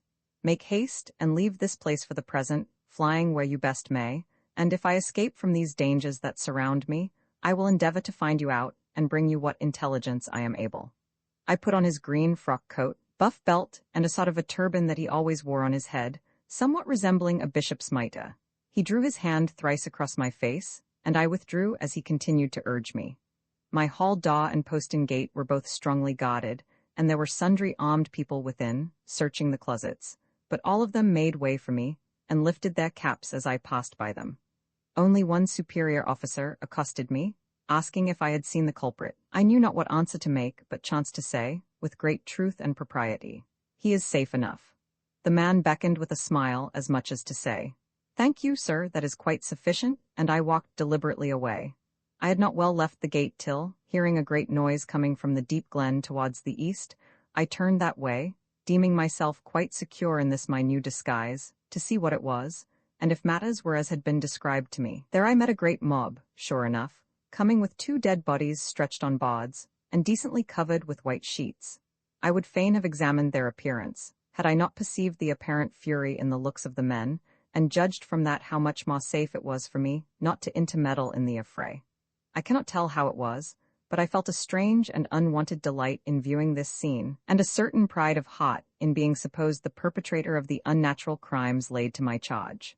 This was a feeling quite new to me, and if there were virtues in the robes of the illustrious foreigner, who had without all dispute preserved my life at this time, I say, if there was any inherent virtue in these robes of his, as he had suggested, this was one of their effects, that they turned my heart towards that which was evil, horrible, and disgustful. I mixed with the mob to hear what they were saying. Every tongue was engaged in loading me with the most opprobrious epithets. One called me a monster of nature, another an incarnate devil, and another a creature made to be cursed in time and eternity. I retired from them and wended my way southwards, comforting myself with the assurance that so mankind had used and persecuted the greatest fathers and apostles of the Christian Church, and that their vile opprobrium could not alter the counsels of heaven concerning me. On going over that rising ground called Dorrington Moor, I could not help turning round and taking a look of Dalcastle. I had little doubt that it would be my last look, and nearly as little ambition that it should not. I thought how high my hopes of happiness and advancement had been on entering that mansion, and taking possession of its rich and extensive domains, and how miserably I had been disappointed. On the contrary, I had experienced nothing but chagrin, disgust, and terror, and I now consoled myself with the hope that I should henceforth shake myself free of the chains of my great tormentor, and for that privilege was I willing to encounter any earthly distress. I could not help perceiving that I was now on a path which was likely to lead me into a species of distress hitherto unknown, and hardly dreamed of by me, and that was total destitution. For all the riches I had been possessed of a few hours previous to this, I found that here I was turned out of my lordly possessions without a single merk, or the power of lifting and commanding the smallest sum, without being thereby discovered and seized. Had it been possible for me to have escaped in my own clothes, I had a considerable sum secreted in these, but by the sudden change, I was left without a coin for present necessity. But I had hope in heaven, knowing that the just man would not be left destitute, and that, though many troubles surrounded him, he would at last be set free from them all. I was possessed of strong and brilliant parts, and a liberal education, and though I had somehow unaccountably suffered my theological qualifications to fall into desuetude, since my acquaintance with the ablest and most rigid of all theologians, I had nevertheless hopes that, by preaching up redemption by grace, preordination, and eternal purpose, I should yet be enabled to benefit mankind in some country, and rise to high distinction. These were some of the thoughts by which I consoled myself as I posted on my way southwards, avoiding the towns and villages, and falling into the crossways that led from each of the great roads passing east and west to another. I lodged the first night in the house of a country weaver, into which I stepped at a late hour, quite overcome with hunger and fatigue, having travelled not less than 30 miles from my late home. The man received me ungraciously, telling me of a gentleman's house at no great distance, and of an inn a little farther away. But I said, I delighted more in the society of a man like him than that of any gentleman of the land, for my concerns were with the poor of this world, it being easier for a camel to go through the eye of a needle than for a rich man to enter into the kingdom of heaven. The weaver's wife, who sat with a child on her knee, and had not hitherto opened her mouth, hearing me speak in that serious and religious style, stirred up the fire with her one hand. Then, drawing a chair near it, she said, "Come awa, honest lad, in by here. Sin it be sae that you belang to him wha jais us that we he, it is but right that you should share a pot. You are a stranger, it is true, but them that winner entertain a stranger will never entertain an angel unawares." I never was apt to be taken with the simplicity of nature. In general, I despised it. But owing to my circumstances at the time, I was deeply affected by the manner of this poor woman's welcome. The weaver continued in a churlish mood throughout the evening, apparently dissatisfied with what his wife had done in entertaining me, and spoke to her in a manner so crusty that I thought proper to rebuke him. For the woman was comely in her person, and virtuous in her conversation, but the weaver, her husband, was large of make, ill-favoured, and pestilent. Therefore did I take him severely to task for the tenor of his conduct. But the man was froward, and answered me rudely with sneering derision, and in the height of his caprice, he said to his wife, "Wan fox are sae keen of a chance o' entertaining angels, gude wife. It would maybe be worth their while to tak tent what kind o' angels they are. It wadna wonder me vera muckle, an ye had entertained your friend the dale the night, for aw thought aw fand a sour o' reek and brimstane about him. He's nane o' the best o' angels, and fox winna he muckle credit by entertaining him." Certainly, in the assured state I was in, I had as little reason to be alarmed at mention being made of the devil as any person on earth. Of late, however, I felt that the reverse was the case, and that any allusion to my great enemy moved me exceedingly. The weaver's speech had such an effect on me that both he and his wife were alarmed at my looks. The latter thought I was angry, and chided her husband gently for his rudeness.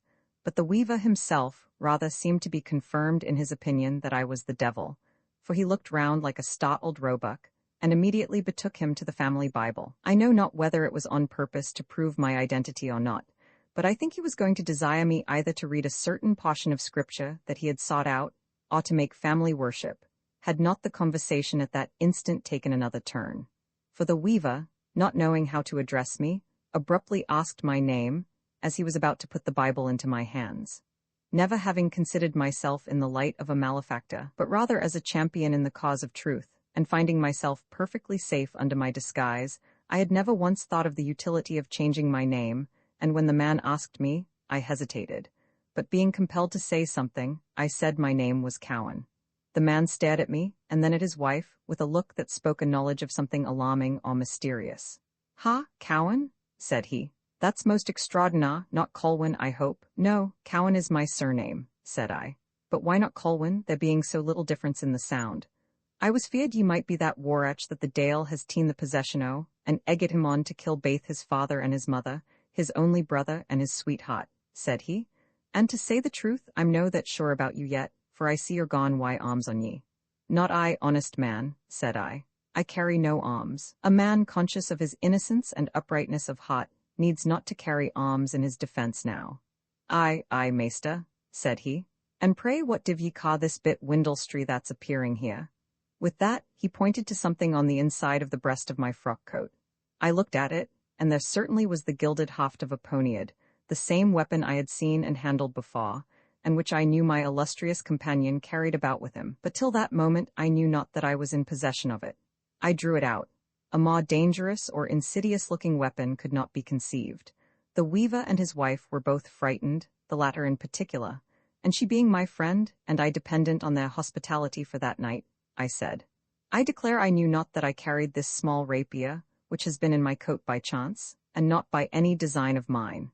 But, lest you should think that I meditate any mischief to any under this roof, I give it into your hands, requesting of you to lock it by till tomorrow, or when I shall next want it."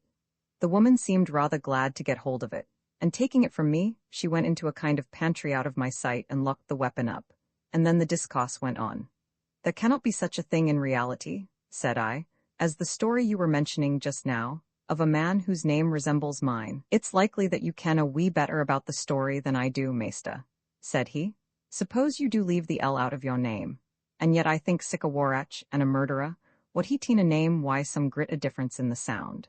But the story is just that true that there were Tuaro the Queen's officers here nie more than an hour ago, in pursuit o' the vagabond, for they gat some intelligence that he had fled this gate. Yet they said he had been last seen black clees on, and they supposed he was clad in black.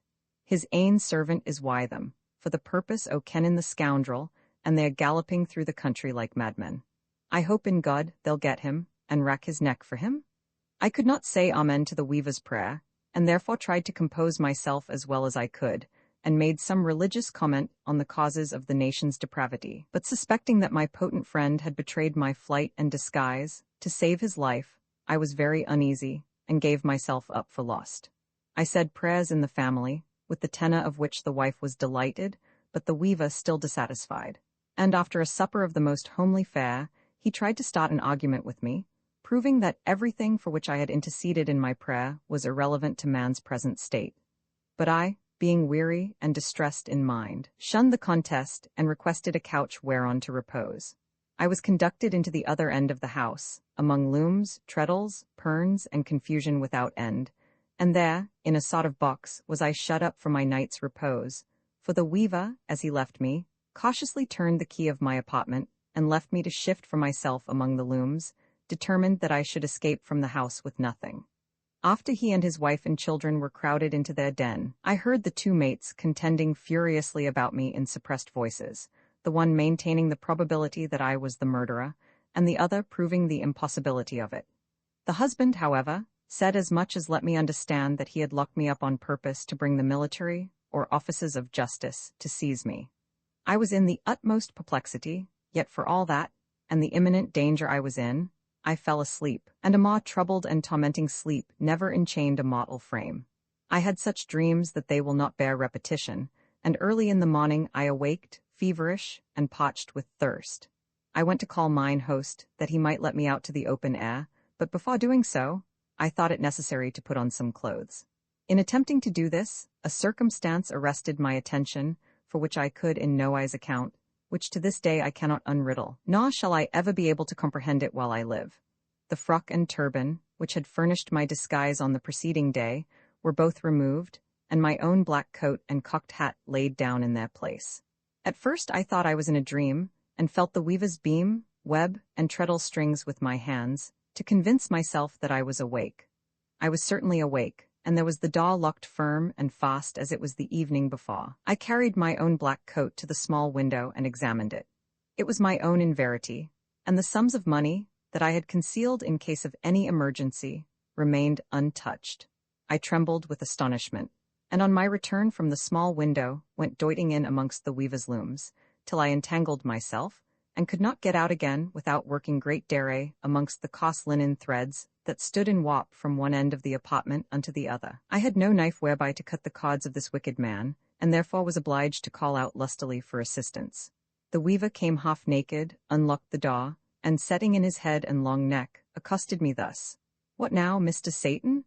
What for aught you roaring that gate? Are you fawn in na little hell, instead o' the big muckle ane? Dale be in your rised at trams. What for have ye absconded yossel into ma leddy's wub for?" "Friend, I beg your pardon," said I. "I wanted to be at the light, and have somehow unfortunately involved myself in the intricacies of your web, from which I cannot get clear without doing you a great injury. Pray do lend your experienced hand to extricate me. May all the pearls o' damnation light on your silly snout, and I dinner estricate you weel enough. Ye deteat donnot, Dale's bird that ye be. What made ye gang howkin in there to be a poor man's ruin? Come out, ye vile rag of a muffin, or I gie ye come out why mere shame and disgrace, and fewer hale banes in your body." My feet had slipped down through the double whoppings of a web, and not being able to reach the ground with them, there being a small pit below, I rode upon a number of yielding threads, and, there being nothing else that I could reach to extricate myself, was impossible. I was utterly powerless, and besides, the yarn and cords hurt me very much. For all that, the destructive weaver seized a loom spoke, and began beating me most unmercifully, while, entangled as I was, I could do nothing but shout aloud for mercy, or assistance, whichever chanced to be within hearing. The latter at length made its appearance in the form of the weaver's wife, in the same state of deshabille with himself, who instantly interfered, and that most strenuously, on my behalf. Before her arrival, however, I had made a desperate effort to throw myself out of the entanglement I was in, for the weaver continued repeating his blows and cursing me, so that I determined to get out of his meshes at any risk. The effect made my case worse, for my feet being wrapped among the nether threads, as I threw myself from my saddle on the upper ones, my feet brought the others up through these, and I hung with my head down and my feet as firm as they had been in a vice. The predicament of the web being thereby increased, the weaver's wrath was doubled in proportion, and he laid on without mercy. At this critical juncture the wife arrived, and without hesitation rushed before her offended lord, withholding his hand from injuring me further, although then it was uplifted along with the loom spoke in overbearing ire. "Dear Johnny, I think you begin demented this morning. Be quiet, my dear, and dinna begin a bottle brig business in your ain house. What for you persecutin' a servant o' the lord's that gate, and pitting the life out o' him wi' his head down and his heels up? Had ye said a servant o' the Dales, Nans, ye would he been nearer the nail, for gin he been o' the Aldane himsel, he's gay and sib till him. There, didn't I lock him in on purpose to bring the military on him, and in place o' that, hasna he keep at me in a sleep o' this while as deep as death, and here do I find him absconded like a speeder I the mids o' my leddy's wub, and me dreamin' o' the night that I had the Dale I my house, and that he was clap-a-clowin' me ayont the loom. Have it you brun-stained thief?" And, in spite of the good woman's struggles, he lent me another severe blow. "Now, Johnny Dodds, my man, oh, Johnny Dodds, think if that be like a Christian, and ane o' the heroes o' Bottle Brig, to entertain a stranger, and then bind him in a web wi' his head down, and mell him to death. Oh, Johnny Dodds, think what you are about, slack a pin, and let the good, honest, religious lad out." The weaver was rather overcome, but still stood to his point that I was the Dale, though in better temper, and as he slackened the web to release me, he remarked, half laughing, "Wha would he thought that John Dodds should he escape it of the snares and dangers that circumfolded him, and at last should he weaved a net to catch the Dale?" The wife released me soon, and carefully whispered me at the same time that it would be as well for me to dress and be going. I was not long in obeying, and dressed myself in my black clothes, hardly knowing what I did, what to think, or whither to betake myself. I was sore hurt by the blows of the desperate ruffian, and what was worse, my ankle was so much strained that I could hardly set my foot to the ground. I was obliged to apply to the weaver once more, to see if I could learn anything about my clothes, or how the change was effected. "Sir," said I, "how comes it that you have robbed me of my clothes and put these down in their place overnight?" "Ha, thee clees, me pit down the clees?" said he, gaping with astonishment and touching the clothes with the point of his forefinger. "I never saw them afar as I have death to meet why, so help me God." He strode into the workhouse where I slept, to satisfy himself that my clothes were not there, and returned perfectly aghast with consternation. "The doors were baith fast locket," said he. "I could he defied a rat either to he gotten out or in. My dream has been true, my dream has been true, the Lord judge between thee and me, but in his name I charge you to depart out o' this house, and gin it be your will, dinna tack the braid side o' TWI, but gang quietly out at the door wi' your face foremost. Wife, let not o' this enchanters remain i' the house, to be a curse and a snare to us. Gang and bring him his gilded weapon, and may the Lord protect his ain against its hellish and deadly point." The wife went to seek my poniard, trembling so excessively that she could hardly walk, and shortly after, we heard a feeble scream from the pantry. The weapon had disappeared with the clothes, though under double lock and key, and, the terror of the good people having now reached a disgusting extremity, I thought proper to make a sudden retreat, followed by the weaver's anathemas. My state both of body and mind was now truly deplorable. I was hungry, wounded, and lame, an outcast and a vagabond in society, my life sought after with avidity, and all for doing that to which I was predestined by him who foreordains whatever comes to pass. I knew not whither to betake me. I had purposed going into England, and there making some use of the classical education I had received, but my lameness rendered this impracticable for the present. I was therefore obliged to turn my face towards Edinburgh, where I was little known, where concealment was more practicable than by skulking in the country, and where I might turn my mind to something that was great and good. I had a little money, both Scotch and English, now in my possession, but not one friend in the whole world on whom I could rely. One devoted friend, it is true, I had, but he was become my greatest terror. To escape from him, I now felt that I would willingly travel to the farthest corners of the world, and be subjected to every deprivation. But after the certainty of what had taken place last night, after I had traveled 30 miles by secret and byways, I saw not how escape from him was possible. Miserable, forlorn, and dreading every person that I saw, either behind or before me, I hasted on towards Edinburgh, taking all the by and unfrequented paths. And the third night after I left the weaver's house, I reached the West Pot, without meeting with anything remarkable. Being exceedingly fatigued and lame, I took lodgings in the first house I entered, and for these I was to pay 2 groats a week, and to board and sleep with a young man who wanted a companion to make his rent easier. I liked this, having found from experience that the great personage who had attached himself to me, and was now become my greatest terror among many surrounding evils, generally haunted me when I was alone, keeping aloof from all other society. My fellow lodger came home in the evening, and was glad at my coming. His name was Linton, and I changed mine to Elliot. He was a flippant, unstable being, one on whom nothing appeared a difficulty, in his own estimation, but who could effect very little after all. He was what is called by some a compositor, in the Queen's printing house, then conducted by a Mr. James Watson. In the course of our conversation that night, I told him I was a first-rate classical scholar, and would gladly turn my attention to some business wherein my education might avail me something, and that there was nothing would delight me so much as an engagement in the Queen's printing office. Linton made no difficulty in bringing about that arrangement. His answer was, "Good sir, you are the very man we want. God bless your breast and your buttons, sir. Aye, that's neither here nor there. That's all ver well. Ha ha ha, a byword in the house, sir. But as I was saying, you are the very man we want. You will get any money you like to ask, sir. Any money you like, sir. God bless your buttons. That's settled, all done. Settled, settled. I'll do it. I'll do it. No more about it. No more about it. Settled, settled." The next day I went with him to the office, and he presented me to Mr. Watson as the most wonderful genius and scholar ever known.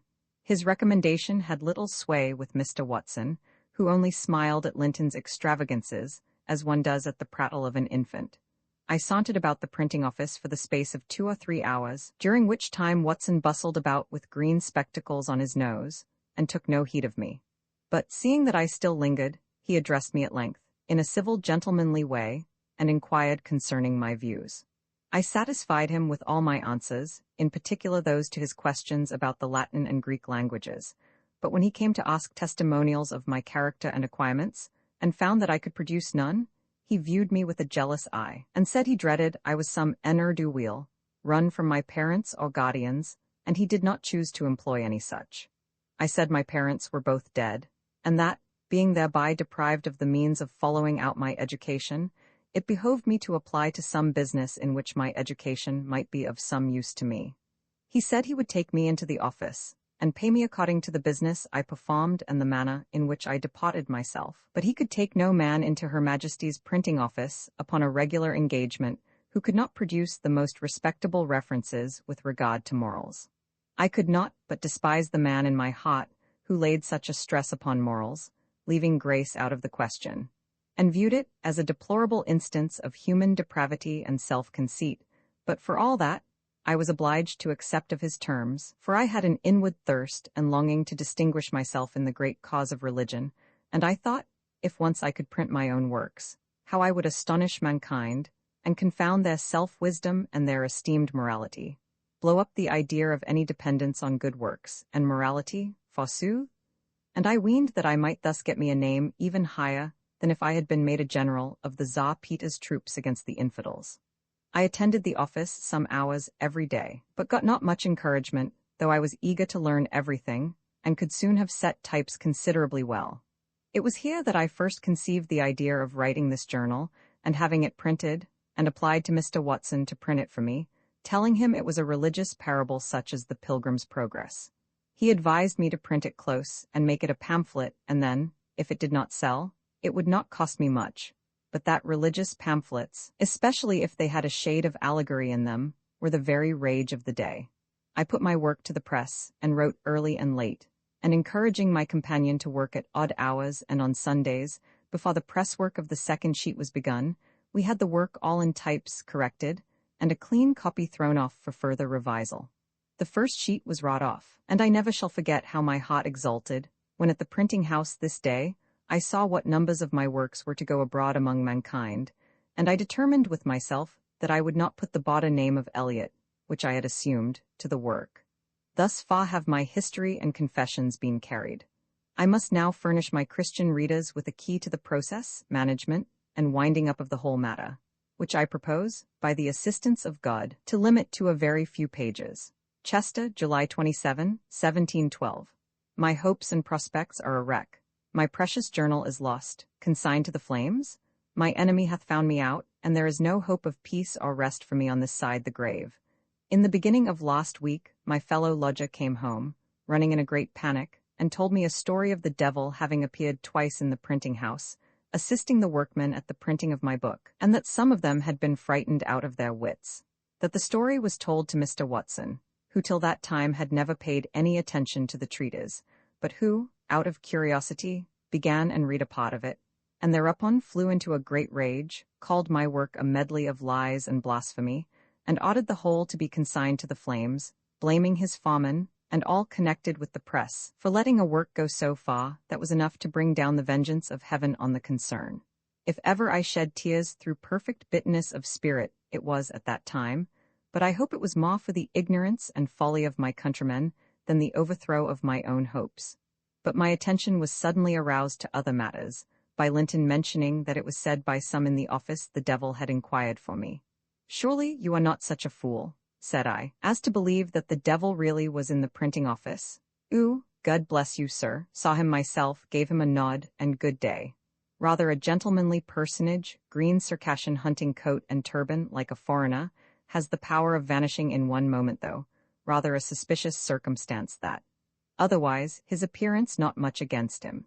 If the former intelligence thrilled me with grief, this did so with terror. I perceived who the personage was that had visited the printing house in order to further the progress of my work, and at the approach of every person to our lodgings, I from that instant trembled every bone, lest it should be my elevated and dreaded friend. I could not say I had ever received an office at his hand that was not friendly, yet these offices had been of a strange tendency, and the horror with which I now regarded him was unaccountable to myself. It was beyond description, conception, or the soul of man to bear. I took my printed sheets, the only copy of my unfinished work existing, and on pretense of going straight to Mr. Watson's office, decamped from my lodgings at Pottsburg a little before the fall of evening, and took the road towards England. As soon as I got clear of the city, I ran with a velocity I knew not before I had been capable of. I flew out the way towards Dalkeith so swiftly that I often lost sight of the ground, and I said to myself, "Oh, that I had the wings of a dove, that I might fly to the farthest corners of the earth, to hide me from those against whom I have no power to stand." I traveled all that night and the next morning, exerting myself beyond my power. And about noon the following day I went into a yeoman's house, the name of which was Ellenshaw's, and requested of the people a couch of any sort to lie down on, for I was ill, and could not proceed on my journey. They showed me to a stable loft where there were 2 beds, on one of which I laid me down, and falling into a sound sleep, I did not awake till the evening, that other 3 men came from the fields to sleep in the same place, one of whom lay down beside me, at which I was exceedingly glad. They fell all sound asleep, and I was terribly alarmed at a conversation I overheard somewhere outside the stable. I could not make out a sentence, but trembled to think I knew one of the voices at least, and rather than not be mistaken, I would that any man had run me through with a sod. I fell into a cold sweat, and once thought of instantly putting hand to my own life, as my only means of relief. May the rash and sinful thought be in mercy forgiven. When I heard as it were 2 persons at the door, contending, as I thought, about their right and interest in me, that the one was forcibly preventing the admission of the other, I could hear distinctly, and their language was mixed with something dreadful and mysterious. In an agony of terror, I awakened my snoring companion with great difficulty, and asked him, in a low whisper, who these were at the door. The man lay silent and listening till fairly awake, and then asked if I heard anything. I said I had heard strange voices contending at the door. "Then I can tell you, lad, it has been something neither good nor canny," said he. "It's no for nothing that our hosses are snocking that gate." For the first time, I remarked that the animals were snorting and rearing as if they wished to break through the house. The man called to them by their names, and ordered them to be quiet, but they raged still the more furiously. He then roused his drowsy companions, who were alike alarmed at the panic of the hosses, all of them declaring that they had never seen either Moz or Jolly Stot in their lives before. My bedfellow and another then ventured down the ladder, and I heard one of them then saying, "Lord be wy us, what can be I the house? The sweat's rinning off the poor beasts like water." They agreed to sally out together, and if possible to reach the kitchen and bring a light. I was glad at this, but not so much so when I heard the one man saying to the other, in a whisper, "I wish that stranger man may be canny enough." "God kens," said the other. "It does nie look unco weel." The lad in the other bed, hearing this, set up his head in manifest affright as the other two departed for the kitchen, and I believed he would have been glad to have been in their company. This lad was next the ladder, at which I was extremely glad, for, had he not been there, the world should not have induced me to wait the return of these two men. They were not well gone before I heard another distinctly enter the stable and come towards the ladder. The lad, who was sitting up in his bed, intent on the watch, called out, "Was that there? Waka, is that you? Purdy, I say, is it you?" The darkling intruder paused for a few moments and then came towards the foot of the ladder. The horses broke loose and, snorting and neighing for terror, raged through the house. In all my life I never heard so frightful a commotion. The being that occasioned it all now began to mount the ladder towards our loft, on which the lad in the bed next the ladder sprung from his couch, crying out, "The L.D.A. why preserve us, what can it be?" With that he sped across the loft and by my bed, praying lustily all the way, and throwing himself from the other end of the loft into a manger, he darted, naked as he was, through among the furious horses, and making the door that stood open, in a moment he vanished and left me in the lurch. Powerless with terror, and calling out fearfully, I tried to follow his example. But, not knowing the situation of the places with regard to one another, I missed the manger, and fell on the pavement in one of the stalls. I was both stunned and lamed on the knee, but terror prevailing, I got up and tried to escape. It was out of my power, for there were divisions and cross-divisions in the house, and mad horses smashing everything before them, so that I knew not so much as on what side of the house the door was. 2 or 3 times was I knocked down by the animals, but all the while I never stinted crying out with all my power. At length, I was seized by the throat and hair of the head, and dragged away, I wist not whither.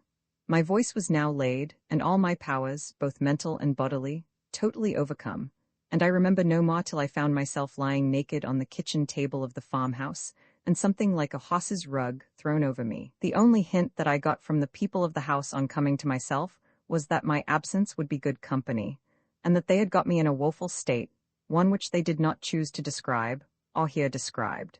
As soon as daylight appeared, I was packed about my business, with the hisses and execrations of the yeoman's family, who viewed me as a being to be shunned, ascribing to me the visitations of that unholy night.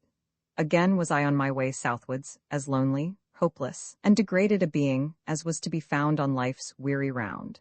As I limped out the way, I wept, thinking of what I might have been, and what I really had become.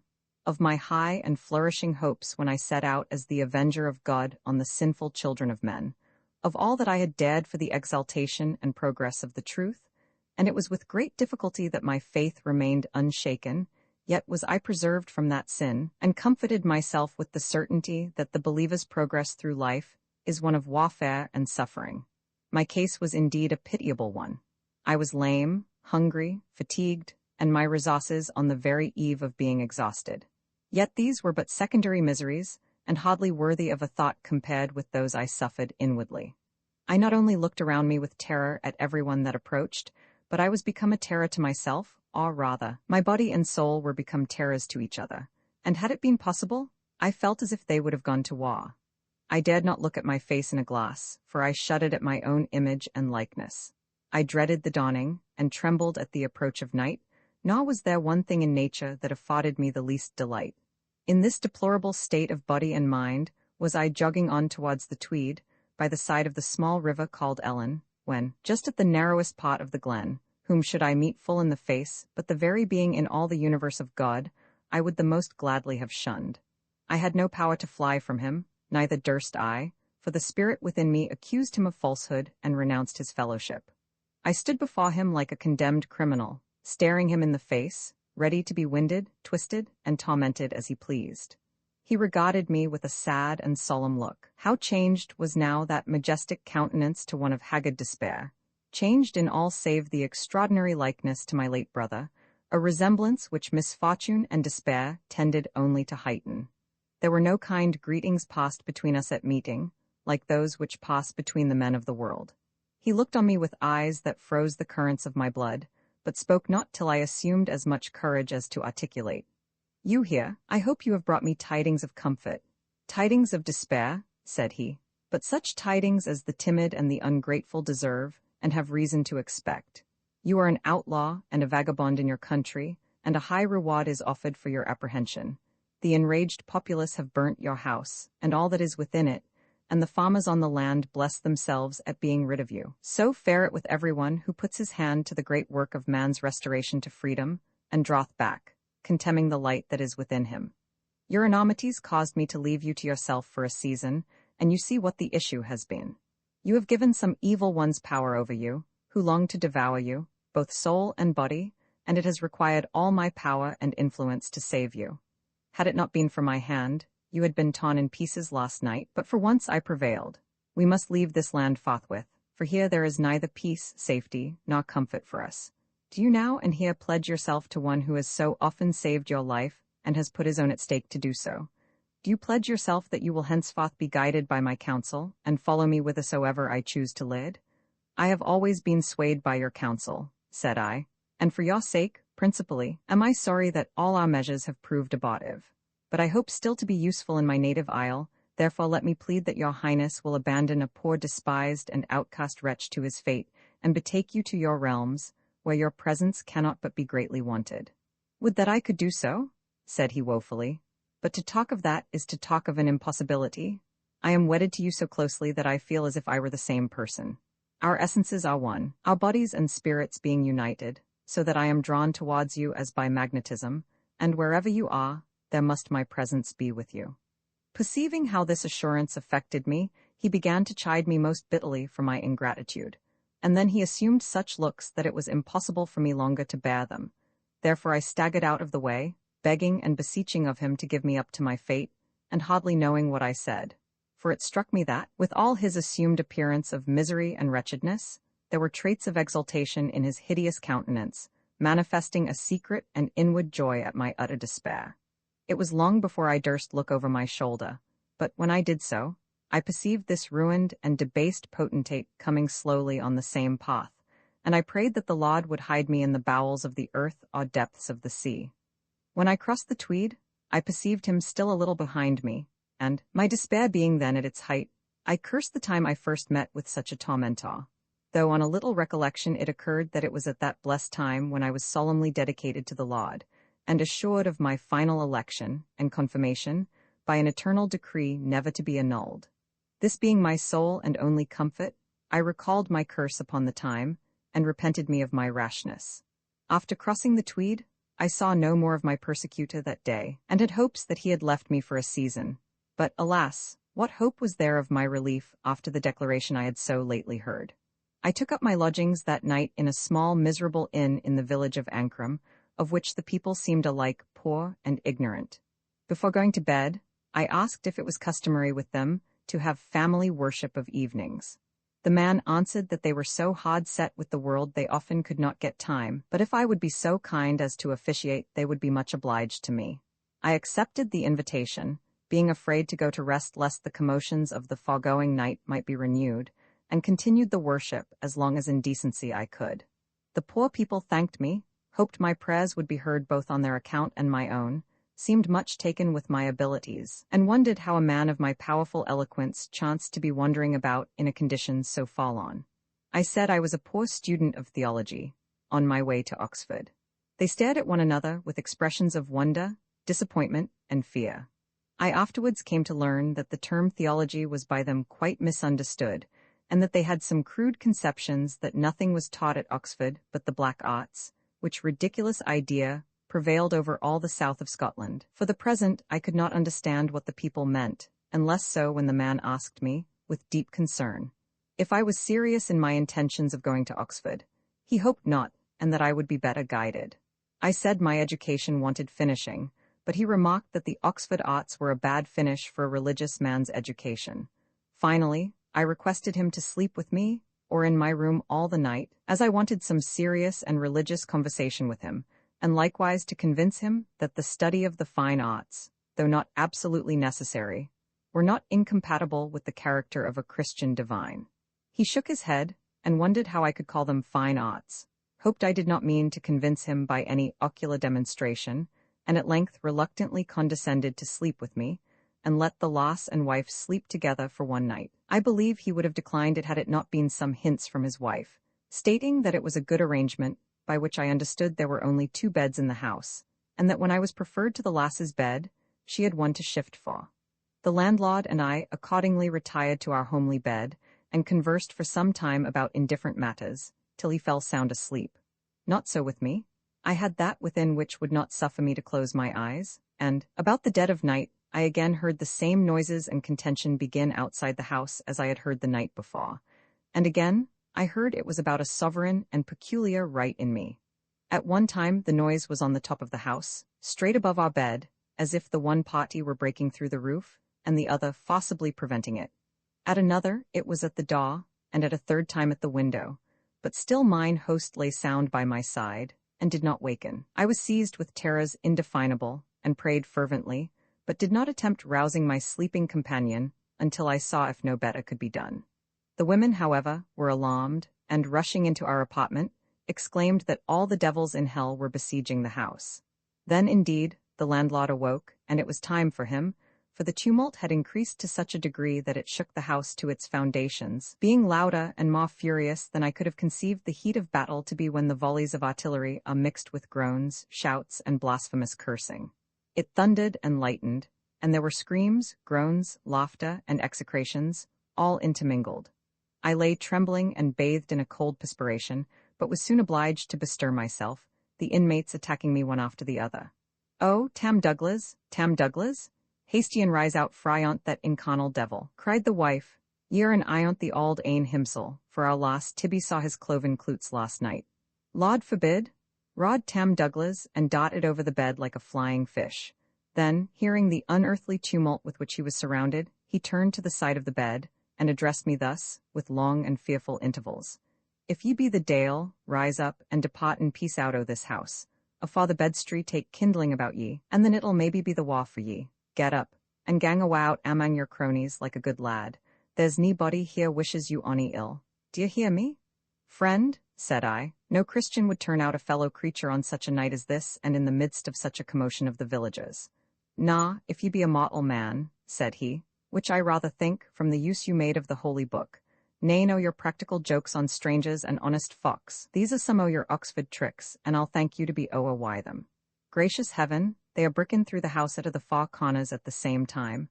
The last Tibby, seeing the innkeeper was not going to prevail with me to rise, flew towards the bed in desperation, and seizing me by the waist, soon landed me on the floor, saying, "Be ye Dale, be ye chiel, ye's no lie there till baith the house and us be swallowed up." Her master and mistress applauding the deed, I was obliged to attempt dressing myself, a task to which my powers were quite inadequate in the state I was in, but I was readily assisted by every one of the 3, and as soon as they got my clothes thrust on in a loose way, they shut their eyes lest they should see what might drive them distracted, and thrust me out to the street, cursing me, and calling on the fiends to take their prey and be gone. The scene that ensued is neither to be described nor believed if it were. I was momently surrounded by a number of hideous fiends, who gnashed on me with their teeth, and clenched their crimson paws in my face. And at the same instant I was seized by the collar of my coat behind, by my dreaded and devoted friend, who pushed me on, and with his gilded rapier waving and brandishing around me, defended me against all their united attacks. Horrible as my assailants were in appearance, and they all had monstrous shapes, I felt that I would rather have fallen into their hands than be thus led away captive by my defender at his will and pleasure, without having the right or power to say my life, or any part of my will, was my own. I could not even thank him for his potent guardianship, but hung down my head, and moved on I knew not whither, like a criminal led to execution, and still the infernal combat continued till about the dawning, at which time I looked up, and all the fiends were expelled but one, who kept at a distance, and still my persecutor and defender pushed me by the neck before him. At length he desired me to sit down and take some rest, with which I complied, for I had great need of it, and wanted the power to withstand what he desired. There, for a whole morning did he detain me, tormenting me with reflections on the past, and pointing out the horrors of the future, until 1,000 times I wished myself non-existent. "I have attached myself to your wayward fortune," said he, "and it has been my ruin as well as thine. Ungrateful as you are, I cannot give you up to be devoured, but this is a life that it is impossible to brook longer. since our hopes are blasted in this world, and all our schemes of grandeur overthrown, and since our everlasting destiny is settled by a decree which no act of ours can invalidate, let us fall by our own hands, or by the hands of each other, die like heroes, and, throwing off this frame of dross and corruption, mingle with the pure, ethereal essence of existence, from which we derived our being. I shuddered at a view of the dreadful alternative, yet was obliged to confess that in my present circumstances existence was not to be borne. It was in vain that I reasoned on the sinfulness of the deed, and on its damning nature. He made me condemn myself out of my own mouth, by allowing the absolute nature of justifying grace and the impossibility of the elect ever falling from the faith, or the glorious end to which they were called. And then he said, this granted self-destruction was the act of a hero, and none but a coward would shrink from it, to suffer 100 times more every day and night that passed over his head. I said I was still contented to be that coward, and all that I begged of him was to leave me to my fortune for a season, and to the just judgment of my Creator. But he said his word and honor were engaged on my behalf, and these, in such a case, were not to be violated. If you will not pity yourself, have pity on me, added he. Turn your eyes on me and behold to what I am reduced. Involuntarily did I turn at the request, and caught a half-glance of his features. May no eye destined to reflect the beauties of the New Jerusalem inward upon the beatific soul behold such a sight as mine then beheld. My immortal spirit, blood and bones, were all withered at the blasting sight, and I arose and withdrew, with groanings which the pangs of death shall never wring from me. Not daring to look behind me, I crept on my way, and that night reached this hamlet on the Scottish border, and being grown reckless of danger, and hardened to scenes of horror, I took up my lodging with a poor hind, who is a widower, and who could only accommodate me with a bed of rushes at his fireside. At midnight, I heard some strange sounds, too much resembling those to which I had of late been inured, but they kept at a distance, and I was soon persuaded that there was a power protected that house superior to those that contended for, or had the mastery over me. Overjoyed at finding such an asylum, I remained in the humble cot. This is the 3rd day I have lived under the roof, freed of my hellish assailants, spending my time in prayer, and writing out this my journal, which I have fashioned to stick in with my printed work, and to which I intend to add portions while I remain in this pilgrimage state, which I find, too well, cannot be long. August 3, 1712. This morning the hind has brought me word from Redesdale, whither he had been for coals, that a stranger gentleman had been traversing that country, making the most earnest inquiries after me, all one of the same appearance, and from the description that he brought of this stranger, I could easily perceive who it was. Rejoicing that my tormentor has lost traces of me for once, I am making haste to leave my asylum, on pretense of following this stranger, but in reality to conceal myself still more completely from his search. Perhaps this may be the last sentence ever I am destined to write. If so, farewell, Christian reader. May God grant to thee a happier destiny than has been allotted to me here on earth, and the same assurance of acceptance above. Amen. Oltrig, August 24, 1712. Here am I, set down on the open moor to add one sentence more to my woeful journal, and then, farewell, all beneath the sun. On leaving the hind's cottage on the border, I hasted to the northwest, because in that quarter I perceived the highest and wildest hills before me. As I crossed the mountains above Howick, I exchanged clothes with a poor homely shepherd, whom I found lying on a hillside, singing to himself some woeful love ditty. He was glad of the change, and proud of his saintly apparel, and I was no less delighted with mine, by which I now supposed myself completely disguised, and I found moreover that in this garb of a common shepherd, I was made welcome in every house. I slept the first night in a farmhouse nigh to the church of Roberton, without hearing or seeing aught extraordinary. Yet I observed next morning that all the servants kept aloof from me, and regarded me with looks of aversion. The next night I came to this house, where the farmer engaged me as a shepherd, and finding him a kind and worthy and religious man, I accepted of his terms with great gladness. I had not, however, gone many times to the sheep, before all the rest of the shepherds told my master that I knew nothing about herding, and begged of him to dismiss me. He perceived too well the truth of their intelligence, but being much taken with my learning and religious conversation, he would not put me away, but set me to herd his cattle. It was lucky for me that before I came here a report had prevailed, perhaps for an age, that this farmhouse was haunted at certain seasons by a ghost. I say it was lucky for me, for I had not been in it many days before the same appalling noises began to prevail around me about midnight, often continuing till near the dawning. Still, they kept aloof and without doors, for this gentleman's house, like the cottage I was in formerly, seemed to be a sanctuary from all demoniacal power.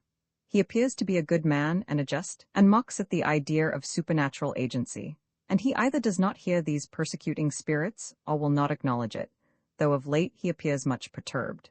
The consternation of the menials has been extreme. They ascribe all to the ghost, and tell frightful stories of murders having been committed there long ago.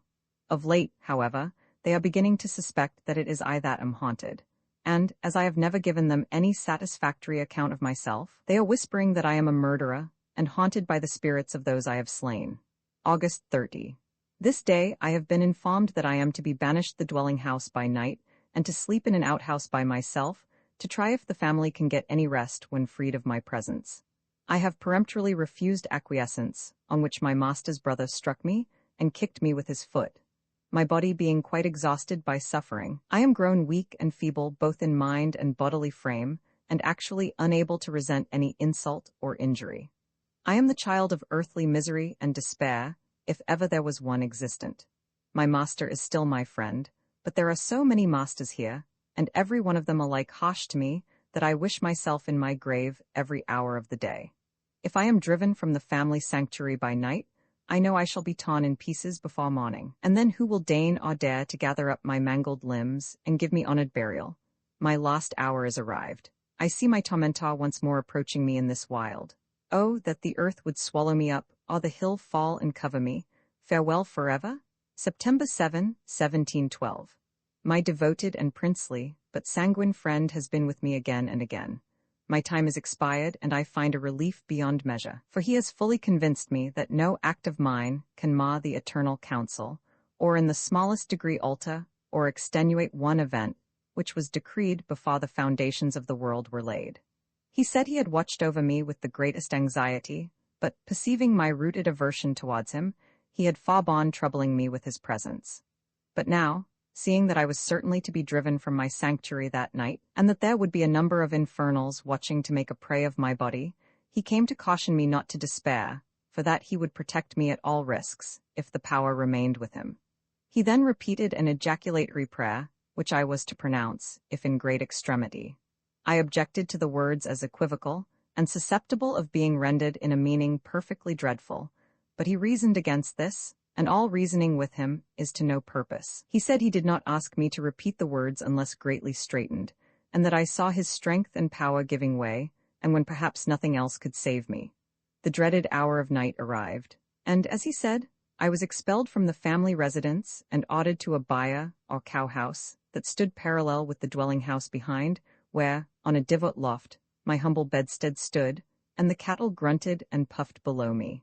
How unlike the splendid halls of Dalcastle, and to what I am now reduced, let the reflecting reader judge. Laud, thou knowest all that I have done for thy cause on earth. Why then art thou laying thy hand so sore upon me? Why hast thou set me as a butt of thy malice? But thy will must be done. Thou wilt repay me in a better world. Amen. September 8. My first night of trial in this place is overpast. Would that it were the last that I should ever see in this detested world. If the horrors of hell are equal to those I have suffered, eternity will be of short duration there, for no created energy can support them for one single month, or week. I have been buffeted as never living creature was. My vitals have all been torn, and every faculty and feeling of my soul racked and tormented into callous insensibility. I was even hung by the locks over a yawning chasm, to which I could perceive no bottom, and then, not till then, did I repeat the tremendous prayer. I was instantly at liberty, and what I now am, the Almighty knows. Amen. September 18, 1712. Still am I living, though liker to a vision than a human being, but this is my last day of mortal existence. Unable to resist any longer, I pledged myself to my devoted friend that on this day we should die together, and trust to the charity of the children of men for a grave. I am solemnly pledged, and though I dared to repent, I am aware he will not be gainsaid, for he is raging with despair at his fallen and decayed majesty, and there is some miserable comfort in the idea that my tormentor shall fall with me. Farewell, world, with all thy miseries, for comforts or enjoyments haste thou none. Farewell, woman, whom I have despised and shunned, and man, whom I have hated, whom nevertheless I desire to leave in charity. And thou, sun, bright emblem of a far brighter effulgence, I bid farewell to thee also. I do not now take my last look of thee, for to thy glorious orb shall a poor suicide's last earthly look be raised. But ah, who is yon that I see approaching furiously, his stern face blackened with horrid despair? My hour is at hand. Almighty God, what is this that I am about to do?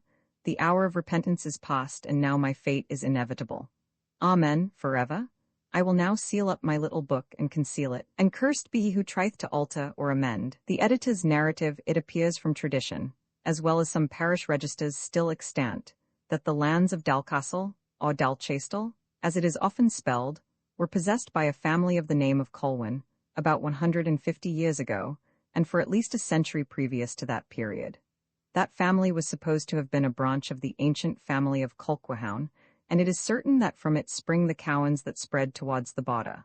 I find that, in the year 1687, George Colwyn succeeded his uncle of the same name, in the lands of Dalchastel and Balgrennan, and, this being all I can gather of the family from history, to tradition I must appeal for the remainder of the motley adventures of that house. But of the matter furnished by the latter of these powerful monitors, I have no reason to complain. It has been handed down to the world in unlimited abundance, and I am certain that, in recording the hideous events which follow, I am only relating to the greater part of the inhabitants of at least 4 counties of Scotland matters of which they were before perfectly well informed. This George was a rich man, or supposed to be so, and was married, when considerably advanced in life, to the sole heiress and reputed daughter of a Baillie Aud of Glasgow. This proved a conjunction anything but agreeable to the parties contracting. It is well known that the Reformation principles had long before that time taken a powerful hold of the hearts and affections of the people of Scotland, although the feeling was by no means general, or in equal degrees, and it so happened that this married couple felt completely at variance on the subject. Granting it to have been so, one would have thought that the lad, owing to his retiring situation, would have been the one that inclined to the stern doctrines of the Reformers, and that the young and gay dame from the city would have adhered to the free principles cherished by the court party, and indulged in rather to extremity, in opposition to their severe and copping contemporaries. The contrary, however, happened to be the case. The lad was what his country neighbours called a droll, careless chap, with a very limited proportion of the fear of God in his heart, and very nearly as little of the fear of man. The lad had not intentionally wronged or offended either of the parties, and perceived not the necessity of deprecating their vengeance. He had hitherto believed that he was living in most cordial terms with the greater part of the inhabitants of the earth, and with the powers above in particular. But woe be unto him if he was not soon convinced of the fallacy of such damning security. For his lady was the most severe and gloomy of all bigots to the principles of the Reformation. Hers were not the tenets of the great reformers, but theirs mightily overstrained and deformed. Theirs was an unguent hard to be swallowed, but hers was that unguent embittered and overheated until nature could not longer bear it. She imbibed her ideas from the doctrines of one flaming predestinarian divine alone, and these were so rigid that they became a stumbling block to many of his brethren, and a mighty handle for the enemies of his party to turn the machine of the state against them. The wedding festivities at Dalcastle partook of all the gaiety, not of that stern age, but of one previous to it. There was feasting, dancing, piping, and singing. The liquors were handed around in great fullness, the ale in large wooden bickers, and the brandy in capacious horns of oxen. The lad gave full scope to his homely glee. He danced, he snapped his fingers to the music, clapped his hands and shouted at the turn of the tune. He saluted every girl in the hall, whose appearance was anything tolerable, and requested of their sweethearts to take the same freedom with his bride, by way of retaliation. But there she sat at the head of the hall in still and blooming beauty, absolutely refusing to tread a single measure with any gentleman there. The only enjoyment in which she appeared to partake was in now and then stealing a word of sweet conversation with her favorite pastor about divine things, for he had accompanied her home after marrying her to her husband, to see her fairly settled in her new dwelling. He addressed her several times by her new name, Mrs. Colwyn, but she turned away her head disgusted, and looked with pity and contempt towards the old, inadvertent sinner, capering away in the height of his unregenerated mirth. The minister perceived the workings of her pious mind, and thenceforward addressed her by the courteous title of Lady Dalcastle, which sounded somewhat better, as not coupling her name with one of the wicked, and there is too great reason to believe that, for all the solemn vows she had come under, and these were of no ordinary binding, particularly on the laird's part, she at that time despised, if not abhorred him, in her heart. The good parson again blessed her, and went away. She took leave of him with tears in her eyes, entreating him often to visit her in that heathen land of the Amorite, the Hittite, and the Girgashite, to which he assented on many solemn and qualifying conditions, and then the comely bride retired to her chamber to pray. It was customary, in those days, for the bridesman and maiden, and a few select friends, to visit the new-married couple after they had retired to rest, and drink a cup to their healths, their happiness, and a numerous posterity. But the laird delighted not in this. He wished to have his jewel to himself, and, slipping away quietly from his jovial party, he retired to his chamber to his beloved, and bolted the door. He found her engaged with the writings of the evangelists, and terribly demure. The lad went up to caress her, but she turned away her head, and spoke of the follies of aged men, and something of the broad way that leadeth to destruction. The lad did not thoroughly comprehend this allusion, but being considerably flustered by drinking, and disposed to take all in good part, he only remarked, as he took off his shoes and stockings, that, whether the way was broad or narrow, it was time that they were in their bed. "Sure, Mr. Colwyn, you won't go to bed tonight, at such an important period of your life, without first saying prayers for yourself and me." When she said this, the lad had his head down almost to the ground, loosing his shoe-buckle, but when he heard of prayers on such a night, he raised his face suddenly up, which was all over as flushed and red as a rose, and answered, "Prayers, mistress? Laud help your crazed head, is this a night for prayers?" He had better have held his peace. There was such a torrent of profound divinity poured out upon him that the lad became ashamed, both of himself and his new-made spouse, and wist not what to say, but the brandy helped him out. "It strikes me, my dear, that religious devotion would be somewhat out of place tonight," said he, "allowing that it is ever so beautiful and ever so beneficial. Were we to ride on the rigging of it at all times, would we not be constantly making a farce of it? It would be like reading the Bible and the jest book, verse about, and would render the life of man a medley of absurdity and confusion.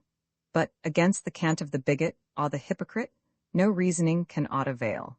If you would argue until the end of life, the infallible creature must alone be right." So it proved with the lad. One scripture text followed another, not in the least connected, and one sentence of the profound Mr. Ringham's sermons after another, proving the duty of family worship, till the lad lost patience, and tossing himself into bed, said carelessly that he would leave that duty upon her shoulders for one night. The meek mind of Lady Dalcastle was somewhat disarranged by this sudden evolution. She felt that she was left rather in an awkward situation. However, to show her unconscionable spouse that she was resolved to hold fast her integrity, she kneeled down and prayed in terms so potent that she deemed she was sure of making an impression on him. She did so, for in a short time the lad began to utter a response so fervent that she was utterly astounded, and fairly driven from the chain of her orisons. He began, in truth, to sound a nasal bugle of no ordinary caliber, the notes being little inferior to those of a military trumpet. The lady tried to proceed, but every returning note from the bed burst on her ear with a louder twang, and a longer peal, till the concord of sweet sounds became so truly pathetic that the meek spirit of the dame was quite overcome.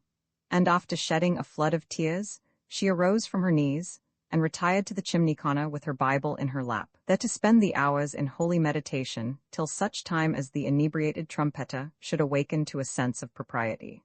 The lad did not awake in any reasonable time, for he being overcome with fatigue and wassail, his sleep became sounder, and his Morphian measures more intense. These varied a little in their structure, but the general run of the bars sounded something in this way. Hic hoc qui. It was most profoundly ludicrous, and could not have missed exciting risibility in anyone save a pious, a disappointed and humbled bride. The good dame wept bitterly. She could not for her life go and awaken the monster, and request him to make room for her, but she retired somewhere, for the lad, on awaking next morning, found that he was still lying alone. His sleep had been of the deepest and most genuine sort, and all the time that it lasted, he had never once thought of either wives, children, or sweethearts, save in the way of dreaming about them. But as his spirit began again by slow degrees to verge towards the boundaries of reason, it became lighter and more buoyant from the effects of deep repose, and his dreams partook of that buoyancy, to a degree hardly expressible. He dreamed of the reel, the jig, the strathspey, and the corrent, and the elasticity of his frame was such that he was bounding over the heads of maidens, and making his feet skimmer against the ceiling, enjoying, the while, the most ecstatic emotions. These grew too fervent for the shackles of the drowsy god to restrain. The nasal bugle ceased its prolonged sounds in one moment, and a sort of hectic laugh took its place. "Keep it going, play up, you devils!" cried the lad, without changing his position on the pillow. But this exertion to hold the fiddlers at their work fairly awakened the delighted dreamer, and though he could not refrain from continuing his laugh, he at length, by tracing out a regular chain of facts, came to be sensible of his real situation. "Rabbena, where are you? What's become of you, my dear?" cried the lad. But there was no voice nor anyone that answered or regarded. He flung open the curtains, thinking to find her still on her knees as he had seen her, but she was not there, either sleeping or waking. "Rabbena, Mrs. Colwyn?" shouted he, as loud as he could call, and then added in the same breath, "God save the king, I have lost my wife." He sprung up and opened the casement. The daylight was beginning to streak the east, for it was spring, and the nights were short, and the mornings very long. The lad half dressed himself in an instant and strode through every room in the house, opening the windows as he went, and scrutinizing every bed and every corner. He came into the hall where the wedding festival had been held, and as he opened the various window boards, loving couples flew off like hares surprised too late in the morning among the early bread. "Hoo-boo, fie, be frightened," cried the lad. "Fie, rin like fools, as if you were caught in an ill turn." His bride was not among them, so he was obliged to betake himself to further search. "She will be praying in some corner, poor woman," said he to himself. "It is an unlucky thing, this praying, but for my part, I fear I have behaved very ill, and I must endeavour to make amends." The lad continued his search, and at length found his beloved in the same bed with her Glasgow cousin who had acted as bridesmaid. "You sly and malevolent imp," said the lad, "you have played me such a trick when I was fast asleep. I have not known a frolic so clever, and at the same time so severe. Come along, you baggage you." "Sir, I will let you know that I detest your principles and your person alike," said she. "It shall never be said, sir, that my person was at the control of a heathenish man of Belial, a dangler among the daughters of women, a promiscuous dancer, and a player of unlawful games. Forgo your rudeness, sir, I say, and depart away from my presence and that of my kinswoman. Come along, I say, my charming Rab. If you were the pink of all Puritans and the saint of all saints, you are my wife, and must do as I command you. Sir, I will sooner lay down my life than be subjected to your godless will. Therefore I say, desist, and begone with you." But the lad regarded none of these testy sayings. He rolled her in a blanket, and bore her triumphantly away to his chamber, taking care to keep a fold or two of the blanket always rather near to her mouth, in case of any outrageous forthcoming of noise. The next day at breakfast, the bride was long in making her appearance. Her maid asked to see her, but George did not choose that anybody should see her but himself. He paid her several visits, and always turned the key as he came out. At length breakfast was served, and during the time of refreshment the lad tried to break several jokes, but it was remarked that they wanted their accustomed brilliancy, and that his nose was particularly red at the top. Matters, without all doubt, had been very bad between the new married couple, for in the course of the day the lady deserted her quarters and returned to her father's house in Glasgow, after having been a night on the road, stagecoaches and steamboats having then no existence in that quarter.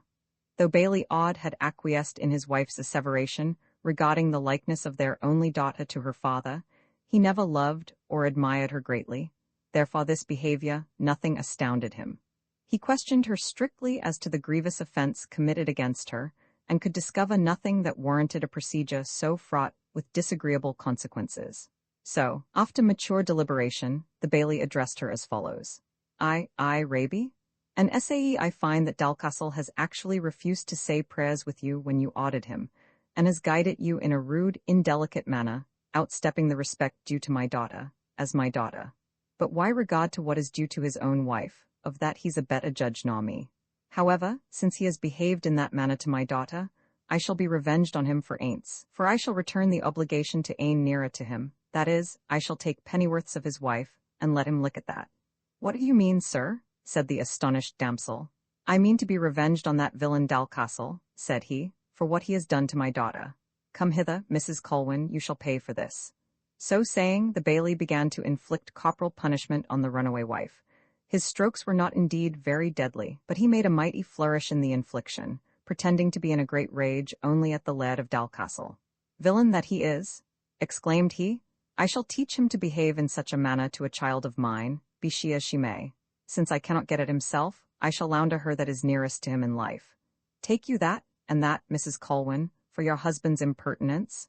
The poor afflicted woman wept and prayed, but the bailey would not abate aught of his severity. After fuming and beating her with many stripes, far drawn, and lightly laid down, he took her up to her chamber, 5 stories high, locked her in, and there he fed her on bread and water, all to be revenged on the presumptuous Laird of Dalcastle.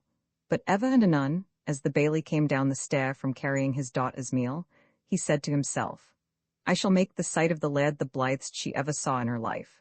Lady Dalcastle got plenty of time to read, and pray, and meditate, but she was at a great loss for one to dispute with about religious tenets, for she found that, without this advantage, about which there was a perfect rage at that time, the reading and learning of scripture texts and sentences of intricate doctrine availed her not.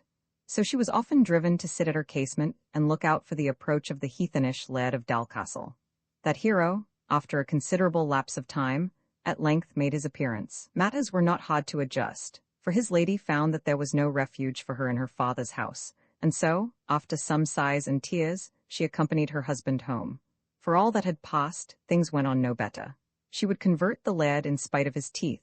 The Laird would not be converted. She would have the Laird to say family prayers, both morning and evening. The Laird would neither pray morning nor evening. He would not even sing psalms, and kneel beside her while she performed the exercise.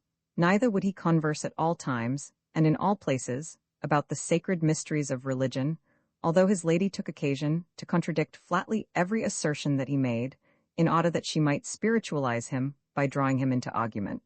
The Laird kept his temper a long while, but at length his patience wore out. He cut her short in all her futile attempts at spiritualization, and mocked at her wire-drawn degrees of faith, hope, and repentance. He also dared to doubt of the great standard doctrine of absolute predestination, which put the crown on the lady's Christian resentment. She declared her helpmate to be a limb of Antichrist, and one with whom no regenerated person could associate. She therefore bespoke a separate establishment, and before the expiry of the first 6 months, the arrangements of the separation were amicably adjusted. The upper, or 3rd, story of the old mansion house was allotted to the lady for her residence. She had a separate door, a separate stair, a separate garden, and walks that in no instance intersected the Laird's, so that one would have thought the separation complete. They had each their own parties, selected from their own sort of people, and though the Laird never once chafed himself about the lady's companies, it was not long before she began to intermeddle about some of his. "Who is that fat bouncing dame that visits the Laird so often, and always by herself?" said she to her maid Martha one day. "Oh dear, mem, how can I ken? We're banished free our acquaintances here, as weel as free the sweet gospel ordinances. Find me out who that jolly dame is, Martha. You, who hold communion with the household of this ungodly man, can be at no loss to attain this information. I observe that she always casts her eye up toward our windows, both in coming and going, and I suspect that she seldom departs from the house empty-handed." That same evening, Martha came with the information that this august visitor was a Miss Logan, an old and intimate acquaintance of the Laird's, and a very worthy, respectable lady, of good connections, whose parents had lost their patrimony in the civil wars. "Ha, very well," said the lady. "Very well, Martha, but nevertheless, go thou and watch this respectable lady's motions and behaviour the next time she comes to visit the Laird, and the next after that. You will not, I see, lack opportunities." Martha's information turned out of that nature that prayers were said in the uppermost story of Dalcastle House against the Canonitish woman every night and every morning, and great discontent prevailed there, even to anathemas and tears. Letter after letter was dispatched to Glasgow, and at length, to the lady's great consolation, the Rev. Mr. Ringham arrived safely and devoutly in her elevated sanctuary. Marvelous was the conversation between these gifted people. Ringham had held in his doctrines that there were 8 different kinds of faith, all perfectly distinct in their operations and effects. But the lady, in her secluded state, had discovered another 5, making 12 in all. The adjusting of the existence or fallacy of these 5 faiths served for a most enlightened discussion of nearly 17 hours, in the course of which the two got warm in their arguments, always in proportion as they receded from nature, utility, and common sense. Ringham at length got into unwanted fervor about some disputed point between one of these faiths and trust, when the lady, fearing that zeal was getting beyond its wonted barrier, broke in on his vehement asseverations with the following abrupt discomfiture. "But, sir, as long as I remember, what is to be done with this case of open and avowed iniquity?" The minister was struck dumb. He leaned him back on his chair, stroked his beard, hemmed, considered and hemmed again, and then said, in an altered and softened tone, "Why, that is a secondary consideration. You mean the case between your husband and Miss Logan?" "The same, sir. I am scandalized at such intimacies going on under my nose. The sufferance of it is a great and crying evil." "Evil, madam, may be either operative or passive. To them it is an evil, but to us none. We have no more to do with the sins of the wicked and unconverted here than with those of an infidel Turk. For all earthly bonds and fellowships are absorbed and swallowed up in the holy community of the Reformed Church. However, if it is your wish, I shall take him to task, and reprimand and humble him in such a manner that he shall be ashamed of his doings, and renounce such deeds forever, out of mere self-respect, though all unsanctified the heart, as well as the deed, may be. To the wicked, all things are wicked, but to the just, all things are just and right." "Ah, that is a sweet and comfortable saying, Mr. Ringham. How delightful to think that a justified person can do no wrong. Who would not envy the liberty wherewith we are made free? Go to my husband, that poor unfortunate, blindfolded person, and open his eyes to his degenerate and sinful state, for well are you fitted to the task. Yea, I will go in unto him, and confound him. I will lay the strongholds of sin and Satan as flat before my face as the dung that is spread out to fatten the land. Master, there's a gentleman at the fodder wants a private word o' ye. Tell him I'm engaged. I can't see any gentleman tonight, but I shall attend on him tomorrow as soon as he pleases. He's coming straight in, sir. Stop a wee bit, sir. My master is engaged. He cannot see you at present, sir. Stand aside, thou Moabite. My mission admits of no delay. I come to save him from the jaws of destruction. An that be the case, sir, it makes a wide difference, and as the danger may threaten us, I fancy I may as weel let ye gang by as fight why ye, sin ye seem sae intent on tea. The man says he's comin to save ye, and canna stop, sir. Here he is." The lad was going to break out into a volley of wrath against Waters, his servant, but before he got a word pronounced, the Rev. Mr. Ringham had stepped inside the room, and Waters had retired, shutting the door behind him. No introduction could be more malapropos. It was impossible. For at that very moment, the lad and Arabella Logan were both sitting on one seat, and both looking on one book. When the door opened, "What is it, sir?" said the lad fiercely.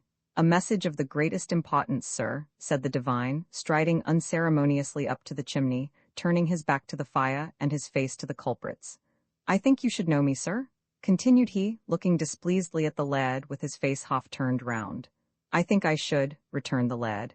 "You are a Mr. Howstay Cahim of Glasgow, who did me the worst turn ever I got done to me in my life. You gentry are always ready to do a man such a turn. Pray, sir, did you ever do a good job for anyone to counterbalance that? For if you have not, you ought to be. Hold, sir, I say, none of your profanity before me. If I do evil to anyone on such occasions, it is because he will have it so. Therefore, the evil is not of my doing.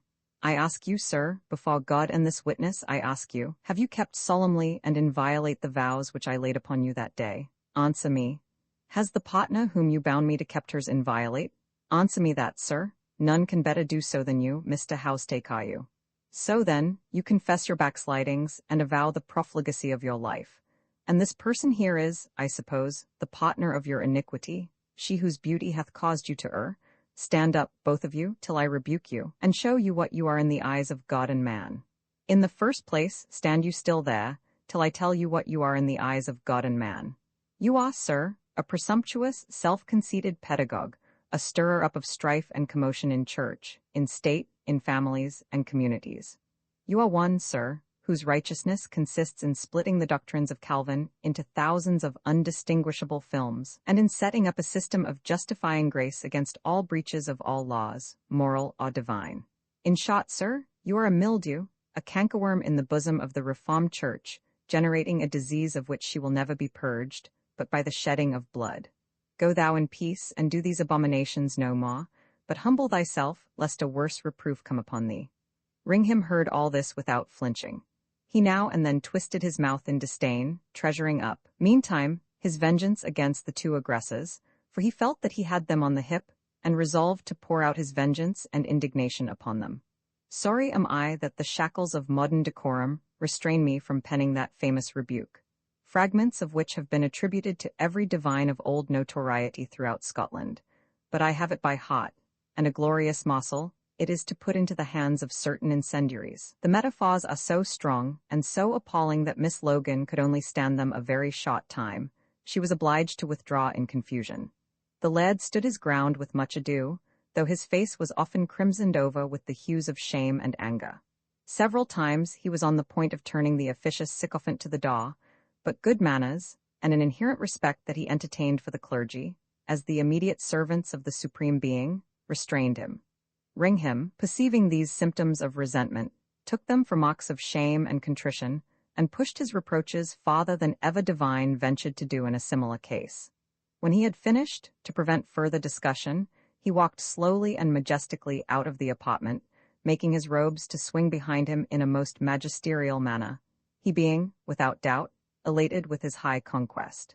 He went to the upper story, and related to his metaphysical associate his wonderful success. How he had driven the dame from the house in tears and deep confusion, and left the backsliding lad in such a quandary of shame and repentance that he could neither articulate a word nor lift up his countenance. The dame thanked him most cordially, lauding his friendly zeal and powerful eloquence, and then the two again set keenly to the splitting of hairs, and making distinctions in religion where none existed, they being both children of adoption, and secured from falling into snares, or anyway under the power of the wicked one. It was their custom, on each visit, to sit up a night in the same apartment, for the sake of sweet spiritual converse.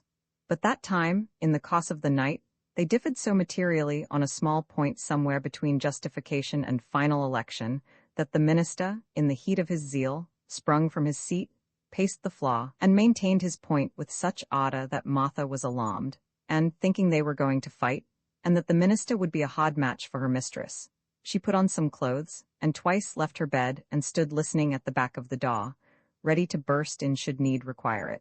Should anyone think this picture overstrained, I can assure him that it is taken from nature and from truth, but I will not likewise aver that the theologist was neither crazed nor inebriated. If the listener's words were to be relied on, there was no love, no accommodating principle manifested between the two, but a fiery burning zeal, relating to points of such minor importance that a true Christian would blush to hear them mentioned, and the infidel and profane make a handle of them to turn our religion to scorn.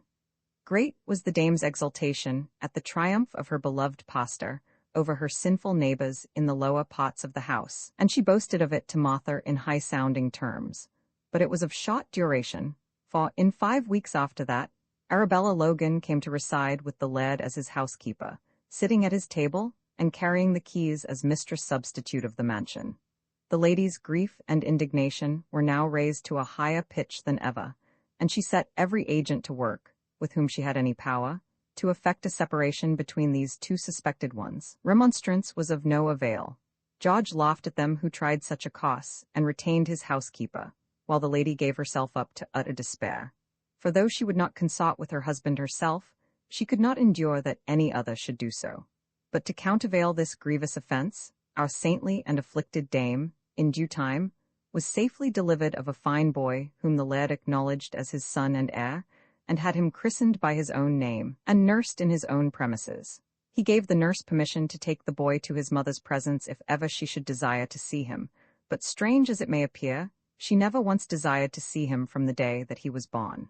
The boy grew up, and was a healthful and happy child, and in the course of another year, the lady presented him with a brother.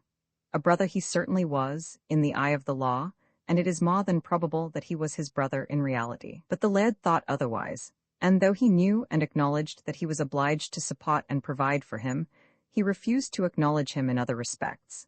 He neither would countenance the banquet nor take the baptismal vows on him in the child's name. Of course, the poor boy had to live and remain an alien from the visible church for a year and a day.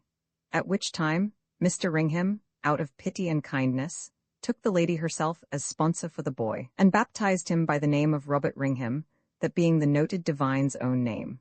George was brought up with his father, and educated partly at the parish school, and partly at home, by a tutor hired for the purpose. He was a generous and kind-hearted youth, always ready to oblige, and hardly ever dissatisfied with anybody. Robert was brought up with Mr. Ringham, the laird paying a certain allowance for him yearly, and though the boy was early inured to all the sternness and severity of his pastor's arbitrary and unyielding creed. He was taught to pray twice every day, and 7 times on Sabbath days, but he was only to pray for the elect, and, like devil of old, doom all that were aliens from God to destruction. He had never, in that family into which he had been as it were adopted, heard aught but evil spoken of his reputed father and brother. Consequently he held them in utter abhorrence, and prayed against them every day, often, that the old hoary sinner might be cut off in the full flush of his iniquity, and be carried quick into hell, and that the young stem of the corrupt trunk might also be taken from a world that he disgraced, but that his sins might be pardoned, because he knew no better. Such were the tenets in which it would appear young Robert was bred. He was an acute boy, an excellent learner, had ardent and ungovernable passions, and, withal, a sternness of demeanor from which other boys shrunk. He was the best grammarian, the best reader, writer, and accountant in the various classes that he attended, and was fond of writing essays on controverted points of theology, for which he got prizes and great praise from his guardian and mother. George was much behind him in scholastic acquirements, but greatly his superior in personal prowess, form, feature, and all that constitutes gentility in the deportment and appearance. The lad had often manifested to Miss Logan an earnest wish that the 2 young men should never meet, or at all events that they should be as little conversant as possible.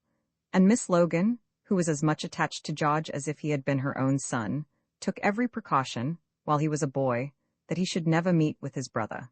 But as they advanced towards manhood, this became impracticable. The lady was removed from her apartments in her husband's house to Glasgow, to her great content, and all to prevent the young lad being tainted with the company of her and her second son. For the lad had felt the effects of the principles they professed, and dreaded them more than persecution, fire, and sword. During all the dreadful times that had overpassed, though the lad had been a moderate man, he had still leaned to the side of kingly prerogative, and had escaped confiscation and fines, without ever taking any active hand in suppressing the Covenanters.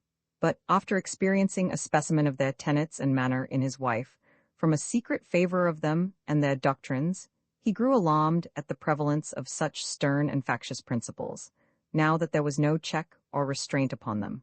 And from that time he began to set himself against them. Joining with the Cavalier party of that day in all their proceedings. It so happened that, under the influence of the Earls of Seafield and Tullibardine, he was returned for a member of Parliament in the famous session that sat at Edinburgh when the Duke of Queensberry was commissioner, and in which party spirit ran to such an extremity.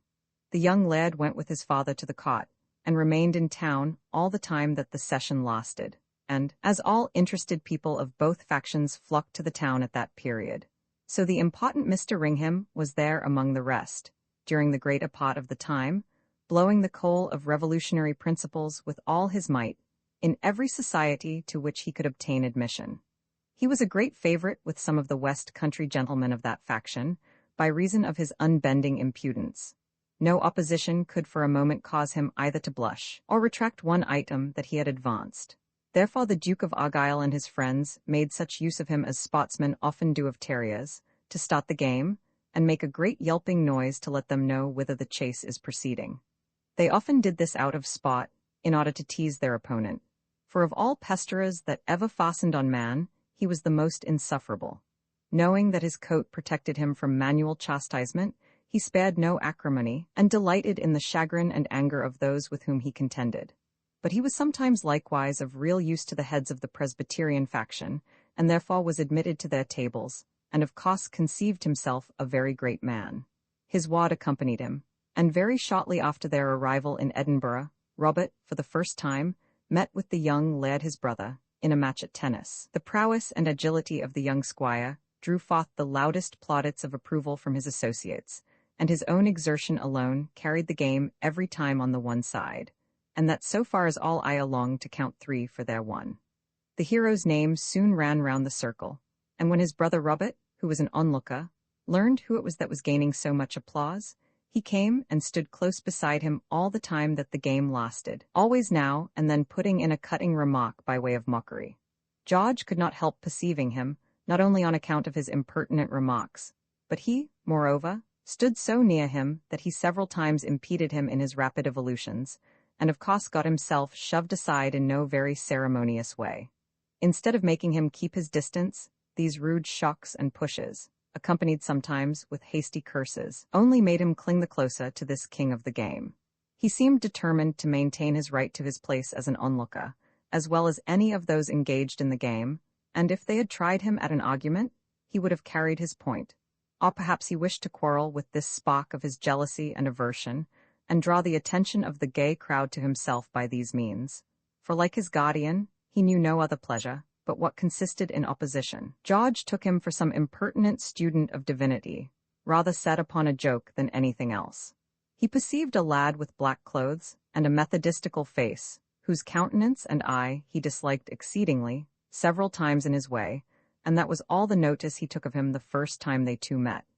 But the next day, and every succeeding one, the same devilish-looking youth attended him as constantly as his shadow, was always in his way, as with intention to impede him, and ever and anon his deep and malignant eye met those of his elder brother with a glance so fierce that it sometimes startled him. The very next time that George was engaged at tennis, he had not struck the ball above twice till the same intrusive being was again in his way. The party played for considerable stakes that day, namely, a dinner and wine at the Black Bull Tavern, and George, as the hero and head of his party, was much interested in its honor. Consequently, the sight of this moody and hellish-looking student affected him in no very pleasant manner. "Pray, sir, be so good as keep without the range of the ball," said he. "Is there any law or enactment that can compel me to do so?" said the other, biting his lip with scorn. "If there is not, they are here that shall compel you," returned George. "So, friend, I reday you to be on your guard." As he said this, a flush of anger glowed in his handsome face and flashed from his sparkling blue eye, but it was a stranger to both, and momently took its departure. The black-coated youth set up his cap before, brought his heavy brows over his deep dark eyes, put his hands in the pockets of his black plush breeches, and stepped a little farther into the semicircle, immediately on his brother's right hand, than he had ever ventured to do before. There he set himself firm on his legs, and, with a face as demure as death, seemed determined to keep his ground. He pretended to be following the ball with his eyes, but every moment they were glancing aside at George. One of the competitors chanced to say rashly, in the moment of exultation, "That's a D fine blow, George." On which the intruder took up the word, as characteristic of the competitors, and repeated it every stroke that was given, making such a ludicrous use of it that several of the onlookers were compelled to laugh immoderately. But the players were terribly nettled at it, as he really contrived, by dint of sliding in some canonical terms, to render the competitors and their game ridiculous. But matters at length came to a crisis that put them beyond spot. George, in flying backward to gain the point at which the ball was going to light, came inadvertently so rudely in contact with this obstreperous interloper that he not only overthrew him, but also got a grievous fall over his legs. And as he arose, the other made a spurn at him with his foot, which, if it had hit to its aim, would undoubtedly have finished the cause of the young laird of Dalcastle and Balgrennan. George, being irritated beyond measure, as may well be conceived, especially at the deadly stroke aimed at him, struck the assailant with his racket, rather slightly, but so that his mouth and nose gushed out blood, and at the same time he said, turning to his cronies, "Does any of you know who the infernal puppy is?" "Do you know, sir?" said one of the onlookers, a stranger. "The gentleman is your own brother, sir, Mr. Robert Ringham Colwyn." "No, not Colwyn, sir," said Robert, putting his hands in his pockets and setting himself still farther forward than before. "Not a Colwyn, sir. Henceforth I disclaim the name." "No, certainly not," repeated George. "My mother's son you may be, but not a Colwyn? There you are right." Then, turning around to his informer, he said, "Mercy be about us, sir. Is this the crazy minister's son from Glasgow?" This question was put in the irritation of the moment, but it was too rude and far too out of place, and no one deigned any answer to it. He felt the reproof, and felt it deeply, seeming anxious for some opportunity to make an acknowledgment, or some reparation. In the meantime, young Ringham was an object to all of the utmost disgust. The blood flowing from his mouth and nose, he took no pains to stem, neither did he so much as wipe it away, so that it spread over all his cheeks and breast. even off at his toes. In that state did he take up his station in the middle of the competitors, and he did not now keep his place, but ran about, impeding everyone who attempted to make at the ball. They loaded him with execrations, but it availed nothing. He seemed courting persecution and buffetings, keeping steadfastly to his old joke of damnation, and marring the game so completely that, in spite of every effort on the part of the players, he forced them to stop their game and give it up. He was such a rueful-looking object, covered with blood, that none of them had the heart to kick him, although it appeared the only thing he wanted. And as for George, he said not another word to him, either in anger or reproof. When the game was fairly given up, and the party were washing their hands in the stone fount, some of them besought Robert Ringham to wash himself, but he mocked at them, and said he was much better as he was. George at length came forward abashedly towards him, and said, "I have been greatly to blame, Robert, and am very sorry for what I have done. But in the first instance I erred through ignorance, not knowing you were my brother, which you certainly are, and in the second, through a momentary irritation, for which I am ashamed. I pray you therefore to pardon me and give me your hand." As he said this, he held out his hand towards his polluted brother, but the froward predestinarian took not his from his breeches pocket, but lifting his foot, he gave his brother's hand a kick. "I'll give you what will suit such a hand better than mine," said he, with a sneer. And then, turning lightly about, he added, "Are there to be no more of these D fine blows, gentlemen? For shame, to give up such a profitable and edifying game." "This is too bad," said George. "But since it is thus, I have the less to regret." And having made this general remark, he took no more note of the uncouth aggressor. But the persecution of the latter terminated not on the playground. He ranked up among them, bloody and disgusting as he was, and keeping close by his brother's side, he marched along with the party all the way to the Black Bull. Before they got there, a great number of boys and idle people had surrounded them, hooting and incommoding them exceedingly, so that they were glad to get into the inn. And the unaccountable monster actually tried to get in alongst with them, to make one of the party at dinner. But the innkeeper and his men, getting the hint, by force prevented him from entering, although he attempted it again and again, both by telling lies and offering a bribe. Finding he could not prevail, he set to exciting the mob at the door to acts of violence, in which he had liked to have succeeded. The landlord had no other shift, at last, but to send privately for 2 officers, and have him carried to the guardhouse. And the hilarity and joy of the party of young gentlemen, for the evening, was quite spoiled by the inauspicious termination of their game. The Rev. Robert Ringham was now to send for, to release his beloved ward. The messenger found him at table, with a number of the letters of the Whig faction, the Marquis of Annandale being in the chair, and, the prisoner's note being produced, Ringham read it aloud, accompanying it with some explanatory remarks.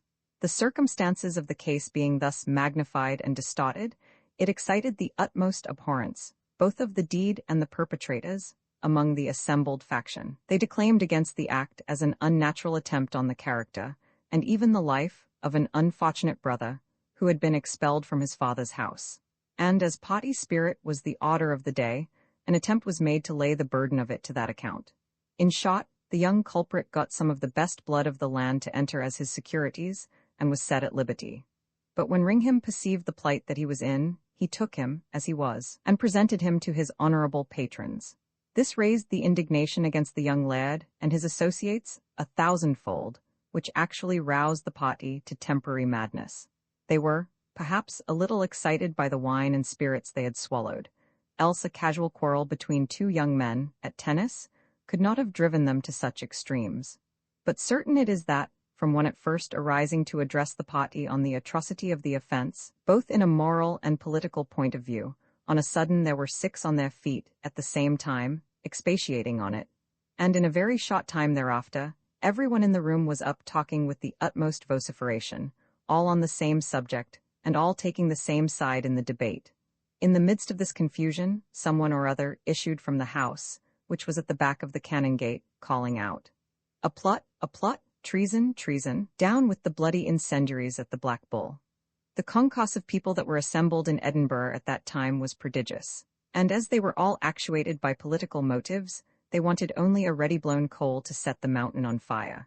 The evening being fine, and the streets thronged, the cry ran from mouth to mouth through the whole city. More than that, the mob that had of late been gathered to the door of the Black Bull had, by degrees, dispersed, but they being young men and idle vagrants, they had only spread themselves over the rest of the street to lounge in search of further amusement. Consequently, a word was sufficient to send them back to their late rendezvous, where they had previously witnessed something they did not much approve of. The master of the tavern was astonished at seeing the mob again assembling, and that with such hurry and noise. But his inmates being all of the highest respectability, he judged himself sure of protection, or at least of indemnity. He had 2 large parties in his house at the time, the largest of which was of the revolutionist faction. The other consisted of our young tennis players, and their associates, who were all of the Jacobite order, or, at all events, leaned to the episcopal side. The largest party were in a front room, and the attack of the mob fell first on their windows, though rather with fear and caution.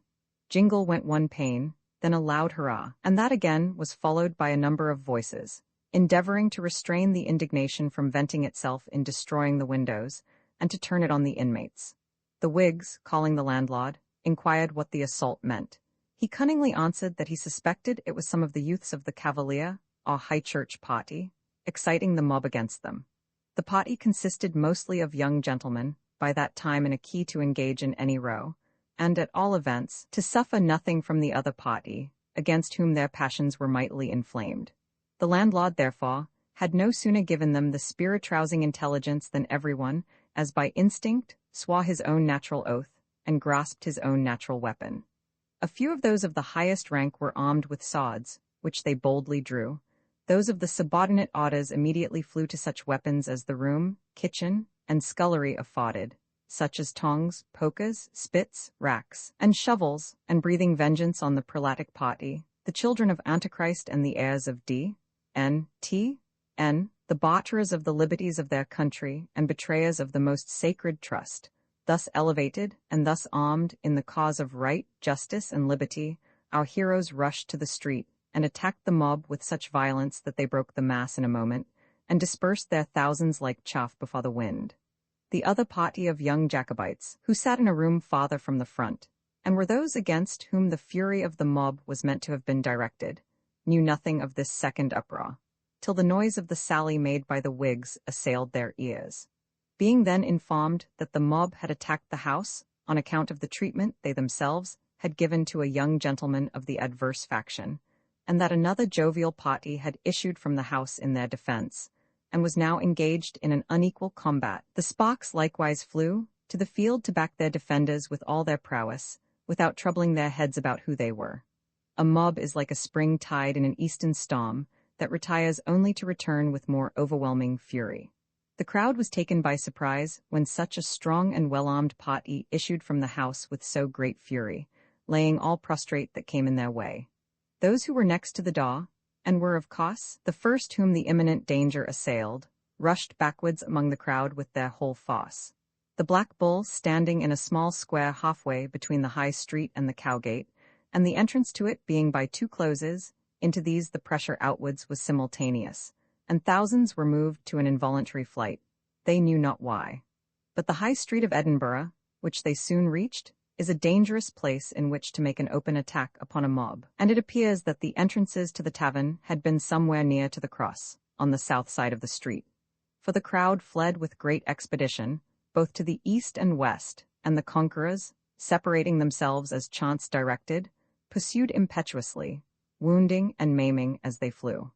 But it so chanced that, before either of the wings had followed the flying squadrons of their enemies for the space of 100 yards each way, the devil and enemy they had to pursue, the multitude had vanished like so many thousands of phantoms. What could our heroes do? Why, they faced about to return towards their citadel, the Black Bull. But that feat was not so easily, nor so readily accomplished as they divined. The unnumbered alleys on each side of the street had swallowed up the multitude in a few seconds, but from these they were busy reconnoitring, and perceiving the deficiency in the number of their assailants, the rush from both sides of the street was as rapid, and as wonderful, as the disappearance of the crowd had been a few minutes before. Each close vomited out its levies, and these better armed with missiles than when they sought it for a temporary retreat. Woe then to our 2 columns of victorious Whigs. The mob actually closed around them as they would have swallowed them up, and in the meanwhile, shower after shower of the most abominable weapons of offense were rained in upon them. If the gentlemen were irritated before, This inflamed them still further, but their danger was now so apparent they could not shut their eyes on it. Therefore, both parties, as if actuated by the same spirit, made a desperate effort to join, and the greater part effected it. But some were knocked down, and others were separated from their friends, and blithe to become silent members of the mob. The battle now raged immediately in front of the closes leading to the Black Bull. The small body of Whig gentlemen was hardly bested, and it is likely would have been overcome and trampled down every man, had they not been then and there joined by the young cavaliers, who, fresh to arms, broke from the wind, opened the head of the passage, laid about them manfully, and thus kept up the spirits of the exasperated Whigs, who were the men in fact that wrought the most derray among the populace. The town guard was now on the alert, and 2 companies of the Cameronian regiment, with the Hon. Captain Douglas, rushed down from the castle to the scene of action. But for all the noise and hubbub that these caused in the street, the combat had become so close and inveterate that numbers of both sides were taken prisoners fighting hand to hand, and could scarcely be separated when the guardsmen and soldiers had them by the necks. Great was the alarm and confusion that night in Edinburgh, for everyone concluded that it was a party scuffle, and the 2 parties being so equal in power, the most serious consequences were anticipated. The agitation was so prevailing that every party in town, great and small, was broken up, and the Lord Commissioner thought proper to go to the council chamber himself, even at that late hour, accompanied by the sheriffs of Edinburgh and Linlithgow, with sundry noblemen besides, in order to learn something of the origin of the affray. For a long time the court was completely puzzled. Every gentleman brought in exclaimed against the treatment he had received, in most bitter terms, blaming a mob set on him and his friends by the adverse party, and matters looked extremely ill until at length they began to perceive that they were examining gentlemen of both parties, and that they had been doing so from the beginning, almost alternately, so equally had the prisoners been taken from both parties. Finally, it turned out that a few gentlemen, 2/3 of whom were strenuous Whigs themselves, had joined in mauling the whole Whig population of Edinburgh. The investigation disclosed nothing the effect of which was not ludicrous, and the Duke of Queensberry, whose aim was at that time to conciliate the 2 factions, tried all that he could to turn the whole fracas into a joke, an unlucky frolic, where no ill was meant on either side, and which yet had been productive of a great deal. The greater part of the people went home satisfied, but not so the Rev. Robert Ringham. He did all that he could to inflame both judges and populace against the young cavaliers, especially against the young Laird of Dalcastle, whom he represented as an incendiary, set on by an unnatural parent to slander his mother, and make away with a hapless and only brother. And in truth, that declaimer against all human merit had that sort of powerful, homely, and bitter eloquence which seldom missed affecting his hearers. The consequence at that time was that he made the unfortunate affair between the 2 brothers appear in extremely bad colors, and the populace retired to their homes impressed with no very favorable opinion of either the Laird of Dalcastle or his son George, neither of whom were there present to speak for themselves. As for Ringham himself, he went home to his lodgings, filled with gall and with spite against the young lad, whom he was made to believe the aggressor, and that intentionally. But most of all he was filled with indignation against the father, whom he held in abhorrence at all times, and blamed solely for this unmannerly attack made on his favorite ward, namesake, and adopted son, and for the public imputation of a crime to his own reverence in calling the lad his son, and thus charging him with a sin against which he was well known to have levelled all the arrows of church censure with unsparing might. But, filled as his heart was with some portion of these bad feelings, to which all flesh is subject, he kept, nevertheless, the fear of the Lord always before his eyes, so far as never to omit any of the external duties of religion, and farther than that man hath no power to pry. He lodged with the family of a Mr. Miller, whose lady was originally from Glasgow, and had been a hearer, and of course, a great admirer of Mr. Ringham. In that family he made public worship every evening, and that night, in his petitions at a throne of grace, he prayed for so many vials of wrath to be poured on the head of some particular sinner that the hearers trembled and stopped their ears, but that he might not proceed with so violent a measure, amounting to excommunication, without due scripture warrant, he began the exercise of the evening by singing the following verses, which it is a pity should ever have been admitted into a Christian psalmody, being so adverse to all its mild and benevolent principles. Set thou the wicked over him, and upon his right hand give thou his greatest enemy, even Satan, leave to stand. And when by thee he shall be judged, let him remembered be, and let his prayer be turned to sin when he shall call on thee. Few be his days, and in his room his charge another take. His children let be fatherless, his wife a widow make. Let God his father's wickedness still to remembrance call, and never let his mother's sin be blotted out at all. As he in cursing pleasure took, so let it to him fall. As he delighted not to bless, so bless him not at all. As cursing he like clothes put on, into his bowels so, like water, and into his bones like oil, down let it go. Young Ringham only knew the full purport of this spiritual song, and went to his bed better satisfied than ever that his father and brother were castaways, reprobates, aliens from the church and the true faith, and cursed in time and eternity. The next day George and his companions met as usual, all who were not seriously wounded of them.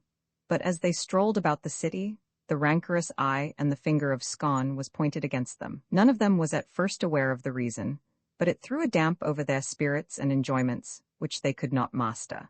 They went to take a forenoon game at their old play of tennis, not on a match, but by way of improving themselves. But they had not well taken their places, till young Ringham appeared in his old station, at his brother's right hand, with looks more demure and determined than ever.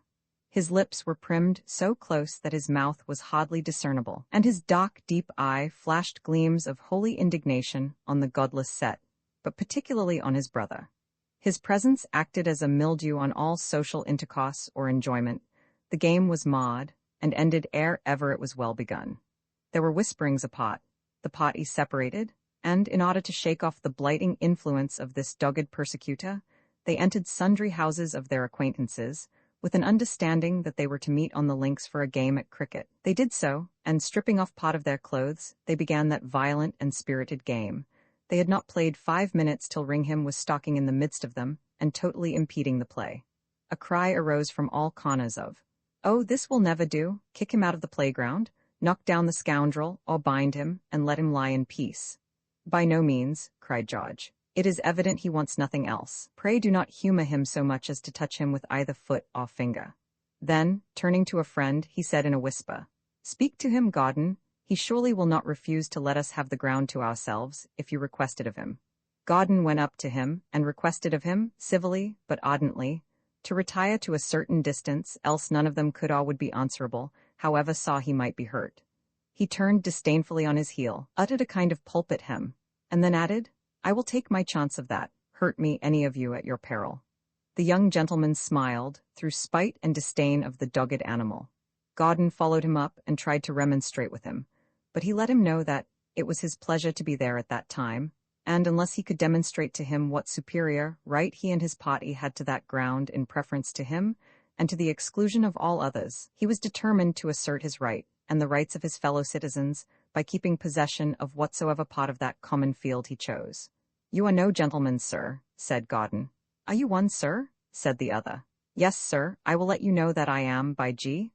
Then, thanks be to him whose name you have profaned, I am none. If one of the party be a gentleman, I do hope in God am not." It was now apparent to them all that he was courting obloquy and manual chastisement from their hands, if by any means he could provoke them to the deed. And, apprehensive that he had some sinister and deep-laid design in hunting after such a singular favour, they wisely restrained one another from inflicting the punishment that each of them yearned to bestow, personally, and which he so well deserved. But the unpopularity of the younger George Colwyn could no longer be concealed from his associates. It was manifested wherever the populace were assembled, and his young and intimate friend, Adam Gordon, was obliged to warn him of the circumstance that he might not be surprised at the gentlemen of their acquaintance withdrawing themselves from his society, as they could not be seen with him without being insulted. George thanked him, and it was agreed between them that the former should keep himself retired during the daytime while he remained in Edinburgh, and that at night they should meet together, along with such of their companions as were disengaged. George found it every day more and more necessary to adhere to this system of seclusion, for it was not alone the hisses of the boys and populace that pursued him. A fiend of more malignant aspect was ever at his elbow, in the form of his brother. To whatever place of amusement he betook himself, and however well he concealed his intentions of going there from all flesh living, there was his brother Ringham also, and always within a few yards of him, generally about the same distance, and ever and anon darting looks at him that chilled his very soul. They were looks that cannot be described, but they were felt piercing to the bosom's deepest core.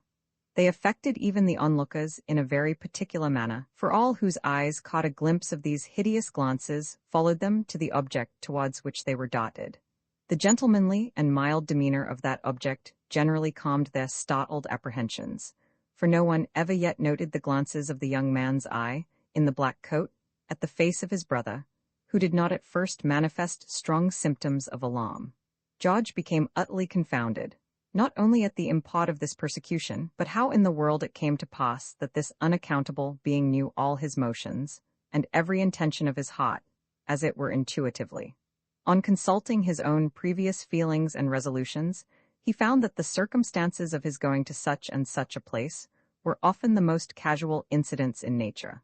The caprice of a moment had carried him there, and yet he had never sat or stood many minutes till there was the self-same being, always in the same position with regard to himself, as regularly as the shadow is cast from the substance, or the ray of light from the opposing denser medium.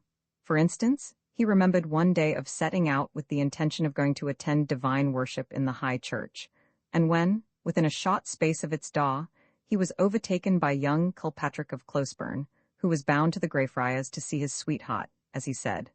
"And if you will go with me, Colwyn," said he, "I will let you see her too, and then you will be just as far forward as I am."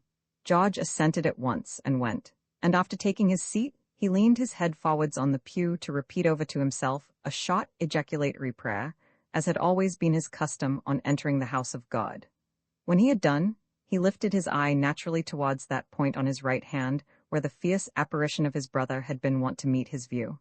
There he was, in the same habit, form, demeanor, and precise point of distance, as usual. George again laid down his head, and his mind was so astounded that he had nearly fallen into a swoon. He tried shortly after to muster up courage to look at the speaker, at the congregation, and at Captain Kilpatrick's sweetheart in particular, but the fiendish glances of the young man in the black clothes were too appalling to be withstood. His eye caught them whether he was looking that way or not. At length his courage was fairly mastered, and he was obliged to look down during the remainder of the service. By night or by day it was the same. In the gallery of the Parliament House, in the boxes of the playhouse, in the church, in the assembly, in the streets, suburbs, and the fields, and every day and every hour, from the first rencounter of the two, the attendance became more and more constant, more inexplicable, and altogether more alarming and insufferable, until at last George was fairly driven from society, and forced to spend his days in his and his father's lodgings with closed doors.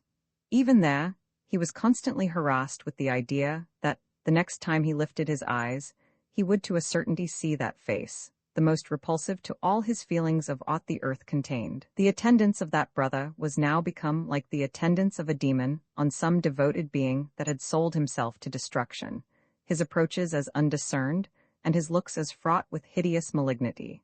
It was seldom that he saw him either following him in the streets or entering any house or church after him. He only appeared in his place, George wist not how or whence, and having sped so ill in his first friendly approaches, he had never spoken to his equivocal attendant a second time. It came at length into George's head, as he was pondering, by himself, on the circumstances of this extraordinary attendance, that perhaps his brother had relented, and, though of so sullen and unaccommodating a temper that he would not acknowledge it, or beg a reconciliation, it might be for that very purpose that he followed his steps night and day, in that extraordinary manner. "I cannot for my life see for what other purpose it can be," thought he. "He never offers to attempt my life, nor dares he, if he had the inclination. Therefore, although his manner is peculiarly repulsive to me, I shall not have my mind burdened with the reflection that my own mother's son yearned for a reconciliation with me, and was repulsed by my haughty and insolent behavior. The next time he comes to my hand, I am resolved that I will accost him as one brother ought to address another, whatever it may cost me, and if I am still flouted with disdain, then shall the blame rest with him." After this generous resolution, it was a good while before his gratuitous attendant appeared at his side again, and George began to think that his visits were discontinued. The hope was a relief that could not be calculated, but still George had a feeling that it was too supreme to last. His enemy had been too pertinacious to abandon his design, whatever it was. He, however, began to indulge in a little more liberty, and for several days he enjoyed it with impunity. George was, from infancy, of a stirring, active disposition, and could not endure confinement. And having been of late much restrained in his youthful exercises by this singular persecutor, he grew uneasy under such restraint, and one morning, chancing to awaken very early, he arose to make an excursion to the top of Arthur's Seat, to breathe the breeze of the dawning, and see the sun arise out of the eastern ocean. The morning was calm and serene, and as he walked down the south back of the Cannon Gate, towards the palace, the haze was so close around him that he could not see the houses on the opposite side of the way.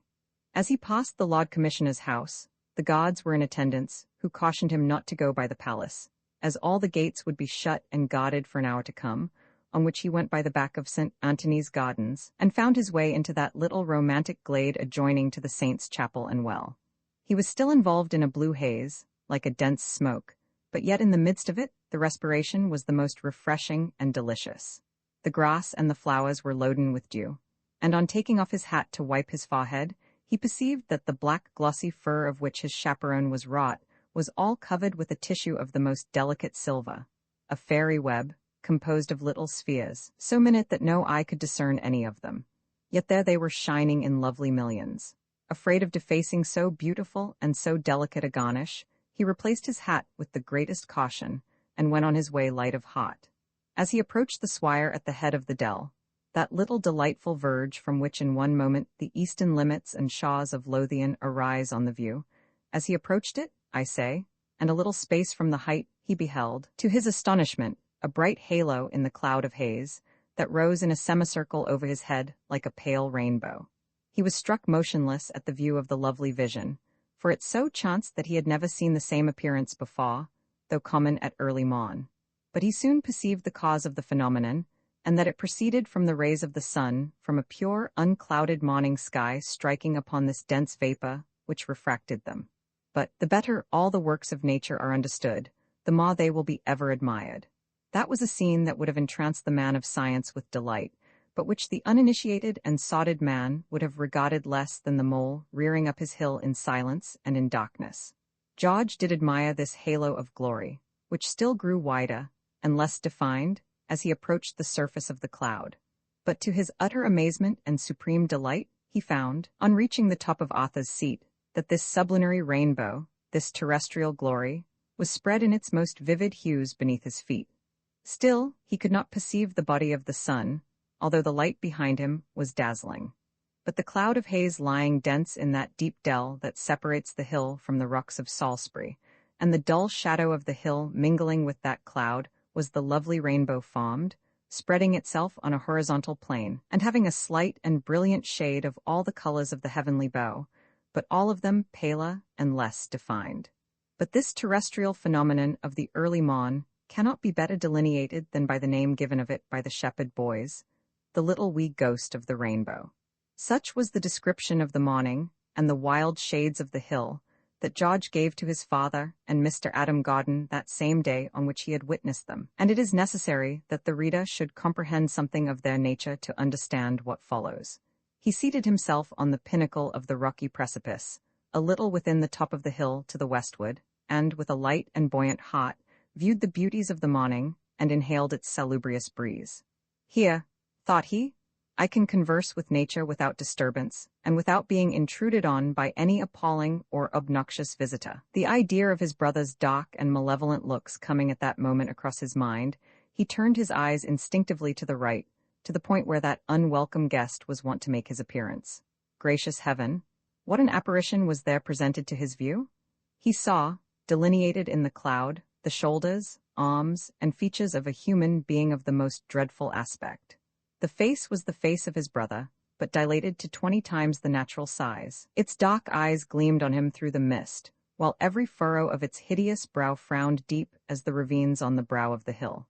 George started, and his hair stood up in bristles as he gazed on this horrible monster. He saw every feature and every line of the face distinctly, as it gazed on him with an intensity that was hardly brookable. Its eyes were fixed on him, in the same manner as those of some carnivorous animal fixed on its prey, and yet there was fear and trembling in these unearthly features, as plainly depicted as murderous malice. The giant apparition seemed sometimes to be cowering down as in terror, so that nothing but his brow and eyes were seen. Still these never turned one moment from their object. Again it rose imperceptibly up, and began to approach with great caution. And as it neared, the dimensions of its form lessened, still continuing, however, far above the natural size. George conceived it to be a spirit. He could conceive it to be nothing else, and he took it for some horrid demon by which he was haunted, that had assumed the features of his brother in every lineament, but in taking on itself the human form, had miscalculated dreadfully on the size, and presented itself thus to him in a blown-up, dilated frame of embodied air, exhaled from the caverns of death or the regions of devouring fire. He was further confirmed in the belief that it was a malignant spirit on perceiving that it approached him across the front of a precipice, where there was not footing for thing of mortal frame. Still, what with terror and astonishment, he continued riveted to the spot, till it approached, as he deemed, to within 2 yards of him. And then, perceiving that it was setting itself to make a violent spring on him, he started to his feet and fled distractedly in the opposite direction, keeping his eye cast behind him lest he had been seized in that dangerous place. But the very first bolt that he made in his flight he came in contact with a real body of flesh and blood, and that with such violence that both went down among some scragged rocks, and George rolled over the other. The being called out "Murder," and, rising, fled precipitately. George then perceived that it was his brother, and being confounded between the shadow and the substance, he knew not what he was doing or what he had done. And there being only one natural way of retreat from the brink of the rock, he likewise arose and pursued the affrighted culprit with all his speed towards the top of the hill. Ringham was braying out, "Murder, murder?" At which George, being disgusted, and his spirits all in a ferment from some hurried idea of intended harm, the moment he came up with the craven he seized him rudely by the shoulder, and clapped his hand on his mouth. "Murder, you beast?" said he. "What do you mean by roaring out murder in that way? Who the devil is murdering you or offering to murder you?" Ringham forced his mouth from under his brother's hand and roared with redoubled energy, Egg, murder, murder?" etc. George had felt resolute to put down this shocking alarm, lest someone might hear it and fly to the spot, or draw inferences widely different from the truth, and, perceiving the terror of this elect youth to be so great that expostulation was vain, he seized him by the mouth and nose with his left hand so strenuously that he sank his fingers into his cheeks. But, the poltroon still attempting to bray out, George gave him such a stunning blow with his fist on the left temple that he crumbled, as it were, to the ground, but more from the effects of terror than those of the blow. His nose, however, again gushed out blood, a system of defense which seemed as natural to him as that resorted to by the race of stinkards. He then raised himself on his knees and hams, and raising up his ghastly face, while the blood streamed over both ears, he besought his life of his brother, in the most abject whining manner, gaping and blubbering most piteously. "Tell me then, sir," said George, resolved to make the most of the wretch's terror. "Tell me for what purpose it is that you haunt my steps. Tell me plainly, and instantly, else I will throw you from the verge of that precipice." "Oh, I will never do it again. I will never do it again. Spare my life, dear good brother. Spare my life, sure I never did you any hurt. Swear to me then, by the God that made you, that you will never henceforth follow after me to torment me with your hellish threatening looks. Swear that you will never again come into my presence without being invited. Will you take an oath to this effect?" "Oh yes, I will. I will. But this is not all. You must tell me for what purpose you sought me out here this morning." "Oh, brother, for nothing but your good. I had nothing at heart but your unspeakable profit and great and endless good." "So then, you indeed knew that I was here?" "I was told so by a friend, but I did not believe him. At least I did not know that it was true till I saw you." "Tell me this one thing then, Robert, and all shall be forgotten and forgiven. Who was that friend? You do not know him. How then does he know me?" "I cannot tell. Was he here present with you today?" "Yes, he was not far distant. He came to this hill with me." "Where then is he now?" "I cannot tell." "Then, wretch, confess that the devil was that friend who told you I was here, and who came here with you. None else could possibly know of my being here." "Ah, how little you know of him. Would you argue that there is neither man nor spirit endowed with so much foresight as to deduce natural conclusions from previous actions and incidents but the devil? Alas, brother! But why should I wonder at such abandoned notions and principles? It was foreordained that you should cherish them, and that they should be the ruin of your soul and body before the world was framed. Be assured of this, however, that I had no aim of seeking you but your good. Well, Robert, I will believe it. I am disposed to be hasty and passionate. It is a fault in my nature, but I never meant or wished you evil, and God is my witness that I would as soon stretch out my hand to my own life, or my father's, as to yours." At these words, Ringham uttered a hollow exulting laugh, put his hands in his pockets, and withdrew a space to his accustomed distance. George continued, "And now, once for all, I request that we may exchange forgiveness, and that we may part and remain friends. Would such a thing be expedient, think you? Or consistent with the glory of God? I doubt it. I can think of nothing that would be more so. Is it not consistent with every precept of the gospel? Come, brother, say that our reconciliation is complete." "Oh yes, certainly, I tell you, brother, according to the flesh, it is just as complete as the lox is with the adder, no more so, nor ever can. Reconciled, forsooth? To what would I be reconciled?" As he said this, he strode indignantly away. From the moment that he heard his life was safe, he assumed his former insolence and revengeful looks, and never were they more dreadful than on parting with his brother that morning on the top of the hill. "Well, go thy way," said George. "Some would despise, but I pity thee. If thou art not a limb of Satan, I never saw one." The sun had now dispelled the vapors, and the morning being lovely beyond description, George sat himself down on the top of the hill, and pondered deeply on the unaccountable incident that had befallen to him that morning. He could in no wise comprehend it, but taking it with other previous circumstances, he could not get quit of a conviction that he was haunted by some evil genius in the shape of his brother, as well as by that dark and mysterious wretch himself. In no other way could he account for the apparition he saw that morning on the face of the rock, nor for several sudden appearances of the same being, in places where there was no possibility of any foreknowledge that he himself was to be there, and as little that the same being, if he were flesh and blood like other men, could always start up in the same position with regard to him.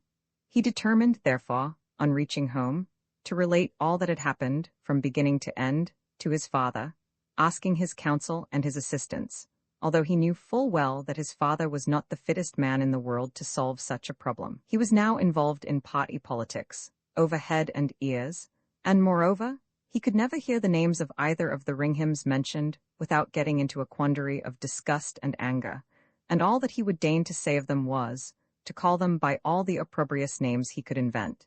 It turned out as the young man from the first suggested. Old Dalcastle would listen to nothing concerning them with any patience. George complained that his brother harassed him with his presence at all times and in all places. Old Dal asked why he did not kick the dog out of his presence whenever he felt him disagreeable. George said he seemed to have some demon for a familiar. Dal answered that he did not wonder a bit at that, for the young Spock was the third in a direct line who had all been children of adultery, and it was well known that all such were born half-dales themselves, and nothing was more likely than that they should hold intercourse with their fellows. In the same style did he sympathize with all his son's late sufferings and perplexities. In Mr. Adam Gordon, however, George found a friend who entered into all his feelings, and had seen and known everything about the matter. He tried to convince him that at all events there could be nothing supernatural in the circumstances, and that the vision he had seen on the rock, among the thick mist, was the shadow of his brother approaching behind him. George could not swallow this, for he had seen his own shadow on the cloud, and instead of approaching to aught like his own figure, he perceived nothing but a halo of glory round a point of the cloud that was whiter and purer than the rest. Gordon said, if he would go with him to a mountain of his father's, which he named, in Aberdeenshire, he would show him a giant spirit of the same dimensions, any morning at the rising of the sun, provided he shone on that spot. This statement excited George's curiosity exceedingly, and being disgusted with some things about Edinburgh, and glad to get out of the way, he consented to go with Gordon to the Highlands for a space. The day was accordingly set for their departure, the old laird's assent obtained, and the two young Spocks parted in a state of great impatience for their excursion.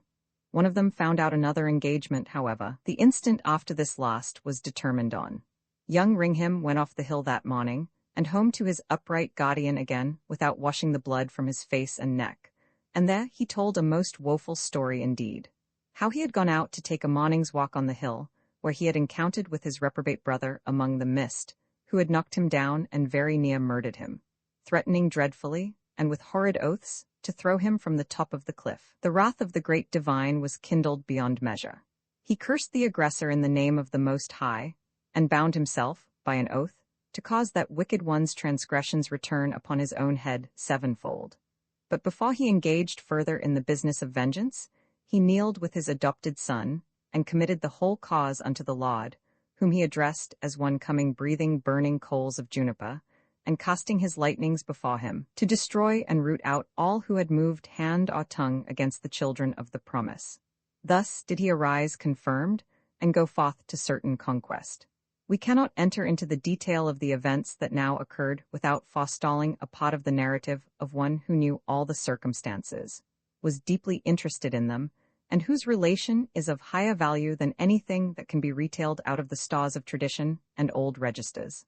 But, his narrative being different from these, it was judged expedient to give the account as thus publicly handed down to us.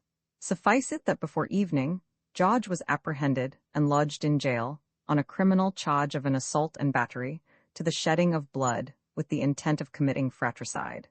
Then was the old lad in great consternation, and blamed himself for treating the thing so lightly, which seemed to have been gone about, from the beginning, so systematically, and with an intent which the villains were now going to realize, namely, to get the young lad disposed of.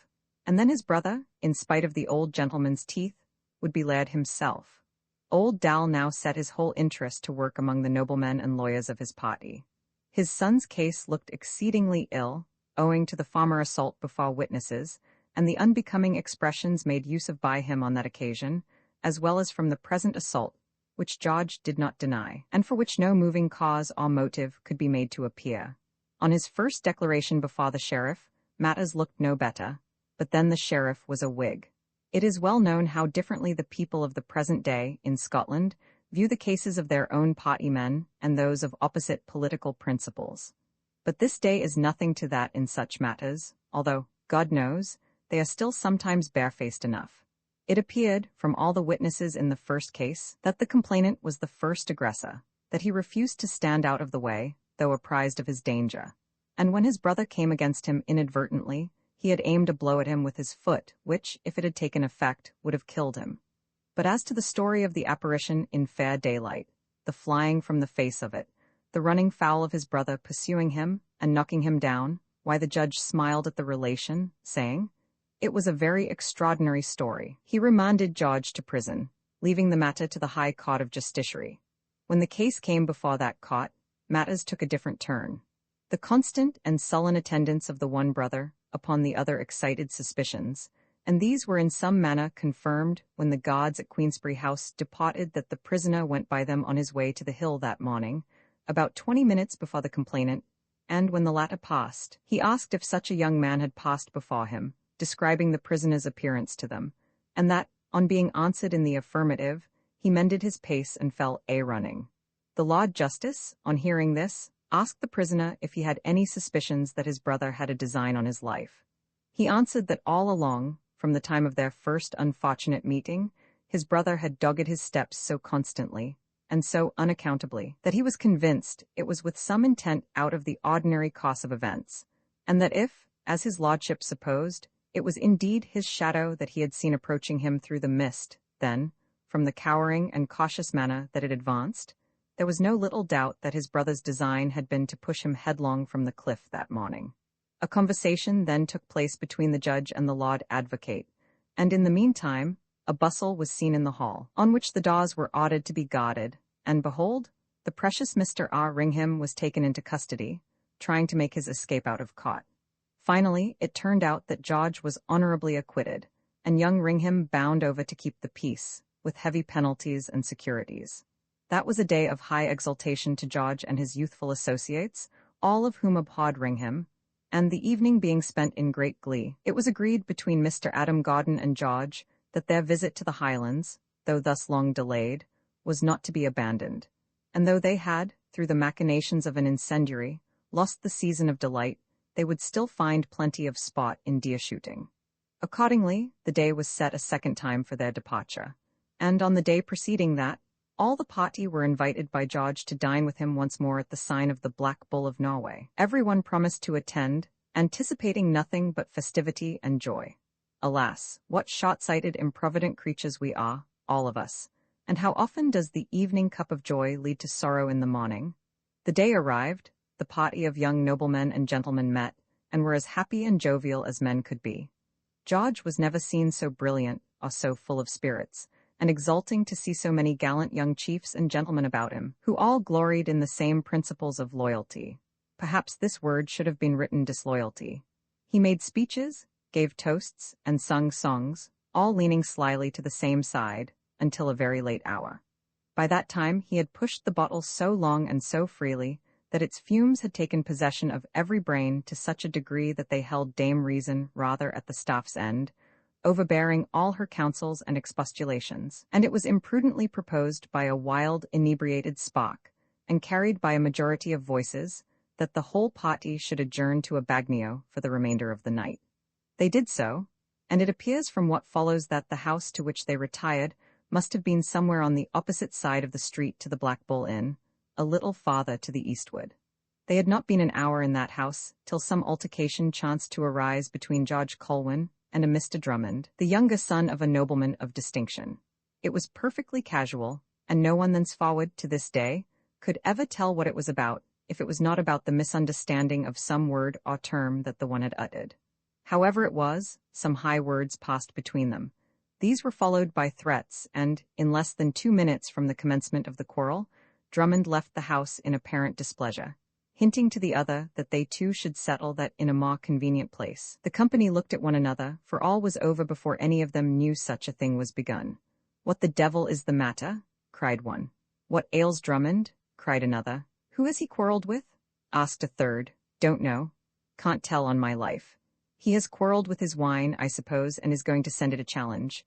Such were the questions and such the answers that passed in the jovial party, and the matter was no more thought of. But in the course of a very short space, about the length which the ideas of the company were the next day at great variance, a sharp rap came to the door.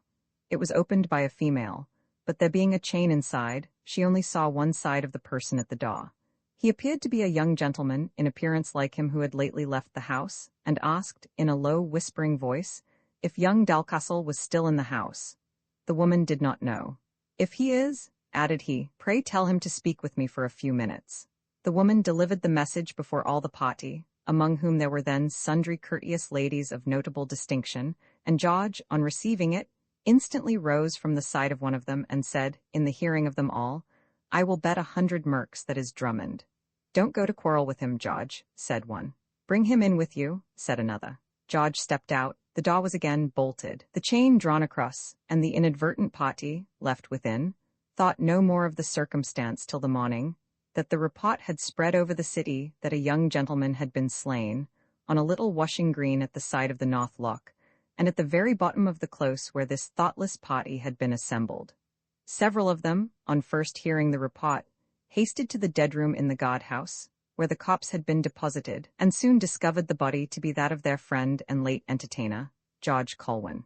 Great were the consternation and grief of all concerned, and in particular of his old father and Miss Logan, for George had always been the sole hope and darling of both, and the news of the event paralyzed them so as to render them incapable of all thought or exertion.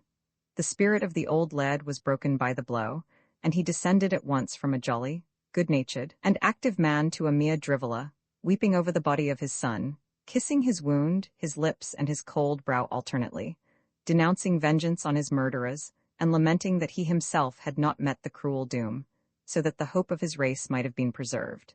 In short, finding that all further motive of action and object of concern or of love, here below, were forever removed from him, he abandoned himself to despair, and threatened to go down to the grave with his son. But, although he made no attempt to discover the murderers, the arm of justice was not idle, and, it being evident to all that the crime must infallibly be brought home to young Drummond, some of his friends sought him out, and compelled him, sorely against his will, to retire into concealment till the issue of the proof that should be led was made known. At the same time, he denied all knowledge of the incident with a resolution that astonished his intimate friends and relations, who to a man suspected him guilty. His father was not in Scotland, for I think it was said to me that this young man was second son to a John, Duke of Melfort, who lived abroad with the royal family of the Stuarts. But this young gentleman lived with the relations of his mother, one of whom, an uncle, was a lord of session. These, having thoroughly effected his concealment, went away, and listened to the evidence, and the examination of every new witness convinced them that their noble young relative was the slayer of his friend. All the young gentlemen of the party were examined, save Drummond, who, when sent for, could not be found, which circumstance solely confirmed the suspicions against him in the minds of judges and jurors, friends and enemies, and there is little doubt that the care of his relations in concealing him injured his character and his cause. The young gentlemen of whom the party was composed varied considerably with respect to the quarrel between him and the deceased. Some of them had neither heard nor noted it. Others had, but not one of them could tell how it began. Some of them had heard the threat uttered by Drummond on leaving the house, and one only had noted him lay his hand on his sword. Not one of them could swear that it was Drummond who came to the door and desired to speak with the deceased, but the general impression on the minds of them all was to that effect. And one of the women swore that she heard the voice distinctly at the door, and every word that voice pronounced, and at the same time heard the deceased say that it was Drummond's. On the other hand, there were some evidences on Drummond's part, which Lord Craigie, his uncle, had taken care to collect. He produced the sword which his nephew had worn that night, on which there was neither blood nor blemish, and above all, he insisted on the evidence of a number of surgeons, who declared that both the wounds which the deceased had received had been given behind. One of these was below the left arm, and a slight one.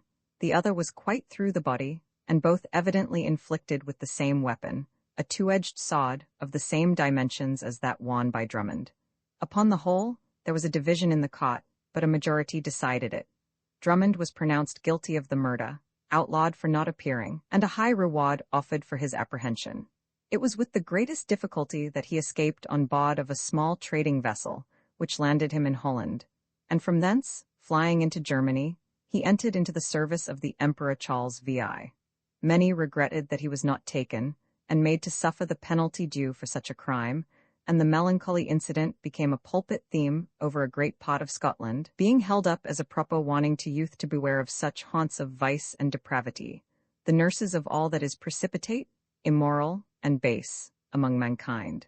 After the funeral of this promising and excellent young man, his father never more held up his head.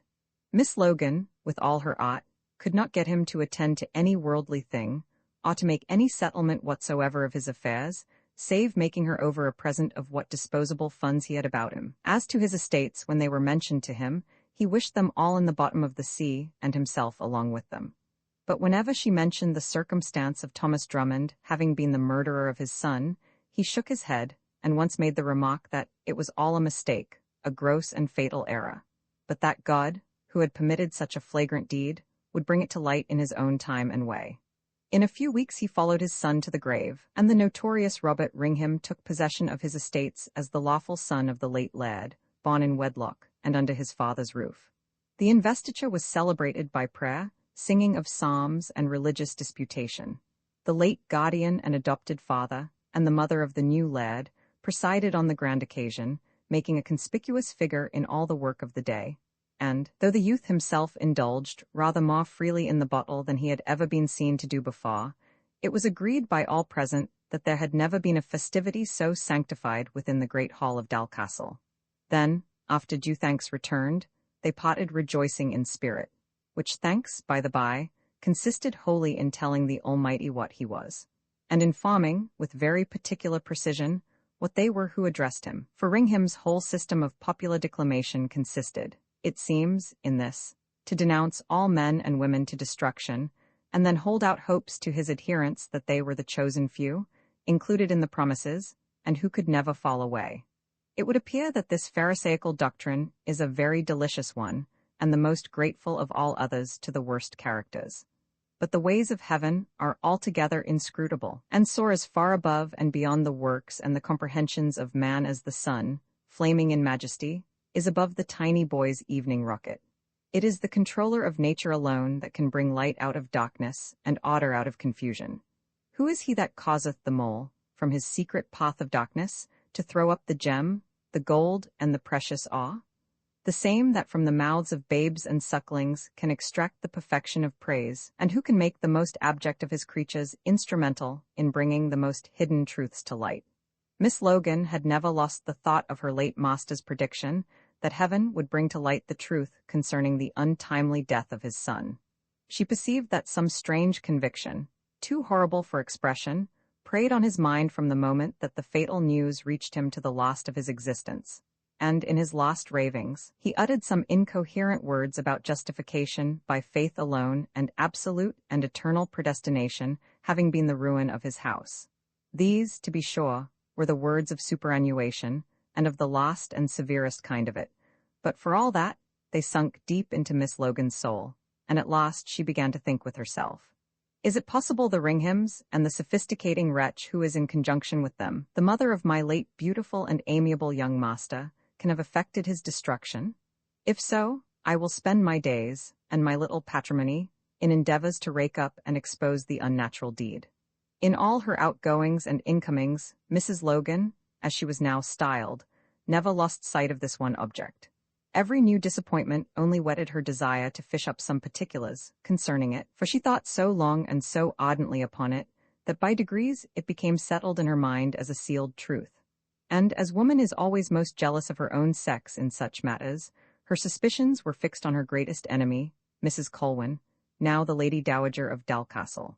All was wrapped in a chaos of confusion and darkness, but at last, by dint of 1,000 sly and secret inquiries, Mrs. Logan found out where Lady Dalcastle had been on the night that the murder happened, and likewise what company she had kept, as well as some of the comers and goers, and she had hopes of having discovered a clue, which, if she could keep hold of the thread, would lead her through darkness to the light of truth. Returning very late one evening from a convocation of family servants, which she had drawn together in order to fish something out of them, her maid having been in attendance on her all the evening, they found, on going home, that the house had been broken and a number of valuable articles stolen therefrom. Mrs. Logan had grown quite heartless before this stroke, having been altogether unsuccessful in her inquiries, and now she began to entertain some resolutions of giving up the fruitless search. In a few days thereafter, she received intelligence that her clothes and plate were mostly recovered, and that she for one was bound over to prosecute the depredator, provided the articles turned out to be hers, as libelled in the indictment, and as a king's evidence had given out. She was likewise summoned, or requested, I know not which, being ignorant of these matters, to go as far as the town of Peebles in Tweedside, in order to survey these articles on such a day, and make affidavit to their identity before the sheriff. She went accordingly, but on entering the town by the north gate, she was accosted by a poor girl in tattered apparel, who with great earnestness inquired if her name was not Mrs. Logan. On being answered in the affirmative, she said that the unfortunate prisoner in the Tolbooth requested her, as she valued all that was dear to her in life, to go and see her before she appeared in court at the hour of cause, as she, the prisoner, had something of the greatest moment to impart to her. Mrs. Logan's curiosity was excited, and she followed the girl straight to the Tolbooth, who by the way said to her that she would find in the prisoner a woman of superior mind who had gone through all the vicissitudes of life. She has been very unfortunate, and I fear very wicked, added the poor thing, but she is my mother, and God knows, with all her faults and failings, she has never been unkind to me. You, madam, have it in your power to save her, but she has wronged you, and therefore, if you will not do it for her sake, do it for mine, and the God of the fatherless will reward you. Mrs. Logan answered her with a cast of the head and a hem, and only remarked that the guilty must not always be suffered to escape, or what a world must we be doomed to live in. She was admitted to the prison, and found a tall, emaciated figure, who appeared to have once possessed a sort of masculine beauty in no ordinary degree, but was now considerably advanced in years. She viewed Mrs. Logan with a stern, steady gaze, as if reading her features as a margin to her intellect, and when she addressed her, it was not with that humility and agonized fervor which are natural for one in such circumstances to address to another who has the power of her life and death in her hands. I am deeply indebted to you for this timely visit, Mrs. Logan, said she. It is not that I value life, or because I fear death, that I have sent for you so expressly, but the manner of the death that awaits me has something peculiarly revolting in it to a female mind. Good God! When I think of being hung up, a spectacle to a gaping multitude, with numbers of which I have had intimacies and connections, that would render the moment of parting so hideous, that, believe me, it rends to flinders a soul born for another sphere than that in which it is moved, had not the vile selfishness of a lordly fiend ruined all my prospects and all my hopes. Hear me then, for I do not ask your pity, I only ask of you to look to yourself, and behave with womanly prudence. If you deny this day that these goods are yours, there is no other evidence whatever against my life, and it is safe for the present. For as for the word of the wretch who has betrayed me, it is of no avail. He has prevaricated so notoriously to save himself. If you deny them, you shall have them all again to the value of a mite, and more to the bargain. If you swear to the identity of them, the process will, one way and another, cost you the half of what they are worth. And what security have I for that? Said Mrs. Logan. You have none but my word, said the other proudly, and that never yet was violated. If you cannot take that, I know the worst you can do, but I had forgot. I have a poor helpless child without, waiting and starving about the prison door. Surely it was of her that I wished to speak. This shameful death of mine will leave her in a deplorable state. The girl seems to have candor and strong affections, said Mrs. Logan. I grievously mistake if such a child would not be 1,000 times better without such a guardian and director. Then will you be so kind as to come to the Grassmarket and see me put down? Said the prisoner. I thought a woman would estimate a woman's and a mother's feelings, when such a dreadful throw was at stake, at least in part. But you are callous, and have never known any feelings but those of subordination to your old unnatural master. Alas, I have no cause of offense. I have wronged you, and justice must take its course. Will you forgive me before we part? Mrs. Logan hesitated, for her mind ran on something else. On which the other subjoined, No, you will not forgive me. I see, but you will pray to God to forgive me? I know you will do that. Mrs. Logan heard not this jeer, but looking at the prisoner with an absent and stupid stare, she said, Did you know my late master? Aye, that I did, and never for any good, said she. I knew the old and the young Spock both, and was by when the latter was slain. This careless sentence affected Mrs. Logan in a most peculiar manner. A shower of tears burst from her eyes ere it was done, and, when it was, she appeared like one bereaved of her mind. She first turned one way and then another, as if looking for something she had dropped. She seemed to think she had lost her eyes instead of her tears, and at length, as by instinct, she tottered close up to the prisoner's face, and looking wistfully and joyfully in it, said with breathless earnestness, Pray, mistress, what is your name? My name is Arabella Calvert, said the other. Mistress, or widow, as you choose, for I have been all the three, and that not once nor twice only. I, and something beyond all these. But as for you, you have never been anything. I, and so you are Belle Calvert? Well, I thought so, said Mrs. Logan, and helping herself to a seat, she came and sat down close by the prisoner's knee. So you are indeed Belle Calvert, so called once. Well, of all the world you are the woman whom I have longed and travailed the most to see. But you were invisible, a being to be heard of, not seen. There have been days, madam, returned she, when I was to be seen, and when there were few to be seen like me. But since that time there have indeed been days on which I was not to be seen. My crimes have been great, but my sufferings have been greater. So great that neither you nor the world can ever either know or conceive them. I hope they will be taken into account by the Most High. Mine have been crimes of utter desperation. But whom am I speaking to? You had better leave me to myself, mistress. Leave you to yourself, that I will be loth to do till you tell me where you were that night my young master was murdered. Where the devil would I was, will that suffice you? Ah, it was a vile action, a night to be remembered that was. Won't you be going? I want to trust my daughter with a commission.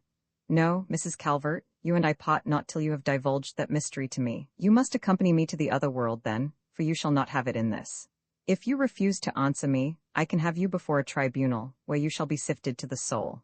Such miserable inanity, what care I for your threatenings of a tribunal? I who must soon stand before my last earthly one. What could the word of such a culprit avail? Ah, if it could, where is the judge that could enforce it? Did you not say that there was some mode of accommodating matters on that score? Yes, I prayed you to grant me my life, which is in your power. The saving of it would not have cost you a plaque, yet you refused to do it. The taking of it will cost you a great deal, and yet to that purpose you adhere. I can have no folly with such a spirit. I would not have my life in a present from its motions, nor would I exchange courtesies with its possessor. Indeed, Mrs. Calvert, since ever we met, I have been so busy thinking about who you might be that I know not what you have been proposing. I believe I meant to do what I could to save you. But once for all, tell me everything that you know concerning that amiable young gentleman's death, and here is my hand, there shall be nothing wanting that I can effect for you. No, I despise all bother with such mean and selfish curiosity, and as I believe that passion is stronger with you than fear with me, we part on equal terms. Do your worst, and my secret shall go to the gallows and the grave with me.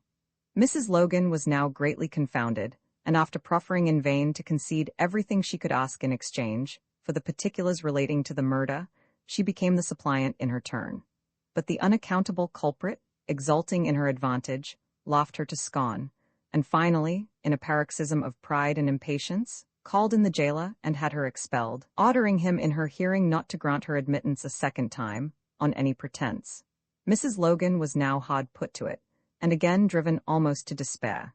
She might have succeeded in the attainment of that she thirsted for most in life, so easily had she known the character with which she had to deal. Had she known to have soothed her high and afflicted spirit, but that opportunity was past, and the hour of examination at hand. She once thought of going and claiming her articles, as she at first intended. But then, when she thought again of the Ringhems swaying it at Dalcastle, where she had been wont to hear them held in such contempt, if not abhorrence, and perhaps of holding it by the most diabolical means, she was withheld from marring the only chance that remained of having a glimpse into that mysterious affair. Finally, she resolved not to answer to her name in the court, rather than to appear and assert a falsehood, which she might be called on to certify by oath. She did so, and heard the sheriff give orders to the officers to make inquiry for Miss Logan from Edinburgh, at the various places of entertainment in town, and to expedite her arrival in court, as things of great value were in dependence. She also heard the man who had turned king's evidence against the prisoner examined for the second time, and sifted most cunningly. His answers gave anything but satisfaction to the sheriff, though Mrs. Logan believed them to be mainly truth, but there were a few questions and answers that struck her above all others. How long is it since Mrs. Calvert and you became acquainted? About 1.5 years. State the precise time, if you please, the day, or night, according to your remembrance. It was on the morning of the 28th of February, 1705. What time of the morning? Perhaps about 1. So early as that. At what place did you meet then? It was at the foot of one of the north winds of Edinburgh. Was it by appointment that you met? No, it was not. For what purpose was it then? For no purpose. How is it that you chance to remember the day and hour so minutely, if you met that woman whom you have accused, merely by chance, and for no manner of purpose, as you must have met others that night, perhaps to the amount of hundreds in the same way? I have good cause to remember it, my lord. What was that cause? No answer. You don't choose to say what that cause was. I am not at liberty to tell. The sheriff then descended to other particulars, all of which tended to prove that the fellow was an accomplished villain, and that the principal share of the atrocities had been committed by him. Indeed, the sheriff hinted that he suspected the only share Mrs. Calvert had in them was in being too much in his company, and too true to him.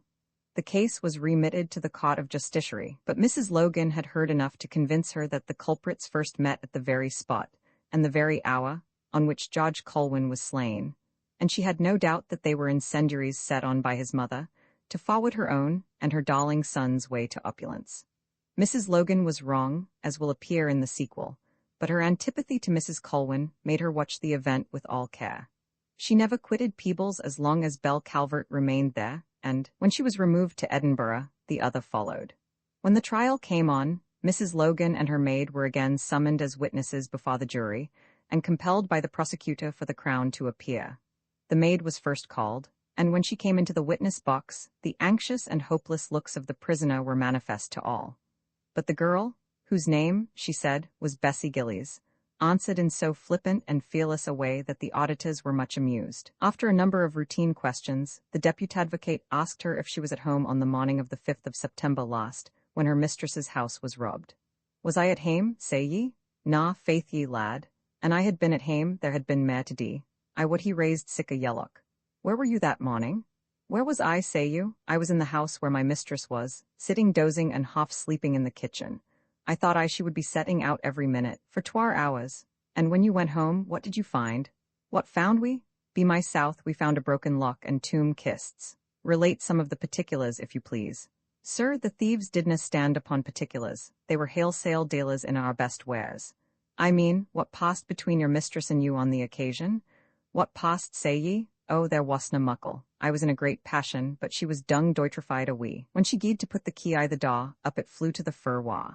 Bless ye, Jod, what's the meaning o' this? Quo she. Ye he left the door open, ye top eye. Quo she. The narrow that I did, quo I, I'll may my shakel bane never turn another key. When we got the candle lighted, the house was in a hode road. Bessie, my woman, quo she, we are both ruined and undone creatures. The dale a bit, quo I, that I deny positively. To speak o' alas o my age being ruined and undone, I never had muckle except what was within a good jerkin, and let the thief ruin me there wha can. Do you remember aught else that your mistress said on the occasion? Did you hear her blame any person? Oh, she made a great deal o' grumping and groaning about the misfortune, as she caught it, and I think she said it was a pot o' the ruin, wrought by the Ringans, or some sick name. They'll heat, eh? They'll heat, eh? Cried she, wringing her hands, eh? They'll heat, eh? And hell wit, and they'll get them baith.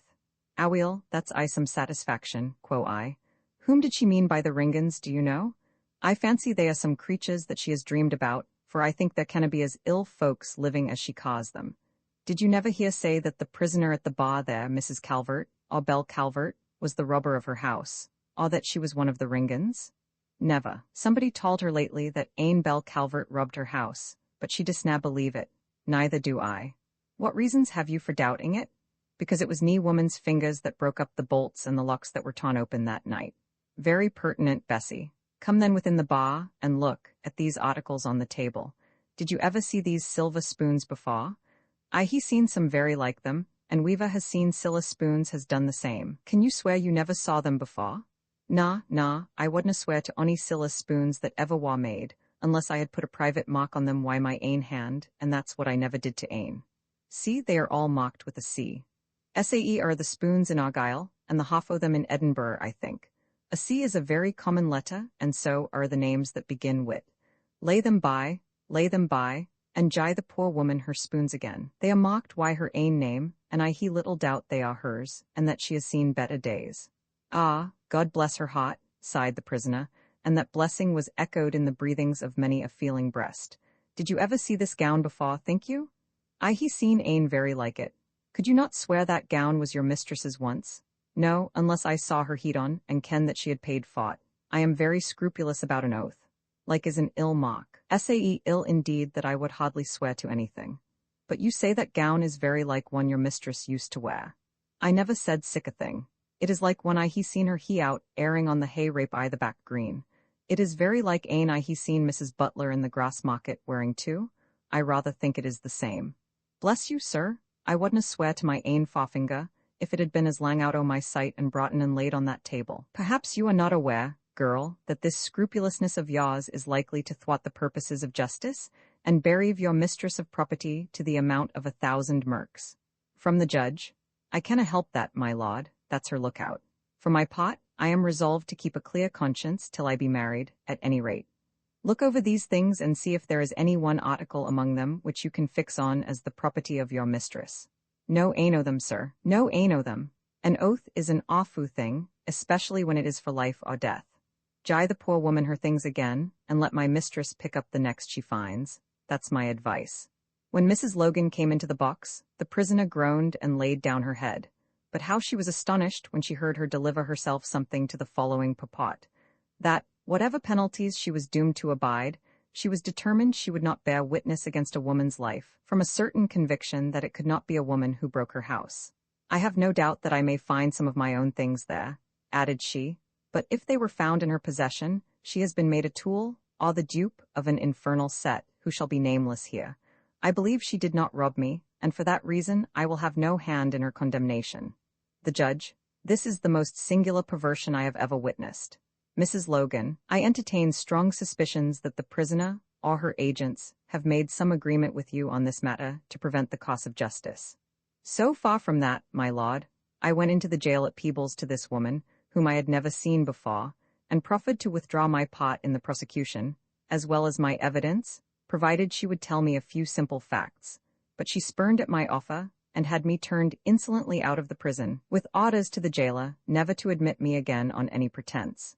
The prisoner's counsel, taking hold of this evidence, addressed the jury with great fluency, and finally, the prosecution was withdrawn, and the prisoner dismissed from the bar, with a severe reprimand for her past conduct, and an exhortation to keep better company. It was not many days till a caddy came with a large parcel to Mrs. Logan's house, which parcel he delivered into her hands, accompanied with a sealed note, containing an inventory of the articles, and a request to know if the unfortunate Arabella Calvert would be admitted to converse with Mrs. Logan. Never was there a woman so much overjoyed as Mrs. Logan was at this message. She returned compliments, would be most happy to see her, and no article of the parcel should be looked at or touched till her arrival. It was not long till she made her appearance, dressed in somewhat better style than she had yet seen her, delivered her over the greater part of the stolen property, besides many things that either never had belonged to Mrs. Logan, or that she thought proper to deny in order that the other might retain them. The tale that she told of her misfortunes was of the most distressing nature, and was enough to stir up all the tender, as well as abhorrent feelings in the bosom of humanity. She had suffered every deprivation in fame, fortune, and person.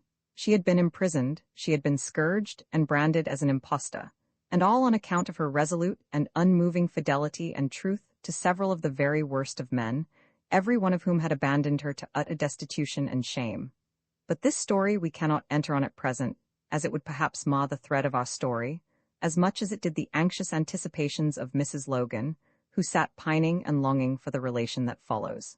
Now I know, Mrs. Logan, that you are expecting a detail of the circumstances relating to the death of Mr. George Colwyn, and in gratitude for your unbounded generosity and disinterestedness, I will tell you all that I know, although, for causes that will appear obvious to you, I had determined never in life to divulge one circumstance of it.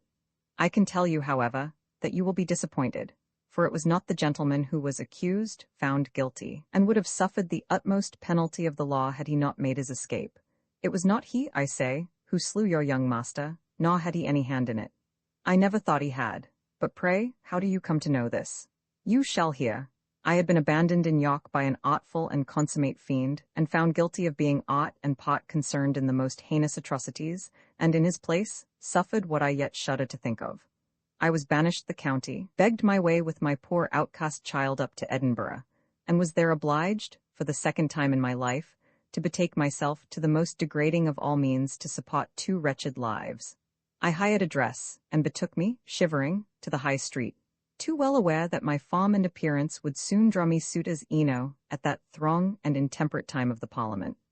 On my very first stepping out to the street, a party of young gentlemen was passing. I heard by the noise they made, and the tenor of their speech, that they were more than mellow, and so I resolved to keep near them in order, if possible, to make some of them my prey. But just as one of them began to eye me, I was rudely thrust into a narrow close by one of the guardsmen.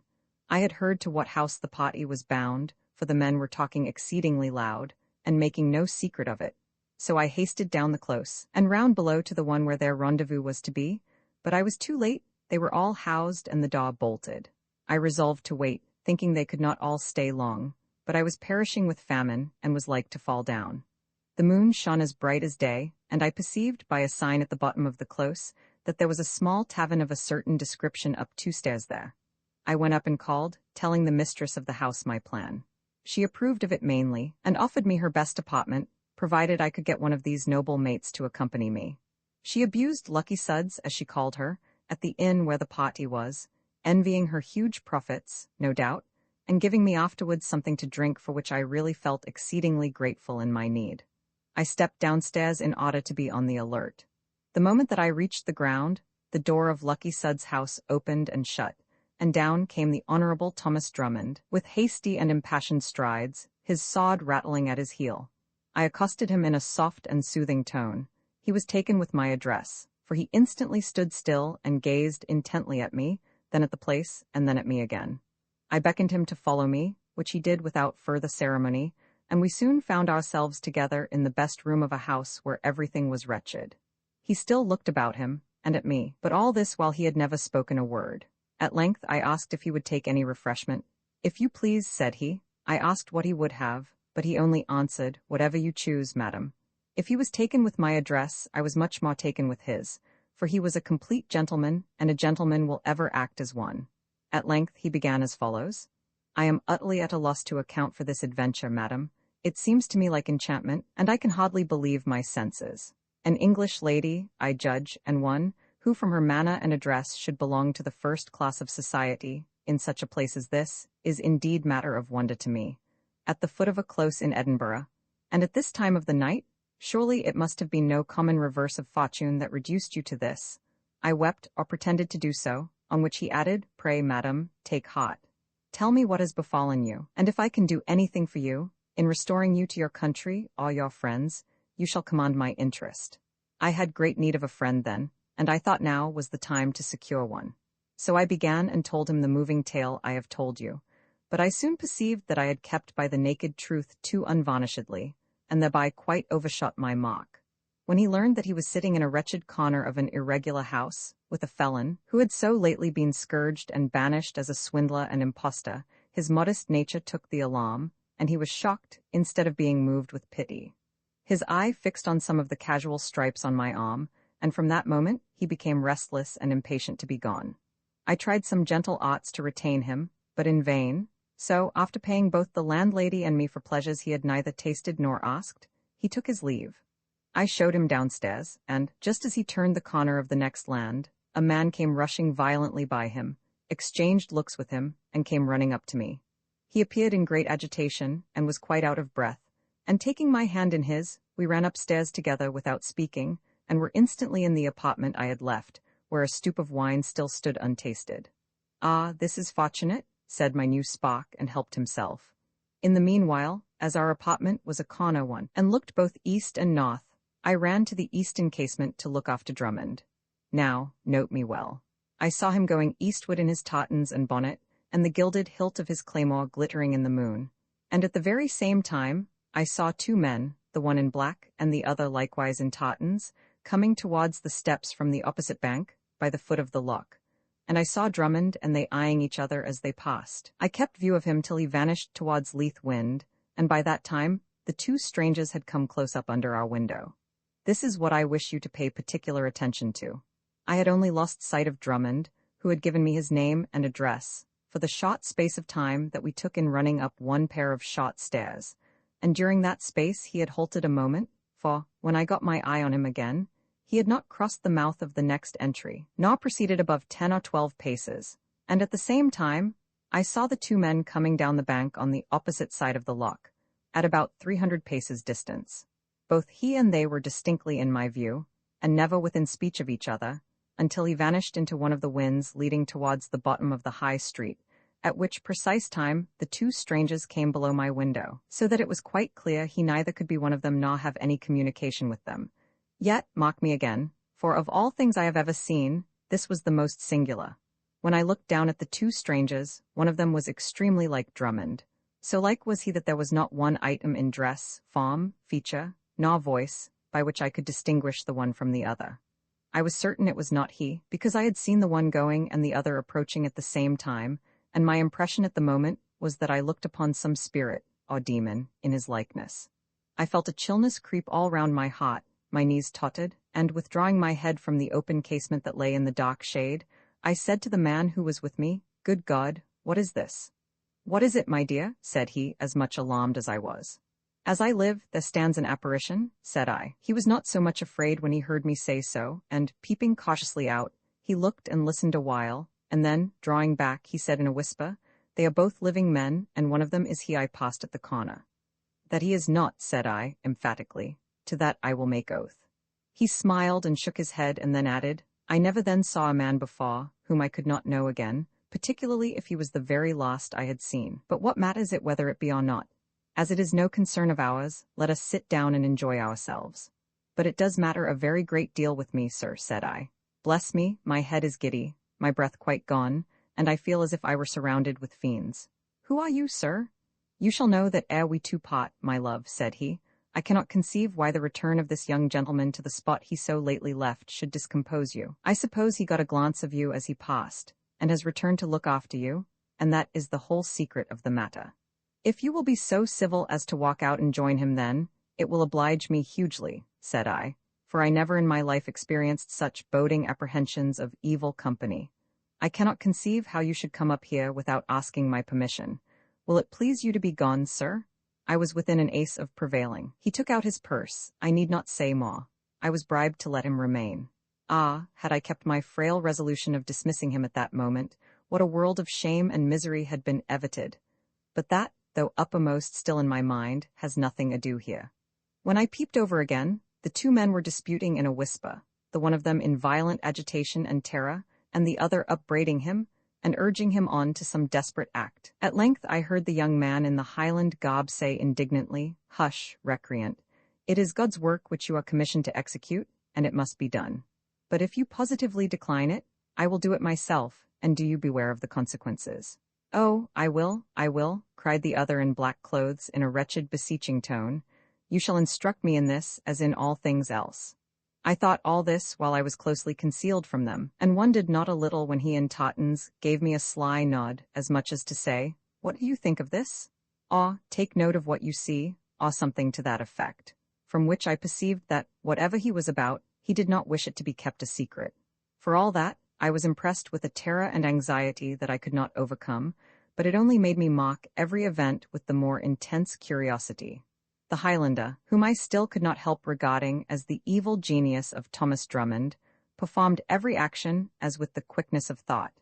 He concealed the youth in black in a narrow entry, a little to the westward of my windows, and as he was leading him across the moonlight green by the shoulder, I perceived, for the first time, that both of them were armed with rapiers.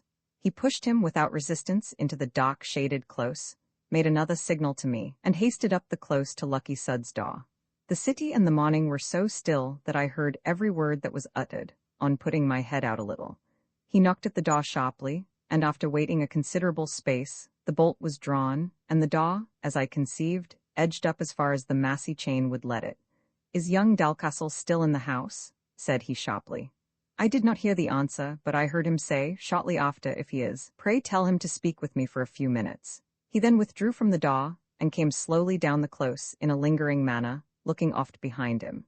Dalcastle came out, advanced a few steps after him, and then stood still, as if hesitating whether or not he should call out a friend to accompany him, and that instant the door behind him was closed, chained, and the iron bolt drawn, on hearing of which he followed his adversary without further hesitation. As he passed below my window, I heard him say, "I beseech you, Tom, let us do nothing in this matter rashly," but I could not hear the answer of the other, who had turned the corner. I roused up my drowsy companion, who was leaning on the bed, and we both looked together from the north window. We were in the shade, but the moon shone full on the two young gentlemen. Young Dalcastle was visibly the worse of liquor, and, his back being turned towards us, he said something to the other which I could not make out, although he spoke a considerable time, and, from his tones and gestures, appeared to be reasoning. When he had done, the tall young man in the Tottens drew his sword, and, his face being straight to us, we heard him say distinctly, "No more words about it, George, if you please. But if you be a man, as I take you to be, draw your sword, and let us settle it here." Dalcastle drew his sword without changing his attitude, but he spoke with more warmth, for we heard his words. "Think you that I fear you, Tom? Be assured, sir, I would not fear 10 of the best of your name at each other's backs. All that I want is to have friends with us to see fair play, for if you close with me, you are a dead man." The other stormed at these words. "You are a braggart, sir," cried he, "a wretch, a blot on the cheek of nature, a blight on the Christian world, a reprobate. I'll have your soul, sir. You must play at tennis, and put down elect brethren in another world tomorrow."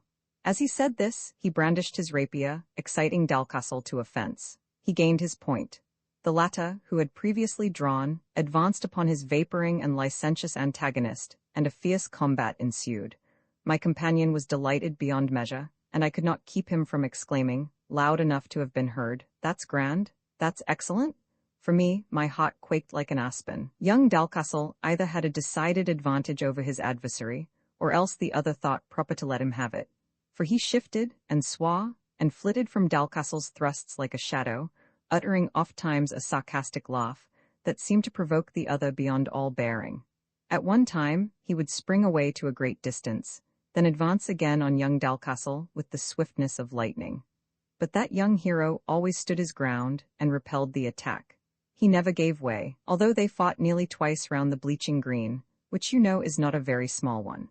At length they fought close up to the mouth of the dock entry, where the fellow in black stood all this while concealed, and then the combatant in Tottens closed with his antagonist, or pretended to do so. But the moment they began to grapple, he wheeled about, turning Colwyn's back towards the entry, and then cried out, "Ah, hell has it? My friend, my friend." That moment the fellow in black rushed from his cover with his drawn rapier, and gave the brave young Dalcastle 2 deadly wounds in the back, as quick as arm could thrust, both of which I thought pierced through his body. He fell, and rolling himself on his back, He perceived who it was that had slain him thus foully, and said, with a dying emphasis, which I never heard equaled, "O dog of hell, it is you who has done this."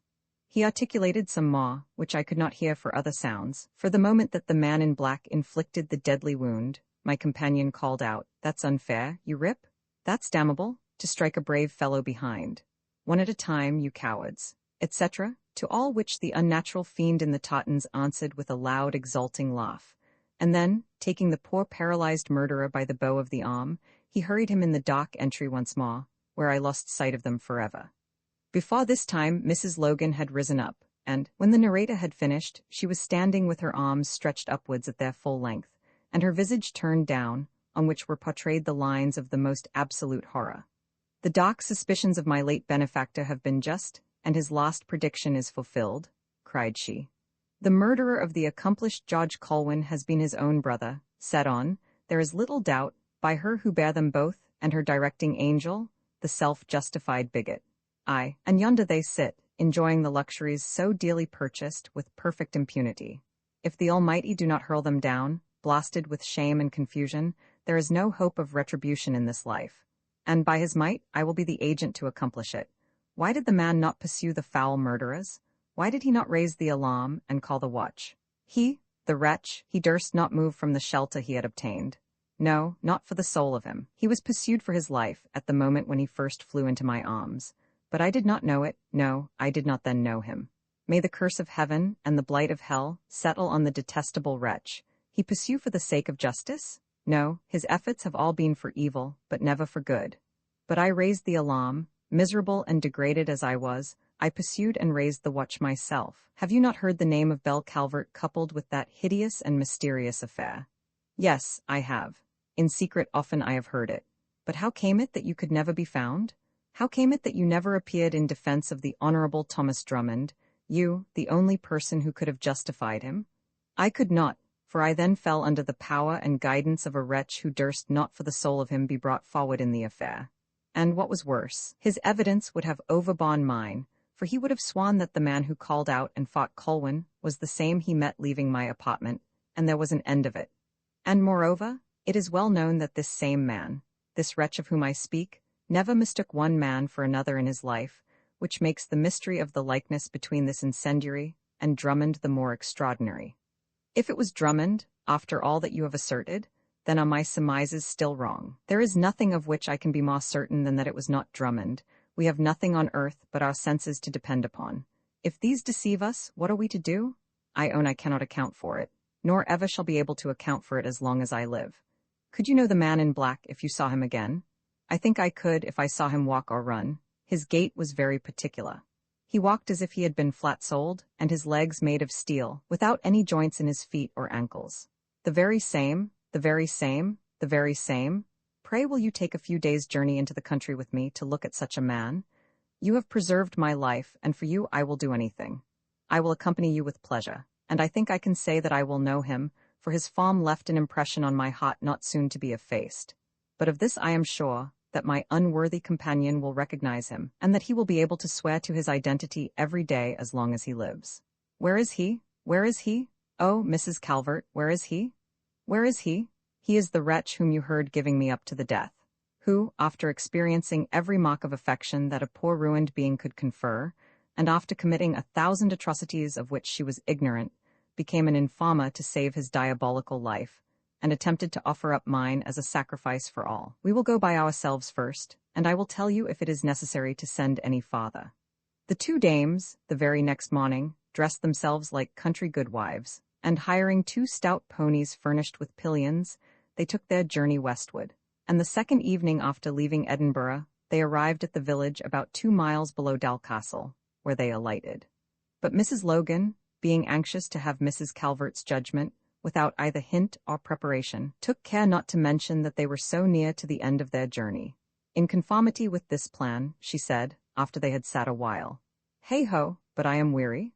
What, suppose we should rest a day here before we proceed farther on our journey?"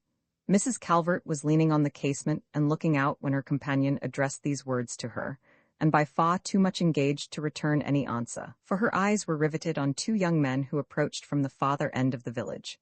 And at length, turning round her head, she said, with with the most intense interest, proceed farther on our journey, did you say? That we need not do, for as I live, here comes the very man. Mrs. Logan ran to the window, and behold, there was indeed Robert Ringham Colwyn, now the Laird of Dalcastle, coming forward almost below their window, walking arm in arm with another young man, and, as the two passed, the latter looked up and made a sly signal to the two dames, biting his lip, winking with his left eye, and nodding his head. Mrs. Calvert was astonished at this recognizance, the young man's former companion having made exactly such another signal on the night of the duel, by the light of the moon, and it struck her, moreover, that she had somewhere seen this young man's face before. She looked after him, and he winked over his shoulder to her, but she was prevented from returning his salute by her companion, who uttered a loud cry, between a groan and shriek, and fell down on the floor with a rumble like a wall that had suddenly been undermined.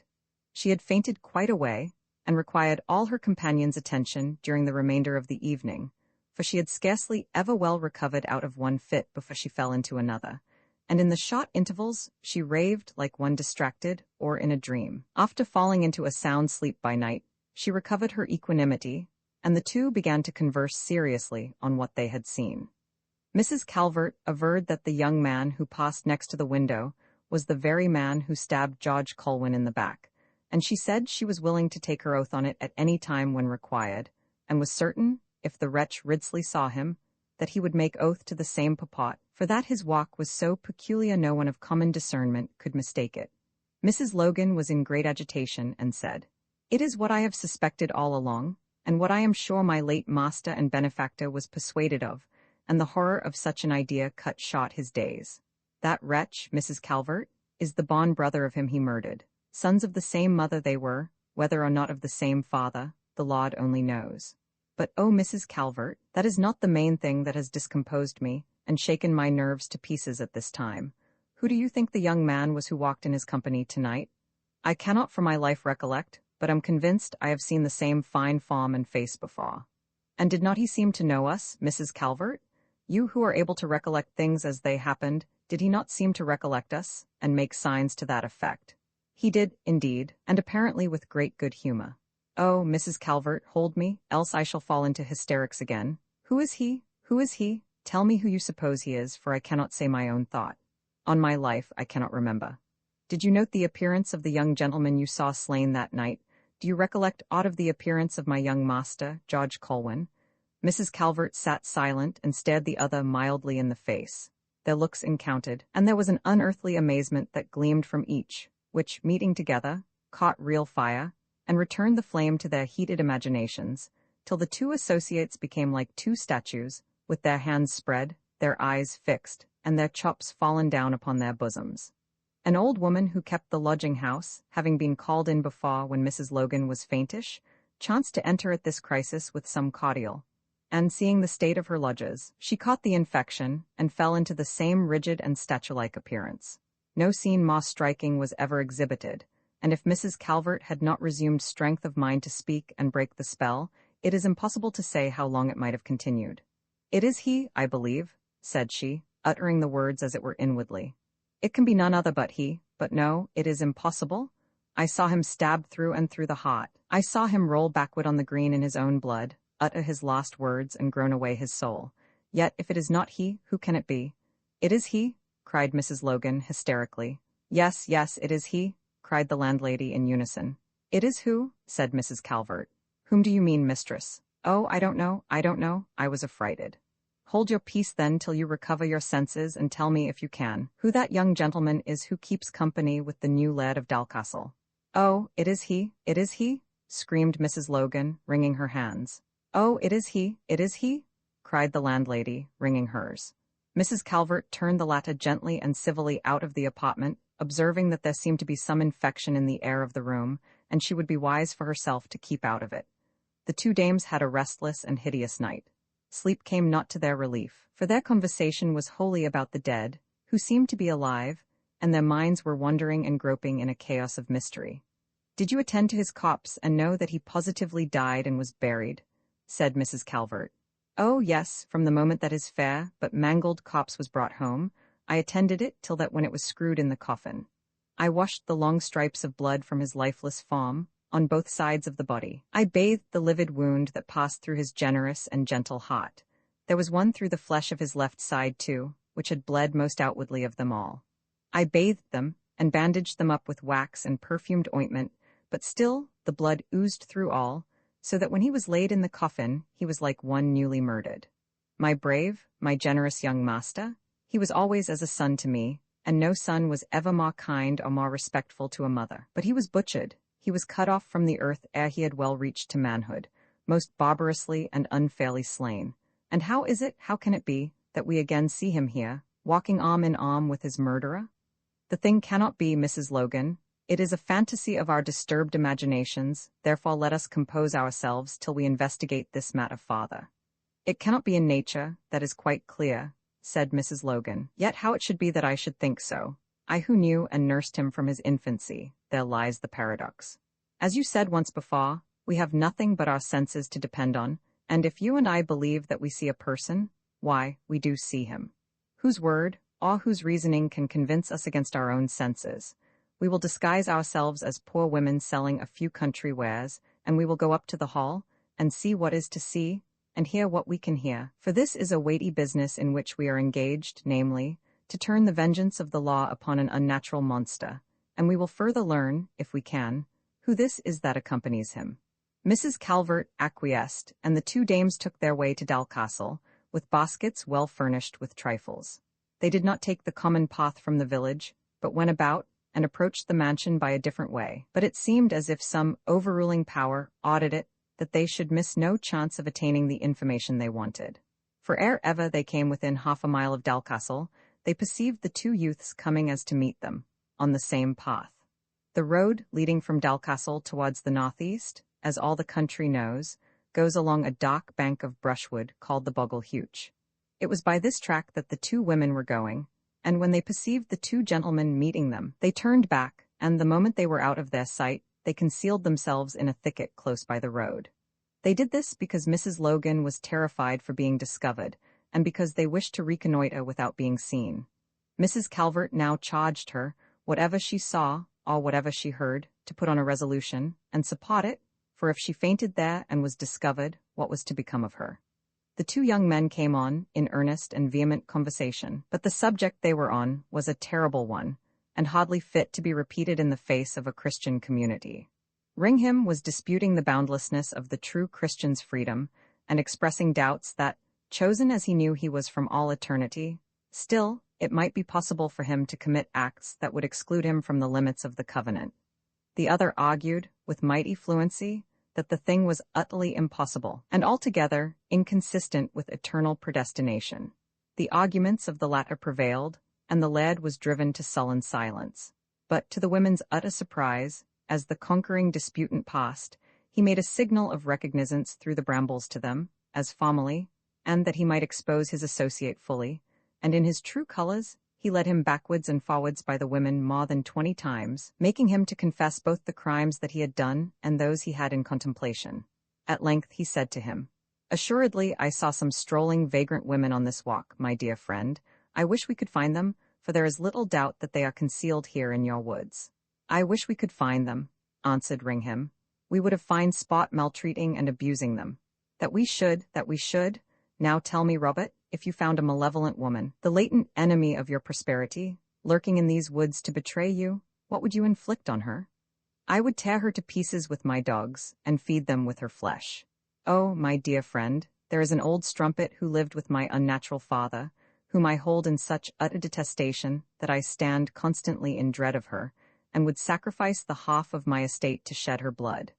What will you give me if I will put her in your power, and give you a fair and genuine excuse for making away with her, one for which you shall answer at the bar, here or hereafter? I should like to see the vile hag put down. She is in possession of the family plate, that is mine by right, as well as 1,000 valuable relics, and great riches besides, all of which the old profligate gifted shamefully away. And it is said, besides all these, that she has sworn my destruction.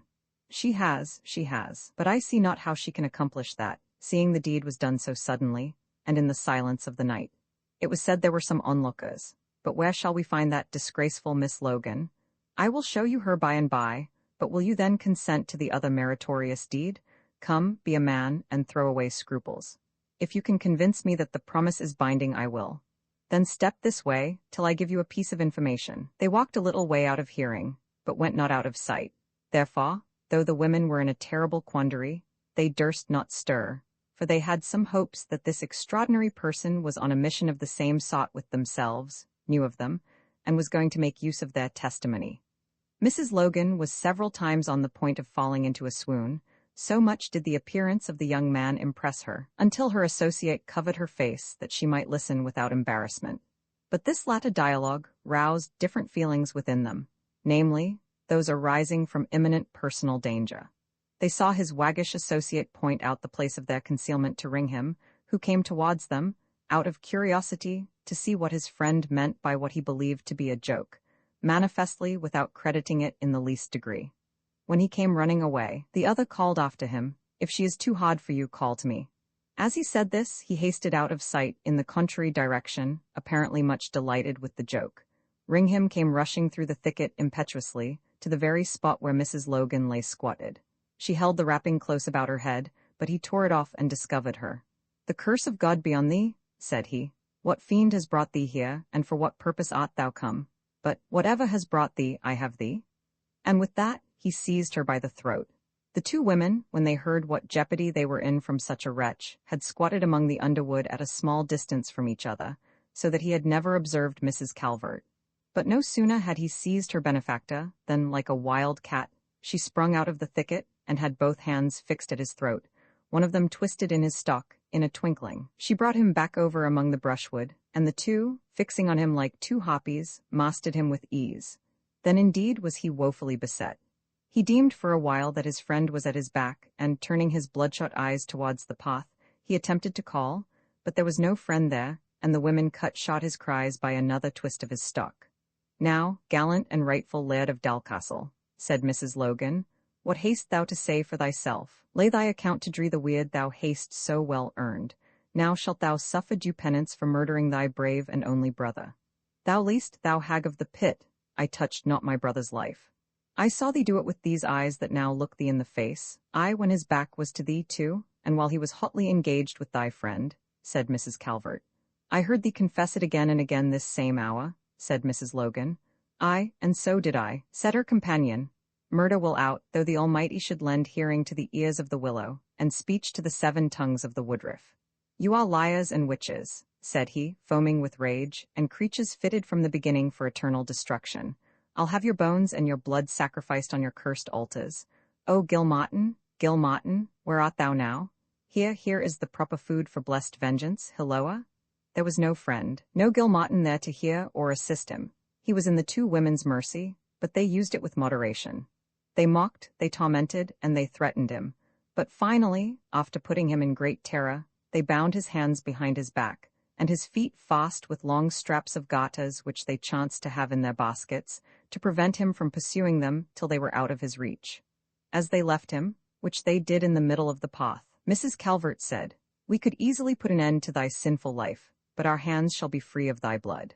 Nevertheless, thou art still in our power, and the vengeance of thy country shall overtake thee, thou mean and cowardly murderer, aye, and that more suddenly than thou art aware." The women posted to Edinburgh, and as they put themselves under the protection of an English merchant, who was journeying thither with 20 horses laden and armed servants, so they had scarcely any conversation on the road. When they arrived at Mrs. Logan's house, then they spoke of what they had seen and heard, and agreed that they had sufficient proof to condemn young Ringham, who they thought richly deserved the severest doom of the law. "I never in my life saw any human being," said Mrs. Calvert, "whom I thought so like a fiend. If a demon could inherit flesh and blood, that youth is precisely such a being as I could conceive that demon to be. The depth and the malignity of his eye is hideous. His breath is like the airs from a charnel house, and his flesh seems fading from his bones, as if the worm that never dies were gnawing it away already. He was always repulsive, and every way repulsive," said the other, "but he is now indeed altered greatly to the worse. While we were hand-fasting him, I felt his body to be feeble and emaciated, but yet I know him to be so puffed up with spiritual pride that I believe he weens every one of his actions justified before God, and, instead of having stings of conscience for these, he takes great merit to himself in having effected them." Still, my thoughts are less about him than the extraordinary being who accompanies him. He does everything with so much ease and indifference, so much velocity and effect, that all bespeak him an adept in wickedness. The likeness to my late hapless young master is so striking that I can hardly believe it to be a chance model, and I think he imitates him in everything, for some purpose or some effect on his sinful associate.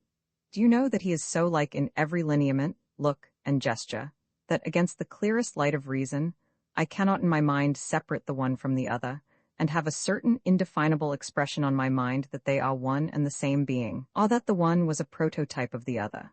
If there is an earthly crime, said Mrs. Calvert, for the due punishment of which the Almighty may be supposed to subvert the order of nature, it is fratricide.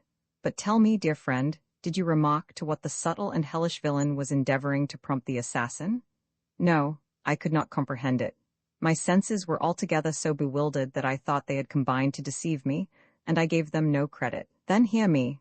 I am almost certain he was using every persuasion to induce him to make away with his mother, and I likewise conceive that I heard the incendiary give his consent. This is dreadful. Let us speak and think no more about it till we see the issue. In the meantime, let us do that which is our bounden duty, go and divulge all that we know relating to this foul murder. Accordingly, the two women went to Sir Thomas Wallis of Craigie, the Lord Justice Clerk, who was, I think, either uncle or grandfather to young Drummond, who was outlawed and obliged to fly his country on account of Colwyn's death, and to that gentleman they related every circumstance of what they had seen and heard. He examined Calvert very minutely, and seemed deeply interested in her evidence, said he knew she was relating the truth, and in testimony of it, brought a letter of young Drummond's from his desk, wherein that young gentleman, after protesting his innocence in the most forcible terms, confessed having been with such a woman in such a house, after leaving the company of his friends, and that, on going home, Sir Thomas's servant had let him in the dark, and from these circumstances he found it impossible to prove an alibi. He begged of his relative, if ever an opportunity offered, to do his endeavor to clear up that mystery, and remove the horrid stigma from his name in his country, and among his kin, of having stabbed a friend behind his back. Lord Craigie, therefore, directed the two women to the proper authorities, and after hearing their evidence there, it was judged proper to apprehend the present Laird of Dalcastle and bring him to his trial. But before that, they sent the prisoner in the Tolbooth, he who had seen the whole transaction along with Mrs. Calvert, to take a view of Ringham privately, and, his discrimination being so well known as to be proverbial all over the land, they determined secretly to be ruled by his report. They accordingly sent him on a pretended mission of legality to Dalcastle, with orders to see and speak with the proprietor, without giving him a hint what was wanted.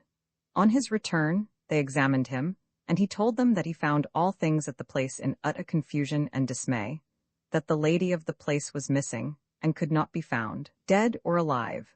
On being asked if he had ever seen the proprietor before, he looked astounded and unwilling to answer, but it came out that he had, and that he had once seen him kill a man on such a spot at such an hour. Officers were then dispatched, without delay, to apprehend the monster, and bring him to justice. On these going to the mansion, and inquiring for him, they were told he was at home, on which they stationed guards and searched all the premises, but he was not to be found. It was in vain that they overturned beds, raised floors, and broke open closets. Robert Ringham Colwyn was lost once and forever. His mother also was lost, and strong suspicions attached to some of the farmers and house servants to whom she was obnoxious, relating to her disappearance. The Honourable Thomas Drummond became a distinguished officer in the Austrian service, and died in the memorable year for Scotland, 1715, and this is all with which history, justiciary records, and tradition furnish me relating to these matters. I have now the pleasure of presenting my readers with an original document of a most singular nature, and preserved for their perusal in a still more singular manner. I offer no remarks on it, and make as few additions to it, leaving everyone to judge for himself. We have heard much of the rage of fanaticism in former days, but nothing to this. The Private Memoirs and Confessions of a Justified Sinner by James Hogg.